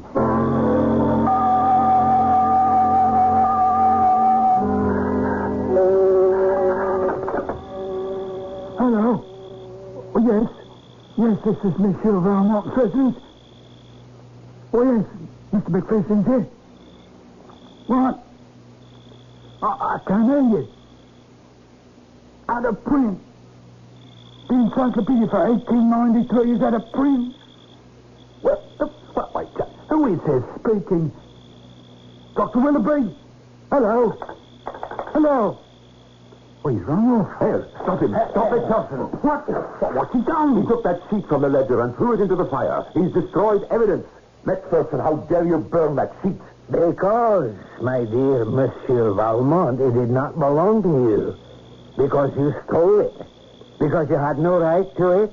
And because you have no official standing in this country. I have always maintained these sheets and ledgers should not be kept. Mr. Summertrees, however, persisted. But he made this concession. If I ever telephoned him the word encyclopedia, he would at once burn those records. When done, he was to telephone back to me the words, "The encyclopedia is out of print." Now, gentlemen, either put me formally under arrest or see me to the door. This farce is now over. A very good evening to you, Inspector Hale. And a good evening to you, Monsieur Eugene Valmont.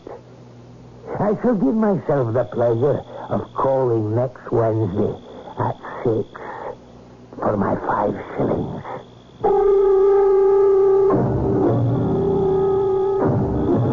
Believe it or not, the inspector from Scotland Yard and the retired detective from the French Sûreté are still friends.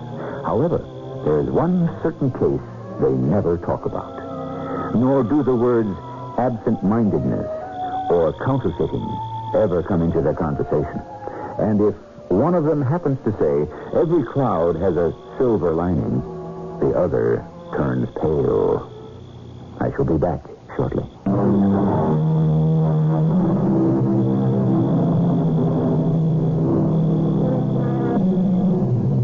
In the world of the wicked, a certain kind of swindle is regarded as a very great act, the one that's foolproof. And the greatest artist is the one who takes the least risks. I dare say among the hundreds of tales of rogues and knaves I brought you on the Mystery Theater, this is the first in which flim-flam flourishes. I hope it is the last. Our cast included Norman Rose, Robert Dryden, and Lloyd Batista. The entire production was under the direction of Hyman Brown. And now, a preview of our next tale. The spirit, having achieved the ultimate understanding, leaves the body and tries to become one with the universe. Leonard, I'm drowning. But the time is not yet, and so it must be born anew in another body. Leonard, is this you? Bridges, I am finally free. I know at last. I know. The guru showed me who I am. Who are you? I have been born again, recreated. Although, realistically, I never died. Yeah? Once again, I walk the world. I think, I dream, I create. But who are you? That is, who do you think you are? Oh, I know who I am. Yeah? Yeah. I'm Leonardo da Vinci. This is E.G. Marshall inviting you to return to our Mystery Theater for another adventure in the macabre. Until next time, pleasant dreams.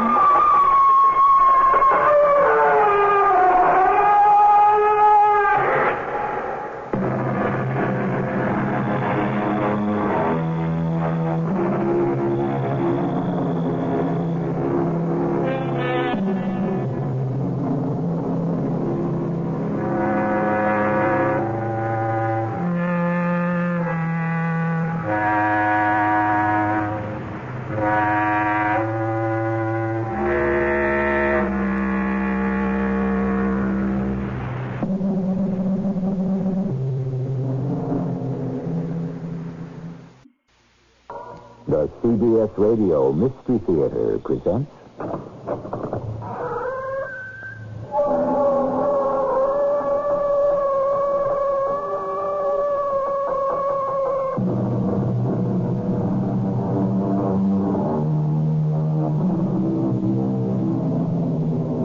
Come in. Welcome. I'm E.G. Marshall. Art for the sake of art.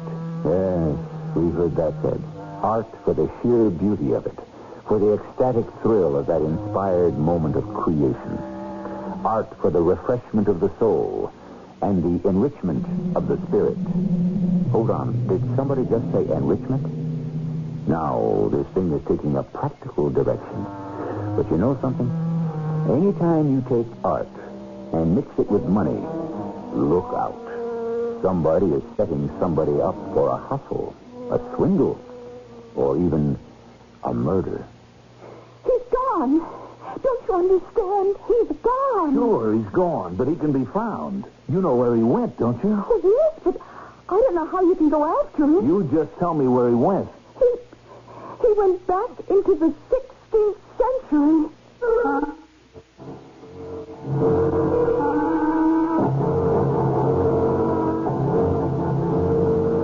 Our mystery drama, The Further You Go, The Less You Know, was written especially for the Mystery Theater by Sam Dan and stars Mandel Kramer.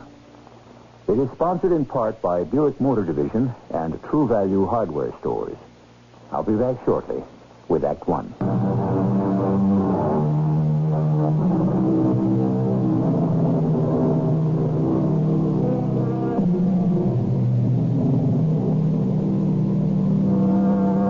Genius. Who can account for genius? A genius can be born at any time, in any place, to anyone. And all we can really say about geniuses is that they are not like the rest of us. And because geniuses happen to be different, they usually suffer the fate of all who are different. Because in any society, the worst of all crimes is to be different. Enough of philosophy. Let us meet a gentleman named Bridges Barzell. Before we begin, why, sir, are you named Bridges? Why? It's one of them things. In the old days, I'd go over by the East River in New York, you know, and I'd wait for a hit. And just as soon as I'd spot some hayseed rubbernecking the Brooklyn Bridge, I'd hit him with a proposition. You know what I mean? I can't even remember how many times I sold that bridge. But them days are gone. Long gone. Today, the rubes are as smart as you or I. It's tougher to make a living today. But who are you going to complain to? Well, on this particular day, I'm strolling along Broadway, and I see a familiar face. Those deep blue eyes, that honey blonde hair, just everything about her gorgeous. Even her eyebrows. Now, you figure you have to be stuck on a dame if you can make a symphony even about her eyebrows. But can it be? How can she look so good after all these years? And then I hear that voice. Bridges! I take a deep breath. I try to be, kind of offhand. And I say, why, it's Dimple. Yes, Bridges. Well, and my. How are things proceeding, Dimple? Oh, as you predicted. Oh, Bridges, you were a true prophet. Now, just a second. I don't seem to recall that... You said it wouldn't work. Oh. Well, how's Leonard? He's gone, Bridges. He's gone. You mean he walked out on you? Oh, no, he's around, but he's gone. He's around, but he's gone? Dimples, you just lost me. Oh, I lost you a long time ago. I had to choose between you and Leonard, and I chose Leonard. I never do anything right. Sometimes I think I don't know anything. No, Dimples, not you. You always knew what time it was. Oh, I'm in another world. What kind of other world? Can you tell me? I want to tell you, but I'm scared to tell you. Why? Because you'll think I'm crazy. Let me tell you about Dimples. She used to dance in the floor show of a nightclub on 52nd Street. Back when we used to have nightclubs. Today, you got discotheques. It ain't the same thing. Dimples was my girl. And a guy named Leonard was my best friend. So, I introduced my best friend to my girl. Well, you've seen this picture before, haven't you? Anyhow, me and Dimples are now sitting in this joint 20 years later. Why are you staring at me, Bridget? Look, I ain't doing too good at this point in time, Dimples, but still, I can leave you have a couple of $100. Oh, no, Bridges, this isn't a touch. Yeah, no, you could use the dough. I don't need any. Dimples, that coat of yours. The sleeves are a little bit frayed. Look, your nails are short. You got smudges on your fingers. All right, Bridges. You found in a typewriter, maybe? Maybe. Oh, you had to take a civilian job, huh? Well, I'm too old to dance, Bridges. What's with Leonard and you, anyway? You said he was gone, then you said he was here. Well, he's both. Uh-huh. And I know it sounds crazy. When I say here, I mean he's in the house. Well, then he can't be gone. Oh, how can I explain this, Bridges? He isn't gone as far as space is concerned, but he's gone in time. What do you mean, where is he gone in time? He's gone into the 16th century. Now I'm gone. I told you you'd think I was crazy. No. Keep going. Why don't we just start at the beginning? Well, it began with the guru. The guru? This wise man from India. Oh, right off. We know we got to hustle. Oh, that's just it. I'm not sure. I hope it's a hustle, because if it isn't, then... Then what? Well, then all bets are off on anything. Tell me about this guru. All right. It's a nice spring day. Leonard and I, the two of us, were walking down Fifth Avenue, and we're saying, you could only get a day like this in New York in May. Get to the guru. Oh, there we are, just enjoying the air. Sure, why not? It's free. And all of a sudden, Leonard squeezes my arm and says... Hey, look. What? Coming towards you. Who? This character, this barefoot clown. I don't see a clown. The one wearing the burlap robe with the long stringy hair and the scraggly beard. Get a good look. Why should I? He's the guru. Number one, what guru? Number two, who cares? He is the guru. Sri Huri Chundat Mukherjee. You read about him in all the papers. See him on the TV, hear him on the radio. Everybody comes to him. For what? Wisdom. Everybody goes to him for enlightenment. And do they get it? Sure. And while he enlightens them, he also lightens their wallets. Oh, why don't I learn his racket? Where are you going? I'm going to put a few moves on this character. Leonard, come back here. Oh, Guru. Great one. I bow before you. Why, I too am a prisoner of the day. Great master, I seek enlightenment. Enlightenment. It is the whole enlightenment. The true quicksilver of the universe. May I come to you, master, and seek wisdom? Yes, you may come to me. All who are troubled may come to me. You mean Leonard actually stopped this guy on the street? I couldn't understand it. I don't know, something was bothering him. What? I don't know. He'd get moody and he'd say, I've got something closed up inside me, something that must be free. I never heard Leonard talk like that. Bridges, would you do something for me? Would you come home with me and talk to Leonard? Well, what could I tell Leonard? Well, you're the kind of person, I don't know, just talking to you can make people feel better. Is that a fact? Oh, sure. Look at me. Well, I feel better already. All right, leave us go and see what it's doing with Leonard. Oh, Bridges, I better tell you right now. Be prepared for a different kind of Leonard.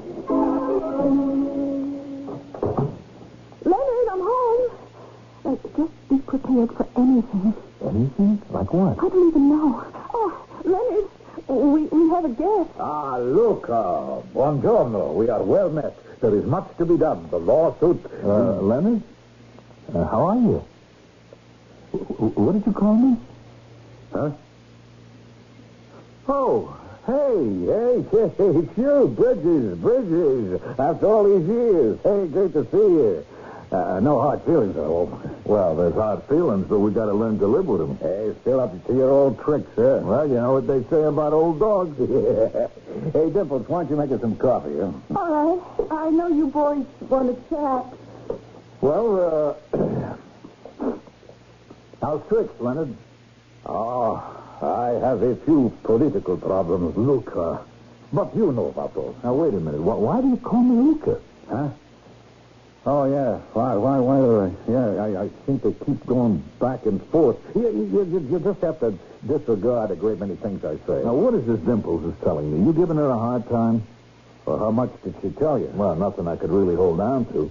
What's all this about you in the 16th century? Oh. And what's with this guru hustler? Hey, you should go see him, Bridges. Yeah, sure. So I can become as nutty as you, huh? Come on, Leonard. What's it all about? Well, let's start with this. Do you know who you are? All right, I'll play straight, man. I'm Bridges Barzell. Nah. No? Bridges Barzell is who you think you are. Oh, we're going to play this kind of game. Now, I mean, you and I, what were we? Hustlers, flim-flam artists, con guys, right? Keep going. We made a nice buck. Why? Because we were smart, huh? Well, maybe a little. But why were there always so many suckers? Do you know why it's so easy to trim suckers? I never said it was easy. Oh, it is. It's because everybody is seeking something. Seeking desperately for something. And you know what that something is? You know me. I'm a great straight man. Go ahead, tell me, Leonard. What is that something? Everybody is seeking the self. The self. All right, you see, we're born. We die. But what is born? What dies? Look, Leonard, this is getting a little too deep for me. Everybody has a master life. You follow this? Not really. The master life. It is that incarnation during which he has discovered the totality of existence. I'm lost, Leonard.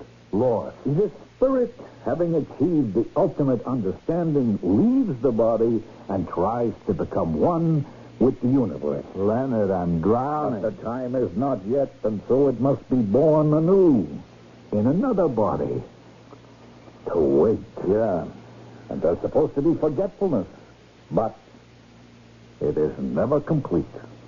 Leonard, is this you? Bridges, I am finally free. I know at last. I know. The guru showed me who I am. Who are you? I have been born again. Recreated. Although, realistically, I never died. Yeah? Once again, I walk the world. I think. I dream. I create. But who are you? That is, who do you think you are? Oh, I know who I am. Yeah? Yeah. I'm Leonardo da Vinci. All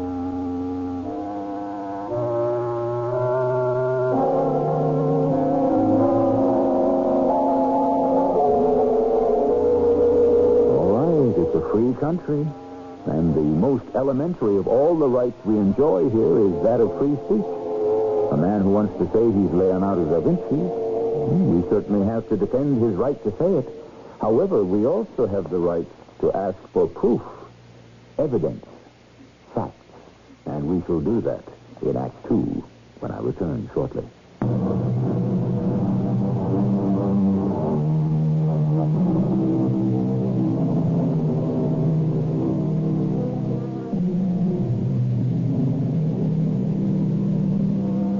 There is the extremely familiar way to diagnose madness. Indeed, it's become a cliche. People claim to be Napoleon, or Julius Caesar, or George Washington, or Abe Lincoln. When someone insists, we usually place them in those institutions erected for the purpose. However, we never really come to grips with the basic problem. How do we know they are not telling the truth? We're even now attending such a situation. Who did you say you were? Leonardo da Vinci. I never heard of him. Oh, he was the greatest of all the Renaissance men. I still One of the greatest painters, scholars, thinkers, designers, inventors in all of history. I'm no closer. His incarnation was from 1452 to 1519. His incarnation, huh? Yes. Ah, Bridges, you don't believe me. No, I don't believe you. But it's true. If that's what you want to believe. But if it's true for me, it's also true for you. What's true for me? If I've come back, then so have you, my closest friend. Come back? From what? From your incarnation. I never knew I had one. Oh, you were my closest friend, my comrade in arms, my collaborator. Look, Leonard, we may have worked one or two little rackets together. Yeah, how we degenerated from the brilliance of the Renaissance. As Leonard Kovacs and Bridges Barzell, we worked minor swindles and petty thieveries. But as Leonardo da Vinci and Luca Pacioli, we were men of genius. You know, you were the greatest mathematician in the world. I was? Well, don't you remember? Can I ask you something, Leonard? What have you been drinking? You can't remember how we worked together? Look, Leonard. Without you, I should never have been able to accomplish half of what I did. You know, Leonard, maybe a little fresh country air. You are never accorded the celebration you deserve. Oh, your part in the collaboration has somehow escaped the attention of history. But it wasn't my fault. I swear to you, it wasn't my fault. Sure, nothing was your fault. You don't hold it against me. No. It was your mathematical formulae, your calculations that enabled me to build mighty fortifications, recast the entire shape of cities. Oh, work with me again, Luca. Sure, Leonard, but I have taken some time off to refresh myself. You always called it frivolous. But painting is also an art. I never said it wasn't. You think every moment wasted, which is not devoted to science. Science is your mistress. Luca, a shrew of a mistress. There are other things in life. Leonard, I think we better have a talk. You and your talk. I am painting her again. Who? You know who? Her. She's here. The three of us are here. Zanobi's wife. Zanobi? Zenobia del Gioconda. You know him. He married that Neapolitan girl, Lisa. The minute I laid my eyes on her, I knew I had to paint her. Okay, Leonard, okay. Luca, old friend, you have got that look in your eye. Look, my name isn't Luca. It's Percy Reginald Barzell, also doing business as Bridges. Now, don't interrupt. I listen to you. I am not Luca Paci, whatever his name is, and you are Leonard Kovacs. You were born in Brooklyn. You are not this Leonardo da Vinci, whoever he was. Now, is all that clear? You don't understand. I understand what to do with a nut. Now, there are those people who say go along with him, humor him. Not me. Won't be any good, so leave a snap out of it already, huh? Poor Bridges. You think I'm crazy. Yeah, I think so. Come, Bridges. Step in here. Where? I have a little studio. I fixed it up for myself. I have something to show you. I want you to look at this. Now, Bridges. Yes? What do you call that? That was a canvas. You know what artists paint on. And I could see that it was a picture of a woman. Kind of young. It wasn't finished. But it looked familiar. Very familiar. And then I knew what it was. Everybody in the whole world knew what it was. Even a mug like me. It was that painting they called the Mona Lisa. I don't get it. What is it you don't get? Look, I always knew you could draw pictures. But this thing, Now I know who this Da Vinci was. He was the artist that painted that Mona Lisa. What have I been telling you? But he already done it. I know. Then why are you doing it again? Because I want to do it again. But it's already in some museum in France, the Louvre, wherever. I did 2 of them, you know? Yeah? You know you were there. Oh, boy. Can you imagine the impact on the world when this painting is shown? Another Mona Lisa, another Da Vinci. It will be worth millions. Oh, your coffee's ready, sir. In a while, Madame Lisa. Sit. I want you to forward. Oh, but I have something to prove to our friend here. Where is the tape recorder? Turn it on. Remember? She always needed music to help her hold that expression. I just want to mix these pants. Look, I really have to be going. Look, you were always bored by painting. No, I really have to go. I have to meet this guy. Hey, it won't be long. Now, Madame Lisa, smile. No, not with your lips, with your soul. You see, look, old friend. In her face is that haunting, enigmatic charm. You mean to say that Dimples is posing for that picture? You call her Dimples if it pleases you. Oh, that's the name. In her present incarnation. But her master life was as Madonna Lisa del Gioconda. But she don't look nothing at all like the Mona Lisa. Strictly speaking, neither did Madonna del Gioconda. The face that you look at is not the face that I see. Yeah, but what I paint is the picture I see from the inner light. It is my own, my unique, my vision. Oh, I remember how we used to argue about art. It's good to have these thoughts again. Yeah. Well, Leonard, like I said, I got to meet this guy. You will be back. Oh, sure. I'll be back. What was there to say? The guy had completely lost his mind. Poor Dimples. The next day she comes up to my place. She was almost in tears. You've got to help me, Bridget. You've got to. Dimples, what can I do? You used to be one of the smartest guys on the street. Can't you think of something? Yeah, if only I could, but I don't know what. It's not bad enough he's Leonardo da Vinci, but I have to be the Mona Lisa. You're also in the actor as an old buddy of his. Dimples, you have to face it. He's gone. Oh, no, you've got to help me. After all, it's your fault. My fault? Yes. If you hadn't introduced me to him, I'd never have met him, never have fallen in love with him, never have married him. I'd have married you and lived happily ever after.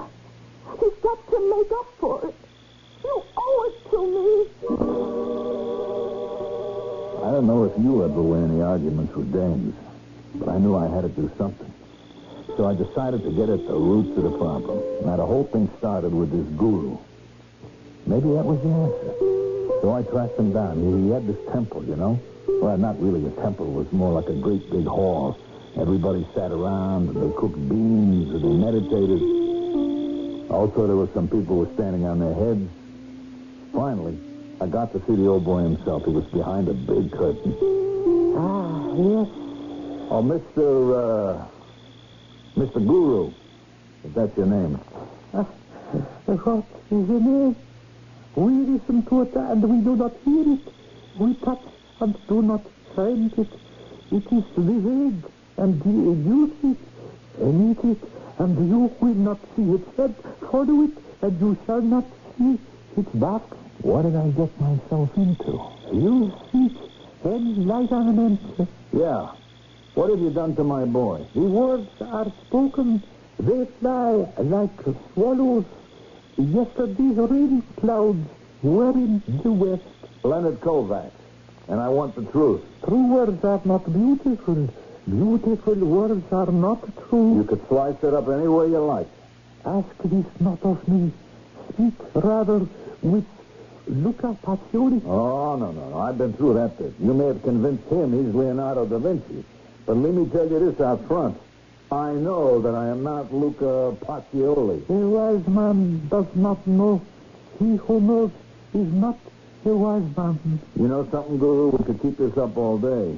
All I want to do is to try to make a certain little lady happy. Happiness comes from being, and being comes from non-being. Could we talk English? Now, what do you want with Leonard? I have returned Leonard to his master reincarnation. Let's stick to the facts. What's in all this for you? You, I, Leonard, we are all reeds that blow in the wind, and we yearn for wisdom. But can it be heard in the songs of the swallows? It beats me. Wisdom is the air we breathe. Yeah, whatever you say.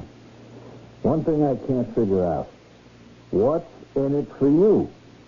Leonard doesn't have any real dough. You are wise, and your eyes have seen. Yeah? He has this Mona Lisa. Look, pal, let's lay it on the line. That thing he's painting, you know, that ain't the real Mona Lisa. That's my positive friend. It is. Yeah, who says so? You would be surprised to learn how many would say so. It will be hailed.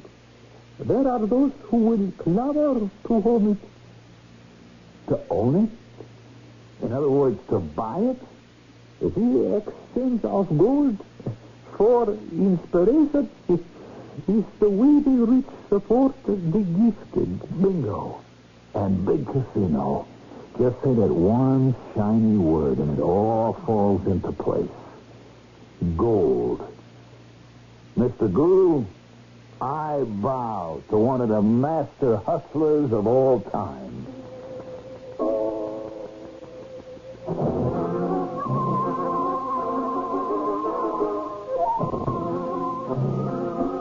Are we finally getting a little daylight in here? It's hard to say. Of course, that word gold, money, is what could make everything fall into place. But how? Is Leonard Kovacs really the reincarnation of Leonardo da Vinci? Is Dimples the reincarnation of Madonna Lisa del Gioconda? And fight it though he will, is Bridges truly the reincarnation of Luca Pacioli? 3 questions for Act 3 in just a few minutes.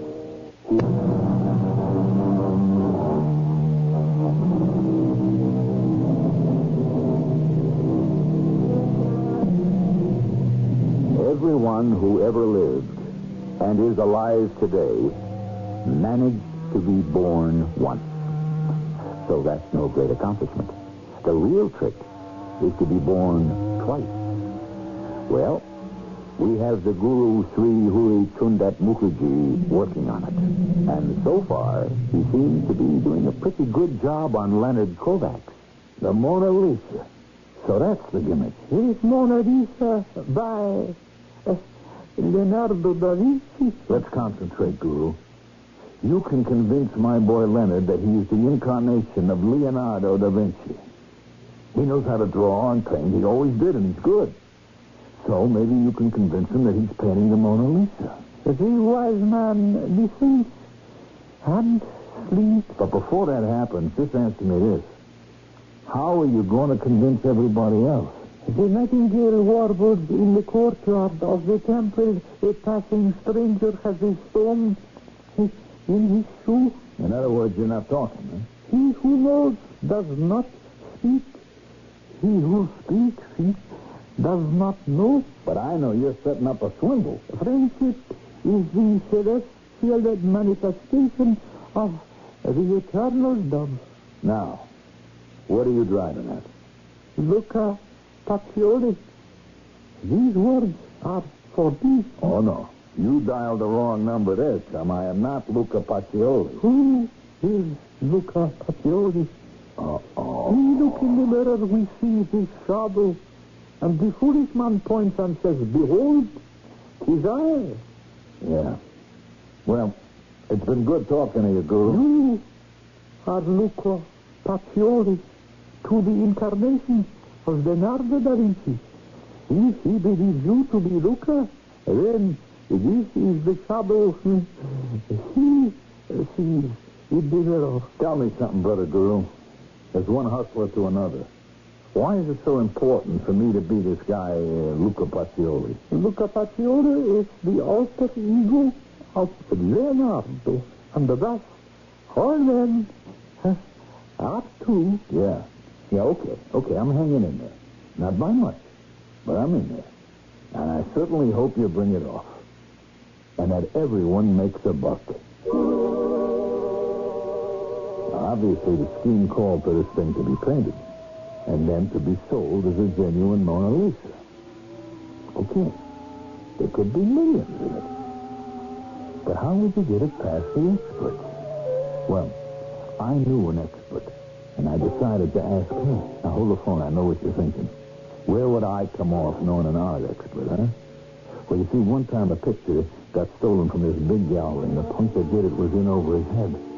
So he asked me to, kind of negotiate for him. And that's how I got to meet this Miss Threshold. Another Mona Lisa? Well, there's no record that Da Vinci ever painted another. But it could be possible. Anything could be possible. All right, now leave us say a guy comes to you and says, I got here a Mona Lisa that was painted by the old boy himself. What would happen? How could you tell it was real? Well, it would have to be in the style of Da Vinci. The techniques, the brushwork. Uh-huh. But, of course, the painting would have to be very close to 500 years old. Yeah.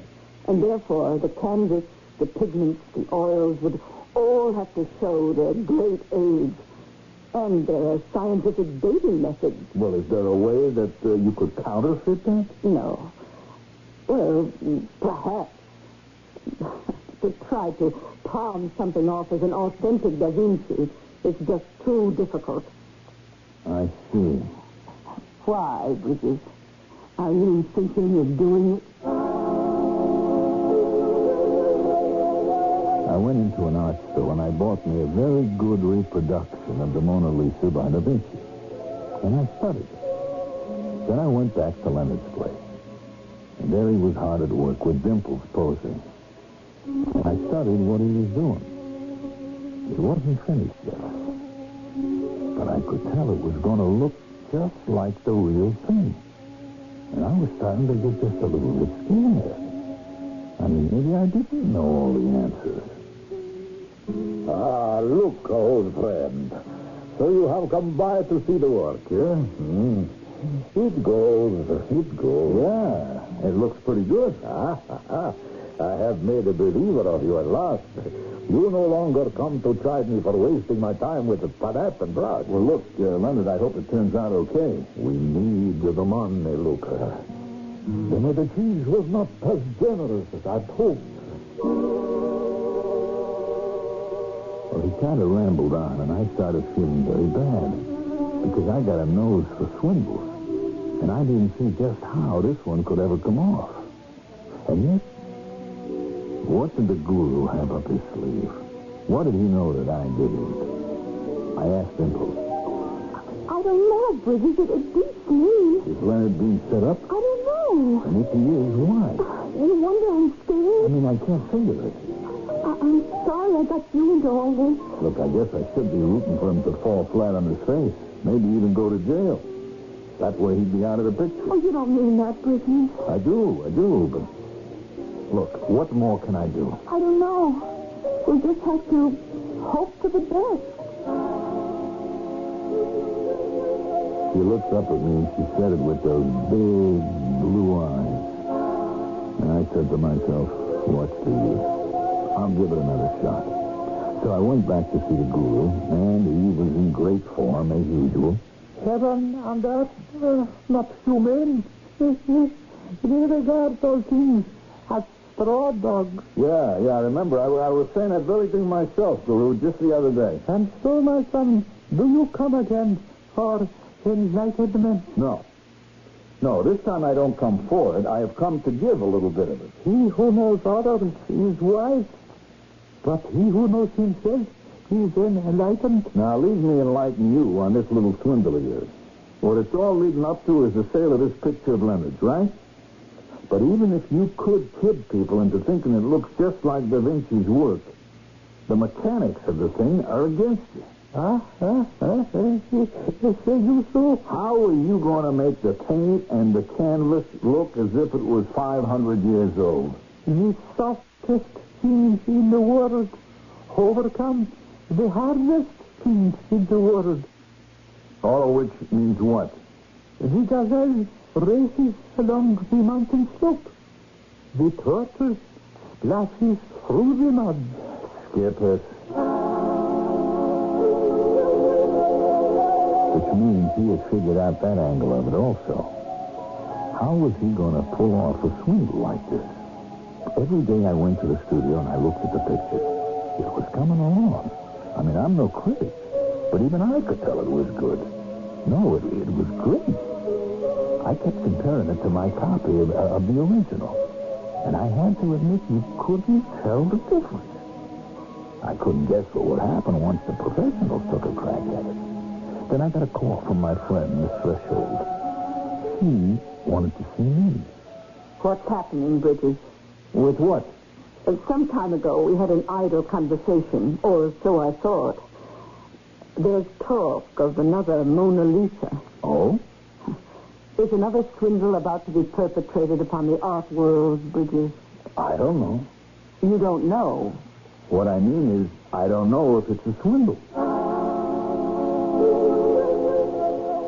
A few weeks later, Leonard announced that he was just about finished with the portrait. And I have to admit, it was fantastic.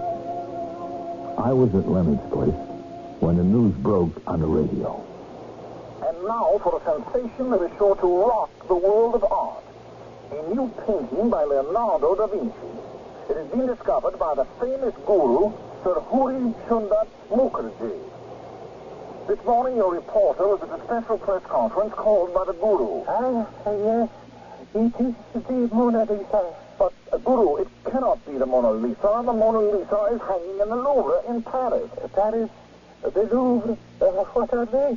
What are we? Illusions. This is the Mona Lisa. Freshly painted. Freshly painted? Is that what you said, Guru? Fresh as the morning rain. Fresh as the budding flower. But how can it be freshly painted if Da Vinci died about 500 years ago? He has been reborn. He lives again. Therefore, it is ordained he must work again, create again, be again. And so he is once again painting his masterpiece, the Mona Lisa. But what about the one that's in Paris? It is the same. If a man can be born again, why not a painting? Especially one that is so filled with life.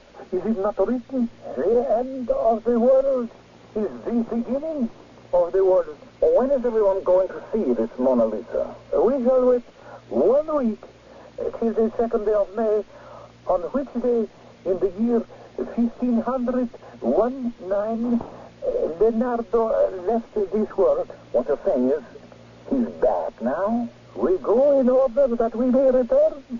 We return in order that we may go. Yes. Yes, I think I'm getting the hang of it. Well, thank you, Guru. You heard the man. I guess it's all over now, Dimples. I mean, what can I tell you? I tried. I know you did, Bridges. How does he figure to make it go? Bridges, it's sold. Why do you say that? All you have to do is get enough people to believe it. Enough of the right kind of people. Well, yeah, but how? That shows you how I wasn't thinking. All during the week, the Guru's people started beating the drums. People were being given a special peek at the painting. People met and talked with the reborn Da Vinci. And people were convinced. I mean, these weren't just people, you know. They were people. If you know what I mean. You know, what they call the beautiful people, the in people, the witted people. These were what they call the taste makers, the trendsetters. They were the ones who told you what books to read, what shows to see. They were the Guru's people. And through him, they had found, okay, let's call it enlightenment. Oh, yes. He is Leonardo. There is absolutely no doubt about it. Every one of us has a master identity. And I hate him find it. Like they say, the day dawned. They were going to take the painting from Leonard's house to the guru's place. Dimples, there's nothing more anybody can do. Why do you call me Dimples? My real name is Lisa Del Giaconda. Oh, come on, Dimples. Not you, too. You never approved of me, Luca. You were jealous. You wanted him for yourself. Yeah. Well, I don't blame you, Dimples. The thing's working, and you can see $1 million. That's why you went with him the first time, isn't it? But somehow the $1 million never came around. And this time it won't either. Ah, look, the first time King Francis paid 4,000 gold florins for it. What shall it be worth now? I looked at the picture. I had to admit it was just great. Yep, you could believe this was the way Da Vinci did it. But then, something bothered me. It wasn't much, just a little something, and I couldn't put my finger on it. But something was missing. No, something had been added. But what? Well, I went along to the guru's place, and I tell you, the thing was a sensation. People were buzzing and oohing and eyeing, and yet they brought it off. No, Bridget. He hasn't brought it off. Oh, it's you. I was reading your lips. He almost did. But he forgot something. A tiny little something. Then I was right. He did something wrong. You've seen it too? What is it? Well, I'm not sure. Think. Look at her face. Her forehead. That's it. Yes. He gave her eyebrows. That's what he did. And on the original, she doesn't have any. Of course not. All women, all wealthy women in the Italian Renaissance shaved off their eyebrows. Eyebrows. Why, a woman of quality wouldn't be caught dead with them. That's what it is. And so we've got him. He isn't Da Vinci. It isn't the Mona Lisa. Yeah. Poor Dimple. She's stuck again. Not everybody went home then and there. The professionals caught it first and started to smile. And while the guru and his crowd put up a good fight, they didn't have the right kind of ammunition. When the guru's followers saw that they were being laughed at, they turned on him and denounced him as a phony. Poor guru. Well, that's the way of the world, isn't it? It just keeps turning.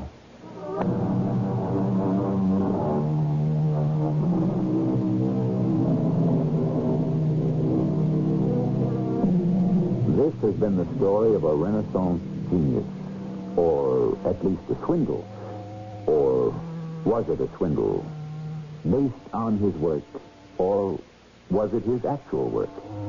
Was Leonard Kovacs an authentic genius in his own right, or was he actually the reincarnation of the great Leonardo? In these matters, we may quote the guru, the further one goes, the less one knows.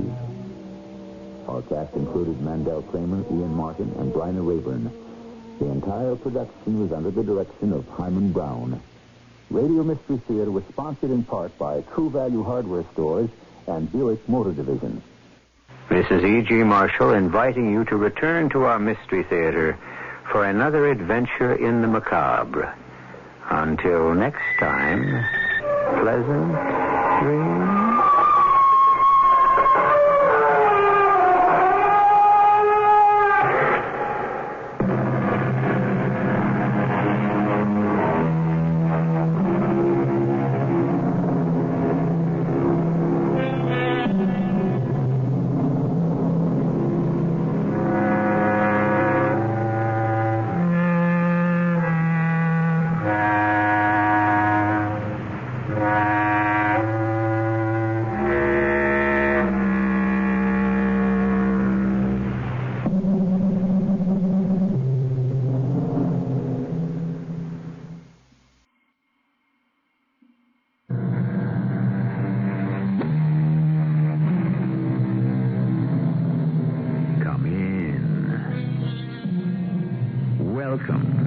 I'm E.G. Marshall.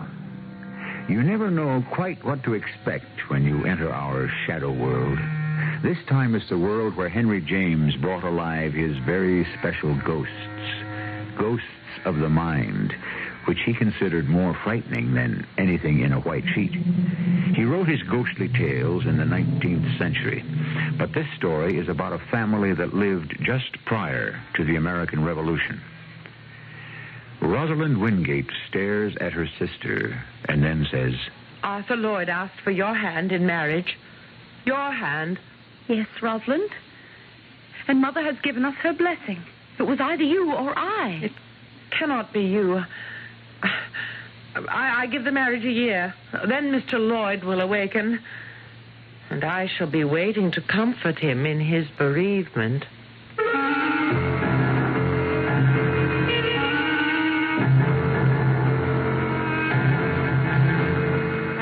Our mystery drama, The Locked Trunk, was adapted from the Henry James classic especially for the Mystery Theater by Roy Windsor and stars Patricia Elliott and Russell Horton.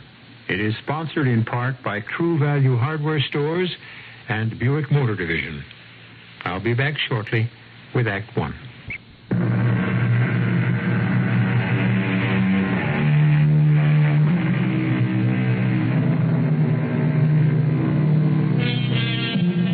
Times change, but human nature remains the same.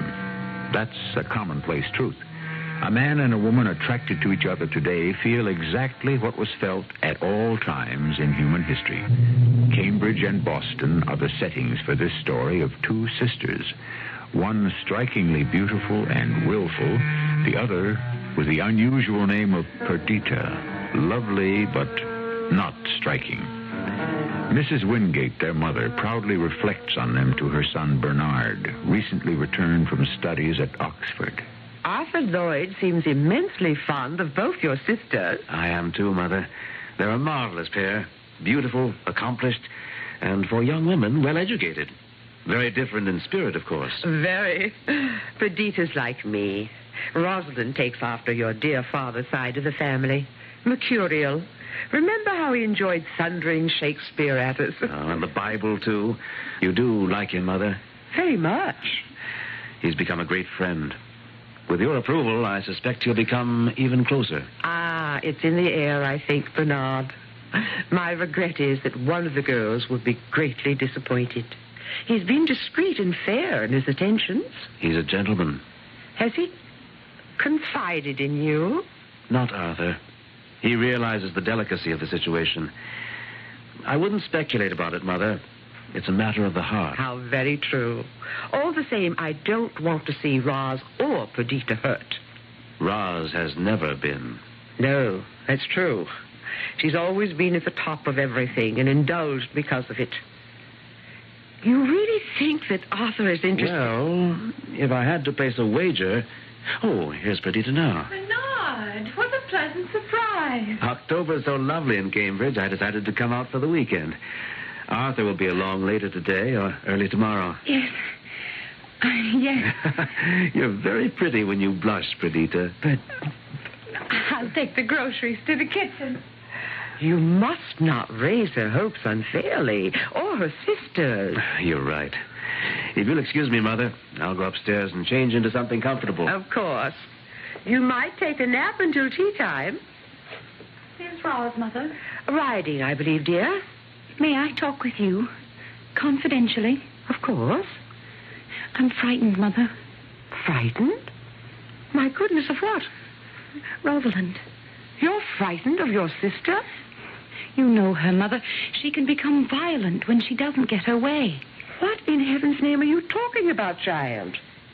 What if Arthur Lloyd proposes to me? Then he does. And I would be very pleased for both of you. But Roz has set a cap for Arthur. We both have. He hasn't led you on, either of you. But if he's in love with me, Roz will be furious. She's always had her way in everything. Oh, I can't believe she'd be so selfish that she wouldn't accept Arthur's decision. She'd have to accept it. Why do you think Arthur will propose to you? He has, Mother. Oh, My dear. Will devastate Rosalind. Oh, briefly, perhaps. No, not briefly. She'll never forgive me. I know, Roz. She'd kill to get her own way.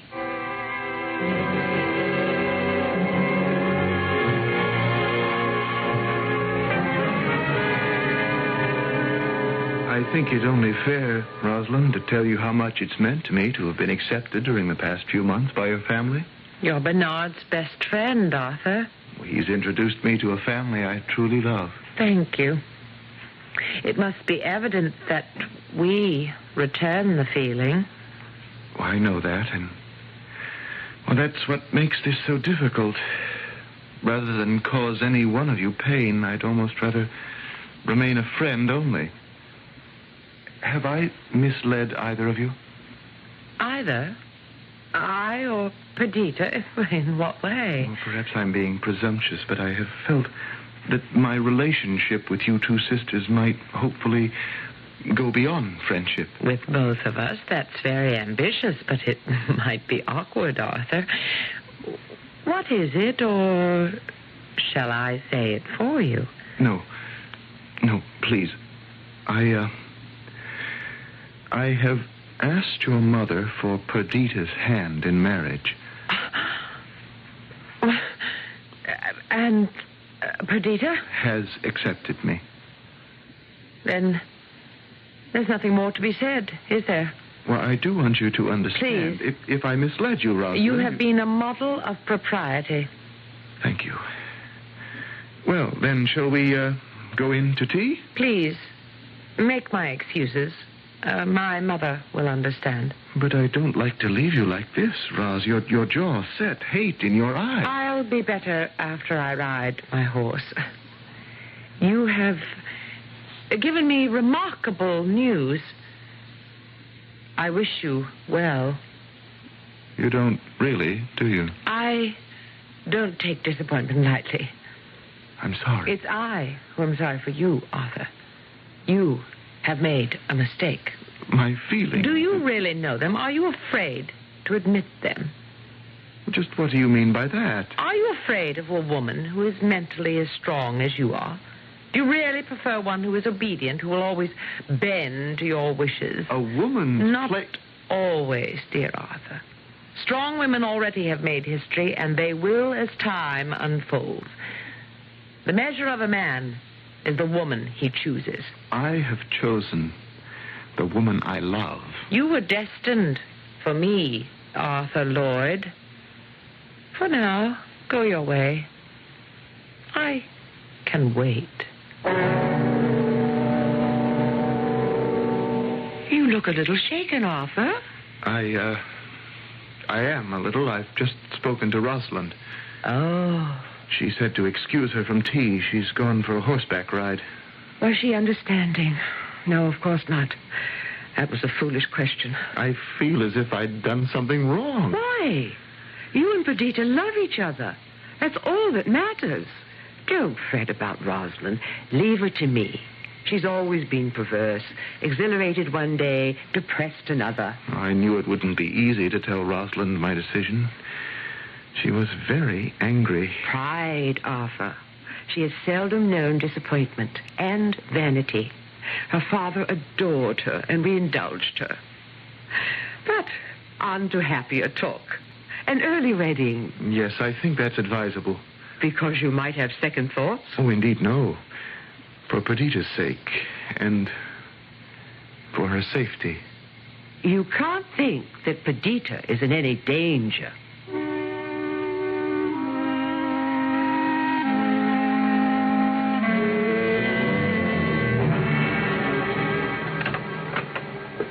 Am I interrupting, Perdita? It's our common bedroom. You don't need permission to enter. Are you dressing for some special occasion?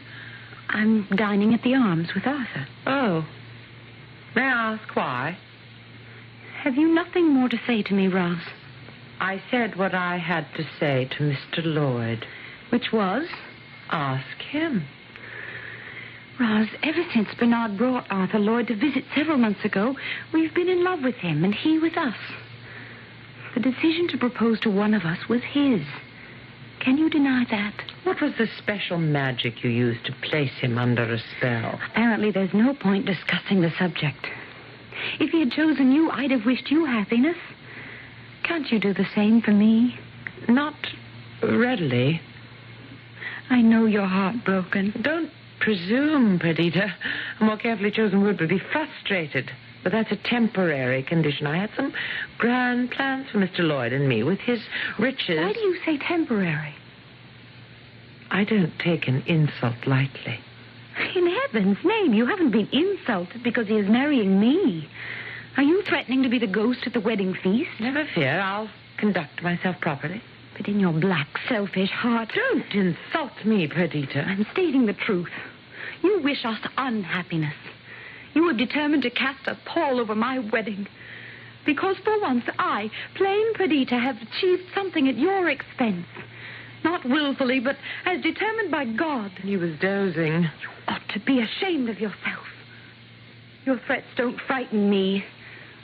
No, don't come close to me, Rosalind, or I'll sink my nails into your beautiful white throat.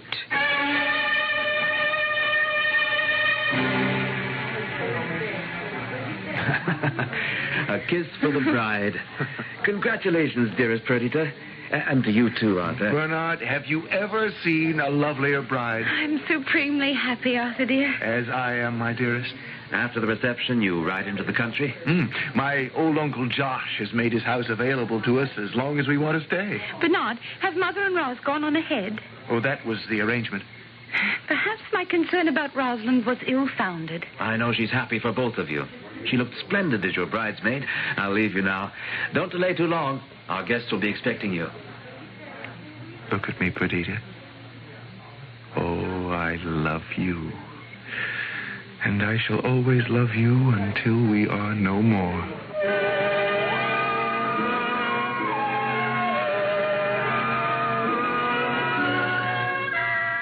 Is there anything emptier than a house after the wedding guests have departed? All the same.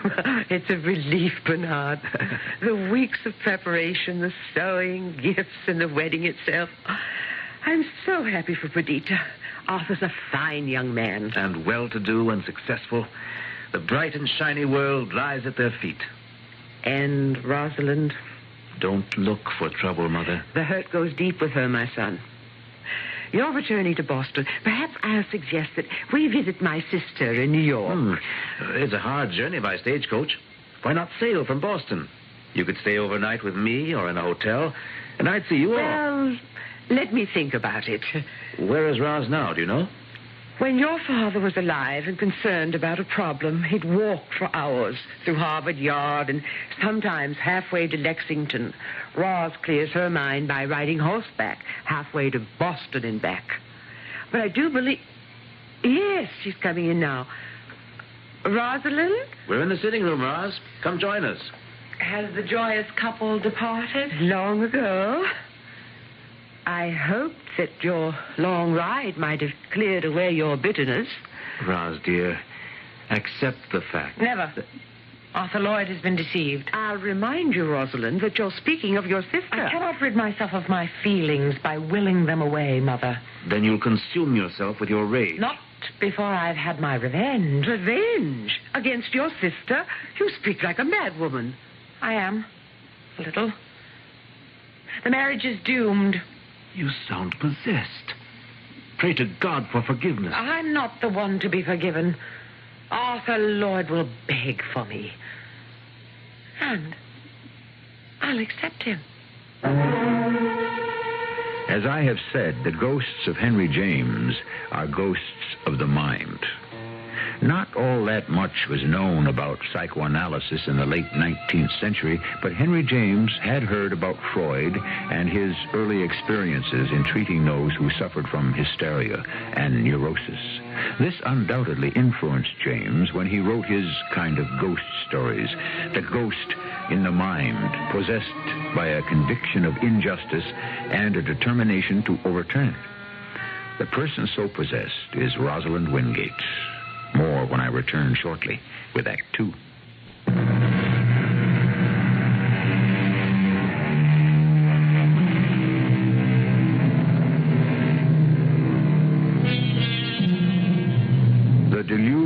persecution is a disease of the mind where a ghostly demon then resides. From what we have experienced so far, Rosalind Wingate has become a victim of such a ghost. She is obdurate in her refusal to accept her sister's marriage. A year has passed. In Boston, Mrs. Wingate accepts her new role as a grandmother. I'm reluctant to leave, Arthur, but I've been away from Cambridge for a month and I must return. Oh, I understand. You've been wonderful. It's a mother's place to be with her daughter when she gives birth. Perdita had a difficult labor. Oh, she'd be the first to say it was worth it because of our perfect little girl. Without you here, I think I'd have gone to pieces. Most new fathers do, Arthur. Well, send for me if I'm needed.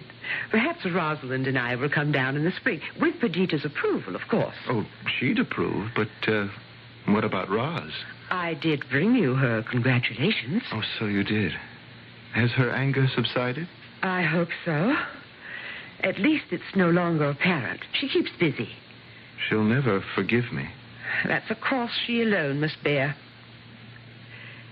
Take care of Perdita, Arthur. She'll have the best attention, but the best medicine will be our little daughter.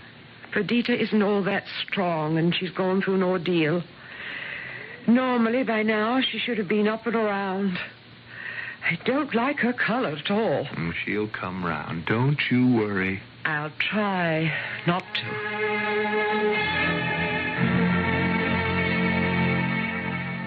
Arthur, is that you? Yes, my sweet? I felt your presence. Isn't that remarkable? I didn't know you'd come into my room. I just felt it. I've been here for some time. Why didn't you wake me?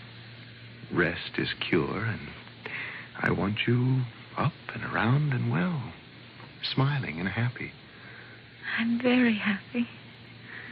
I have you and our darling baby girl. You do love me, don't you, Arthur? What a foolish question. You've never regretted...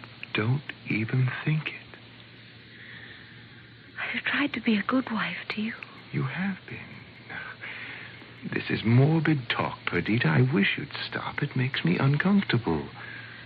I don't think I'll ever be well. No, Perdita. In heaven's name, don't say such a thing. Of course you'll be well again. If I should die... No, please. I don't want to die, but if I should, you must make me a promise. You insist on being humored, don't you? I'm serious. You have bought me such beautiful clothes and jewelry. My wardrobe is enviable. You have been overly generous, even though I don't live for finery. I can afford the best for my wife. I want you to promise to save all my things for our little girl. Will you promise that? Well, I hardly know what to say. Your wardrobe is yours. You'll wear it until we replace it. Will you make me that promise? I want you to take my things and store them in that great trunk in the attic. And lock it. Very well. Keep the key until our daughter is old enough to open the trunk and claim what I have left to her. Yes, I understand. You're indulging me. Arthur, I know I'll die. My only wish is to leave my lovely wardrobe and jewels to our daughter. They shall be hers alone. Never allow my sister to have any part of them. I see. I thought the bitterness was all hers. My feeling is not bitterness. It's hatred. Perdita. I lived in her shadow. When you asked for my hand, I walked into the sunshine, leaving her to fester with envy and with a determination to destroy me. This illness has made you delirious. She said our marriage was temporary, that you were destined for her. Good heavens. And not a day goes by, I'm certain, when she isn't consumed by jealousy. My mother knows it. So does Bernard. Rosalind is heartless. Without a heart. Darling, that's too harsh. She worships money and finery and herself. To her, nothing else is of value.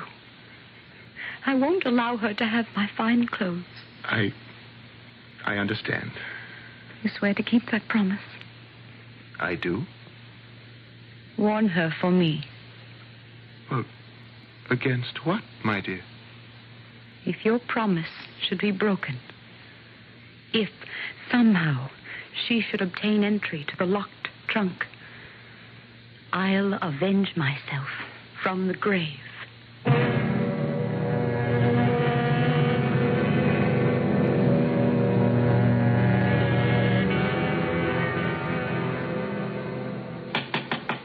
Mother? Mother? Bernard. I bring bad news, Mother. Perdita? What is it? Has something happened? She died peacefully. Oh, no. No, not Perdita. How unmerciful. No. May God bless her and take her to him. Amen. Help me to a chair, Bernard. Arthur told me that she foresaw it, Mother. Poor child. Before I left Arthur to come home, I told him I was concerned about her. I can't encompass it, Bernard. So much to live for. I know. Roz. Come, Mother. I'll see you to bed. I'll tend to my horse. Try to sleep, Bernard. Oh, Rosalind. Mother.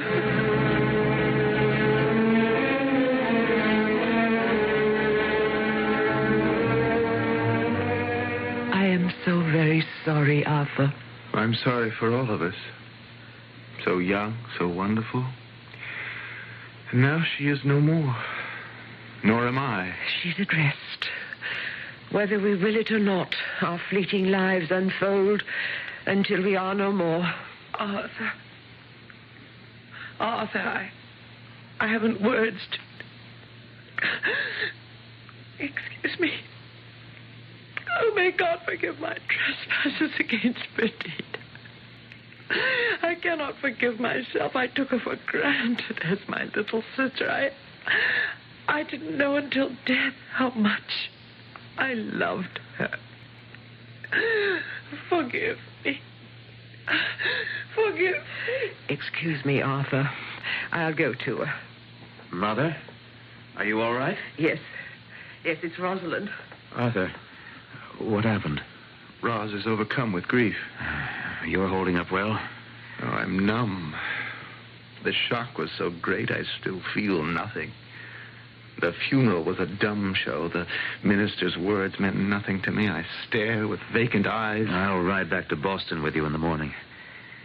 What am I going to do, Bernard? My instinct is to flee, to put thousands of miles between what happened and the future. I think you should. You have business interests in England. Sail there and remain for however long it takes for time to blur your loss. But my child, our child... I've given that some thought, Arthur. Here is where she belongs. Here in Cambridge with my mother. Oh, I couldn't impose... My mother loves the child. Do you think your mother really would take the child? It was her suggestion to me. The baby will fill a void in Mother's life. You give me heart, my friend. And I've brought you and your family only trouble. You loved my sister. With all my soul.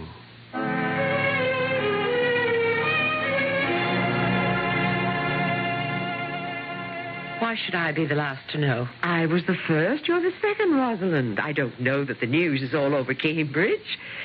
Why do you pounce at the slightest excuse to become petulant? Why, he's my brother. You'd think he'd ask my opinion. Sally Dubbins, indeed. He loves her, and the family has agreed to the marriage. I should think they would. Bernard's the only attractive and eligible bachelor in town, but Sally Dubbins... Oh, she's opinionated and bossy. Ideal for Bernard. He can be rather dreamy at times. Anyway, they're to be married soon after the banns are published. I'm pleased. Arthur should be here. Where is he now? I've forgotten. Salzburg. He returns this week. He's been away a very long time. 7 months. He won't know his daughter when he returns. Amy's so much like Perdita when she was small. She's a dear. I'm very attached to her. You've been a wonderful foster mother, Ross. I can't remember you ever giving so much affection to anyone else.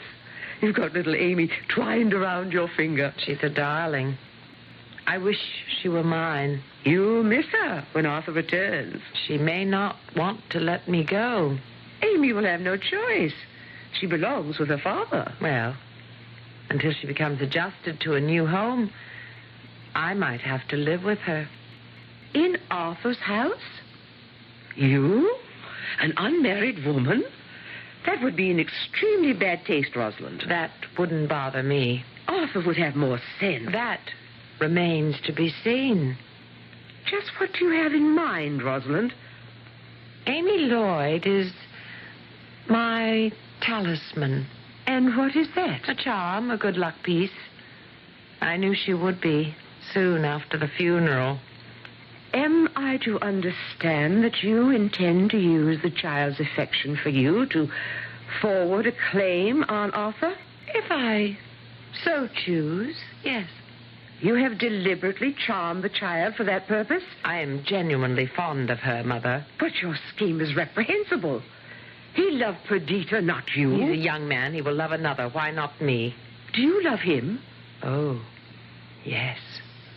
That doesn't ring true, Rosalind. He's handsome and rich with a fine house, and he moves in grand circles. And that's what you love, not him. So you meant it when you told Bernard and me that you'd have your revenge.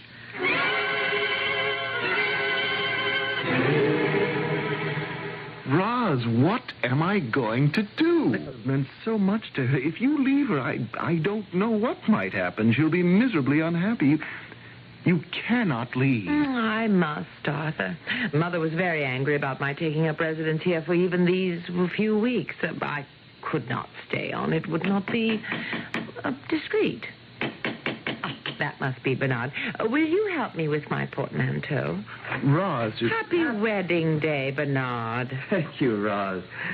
Come on, Arthur. You look upset. Oh, I am. I can't have Rosalind leave. All of us are leaving. But Amy... Amy will quickly adapt to the new governess. It's not the same. Will you stop babbling? The coach is waiting. You're my best man, remember? And you're more overwrought than I. Now, close the door. Now, off to Cambridge.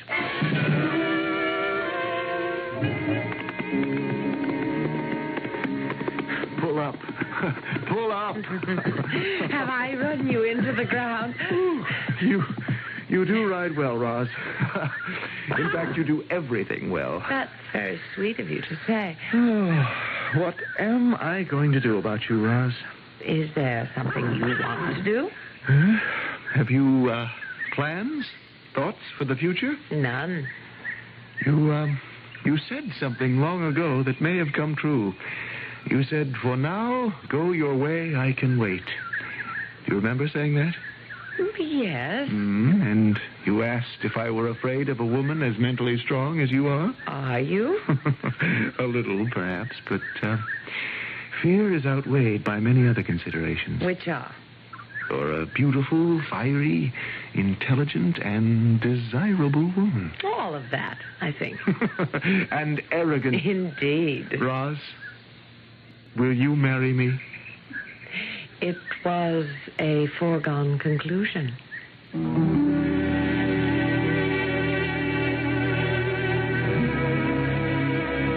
A comment on what we have heard seems almost unnecessary, but I can draw a moral from it. It's this. Determination is a virtue, but let me qualify that. In almost anything we have to do or want to do, determination leads to excellence. But determination applied to an unworthy end can be destructive. Rosalind Wingate determined to marry Arthur Lloyd. She now has succeeded. What follows is what we will hear when I return with Act 3. WBBM Chicago.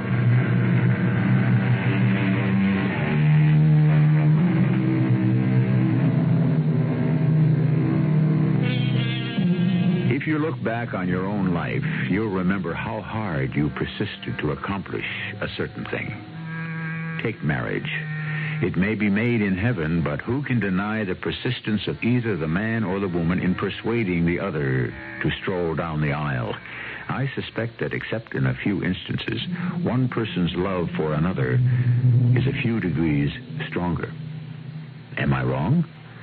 Well, not about Rosalind Wingate, now the second Mrs. Lloyd. Several months have gone by, during which Arthur has suffered substantial business losses. How bad is it, Arthur? Oh, it's serious, Roz. I don't know quite what to do. You're a rich man. I was. Well, have we nothing? Only enough to keep up the house and to sustain us. And I see no way to rebuild my fortune. Why not? Because there's something dangerous stirring in the colony. There's unrest. It goes back to the Stamp Act in 65. But that was repealed. And after the repeal, my ships left and entered the harbor unmolested. But then there was the Boston Massacre 3 years ago. Since then, the mob has burned and looted at will. The king's troops have been ineffective against the hooligans. They should be shot down like mad dogs. That's after the fact. And the fact is that I've lost my last ship. Its hull was loaded with a fortune in food and goods. Lloyd Shipping is no more. And with its end, there's an end to our way of life. Oh, no more grand parties and expensive clothes. We'll have to live on a modest scale. I realize how difficult that will be for you, Roz. No. Well, you accept next month's ball, of course. Oh, certainly we must attend. An invitation from the provincial governor is a command. What am I to wear, Arthur? Why, whatever you choose to wear. You're always the envy of all. You have any number of lovely gowns. I must have a new one. Why, I'm afraid... Well, then I won't attend the ball, Arthur. I won't look dowdy before our peers. There simply isn't any money for that kind of luxury. You must understand that, Rosalind. And you must understand that when we attend any important function, I expect to be the envy of others. Call it vanity. Say it's theatrical. Say what you like. But when I enter a gathering, the moment is exhilarating. I live for such moments alone. Putting such moments before me and my child? I have been an attentive wife and a good stepmother. What you've said personifies you as selfish. Perdita said as much. On what occasion? Shortly before she died. Oh, what other vile things did she say about me? I'd rather not go into that. I have been unstinting in my efforts to clothe you and bedeck you with jewelry. You must have a larger and more expensive wardrobe than any lady in Boston. Which has been worn and seen until it has become commonplace, and nothing you've provided compares with what you lavished on my sister. I say this finally, Rosalind. You may not have a new gown for the governor's ball. If you choose to remain at home... Arthur, what became of Perdita's lovely things? They've been stored away. Where? They're in a locked trunk in the attic. Locked? Oh, why, may I ask? That was her last request. Perdita asked you to store her clothing and to lock them up. In heaven's name, why? Because they're for Amy when she's grown up. What? Oh, that's ridiculous. In 15 years, they'll be moth-eaten and worthless. And now that the subject has come up, I wonder if somehow Perdita didn't foresee your greed. Arthur, you're a simple fool. Why did you ever marry me? I sometimes wonder.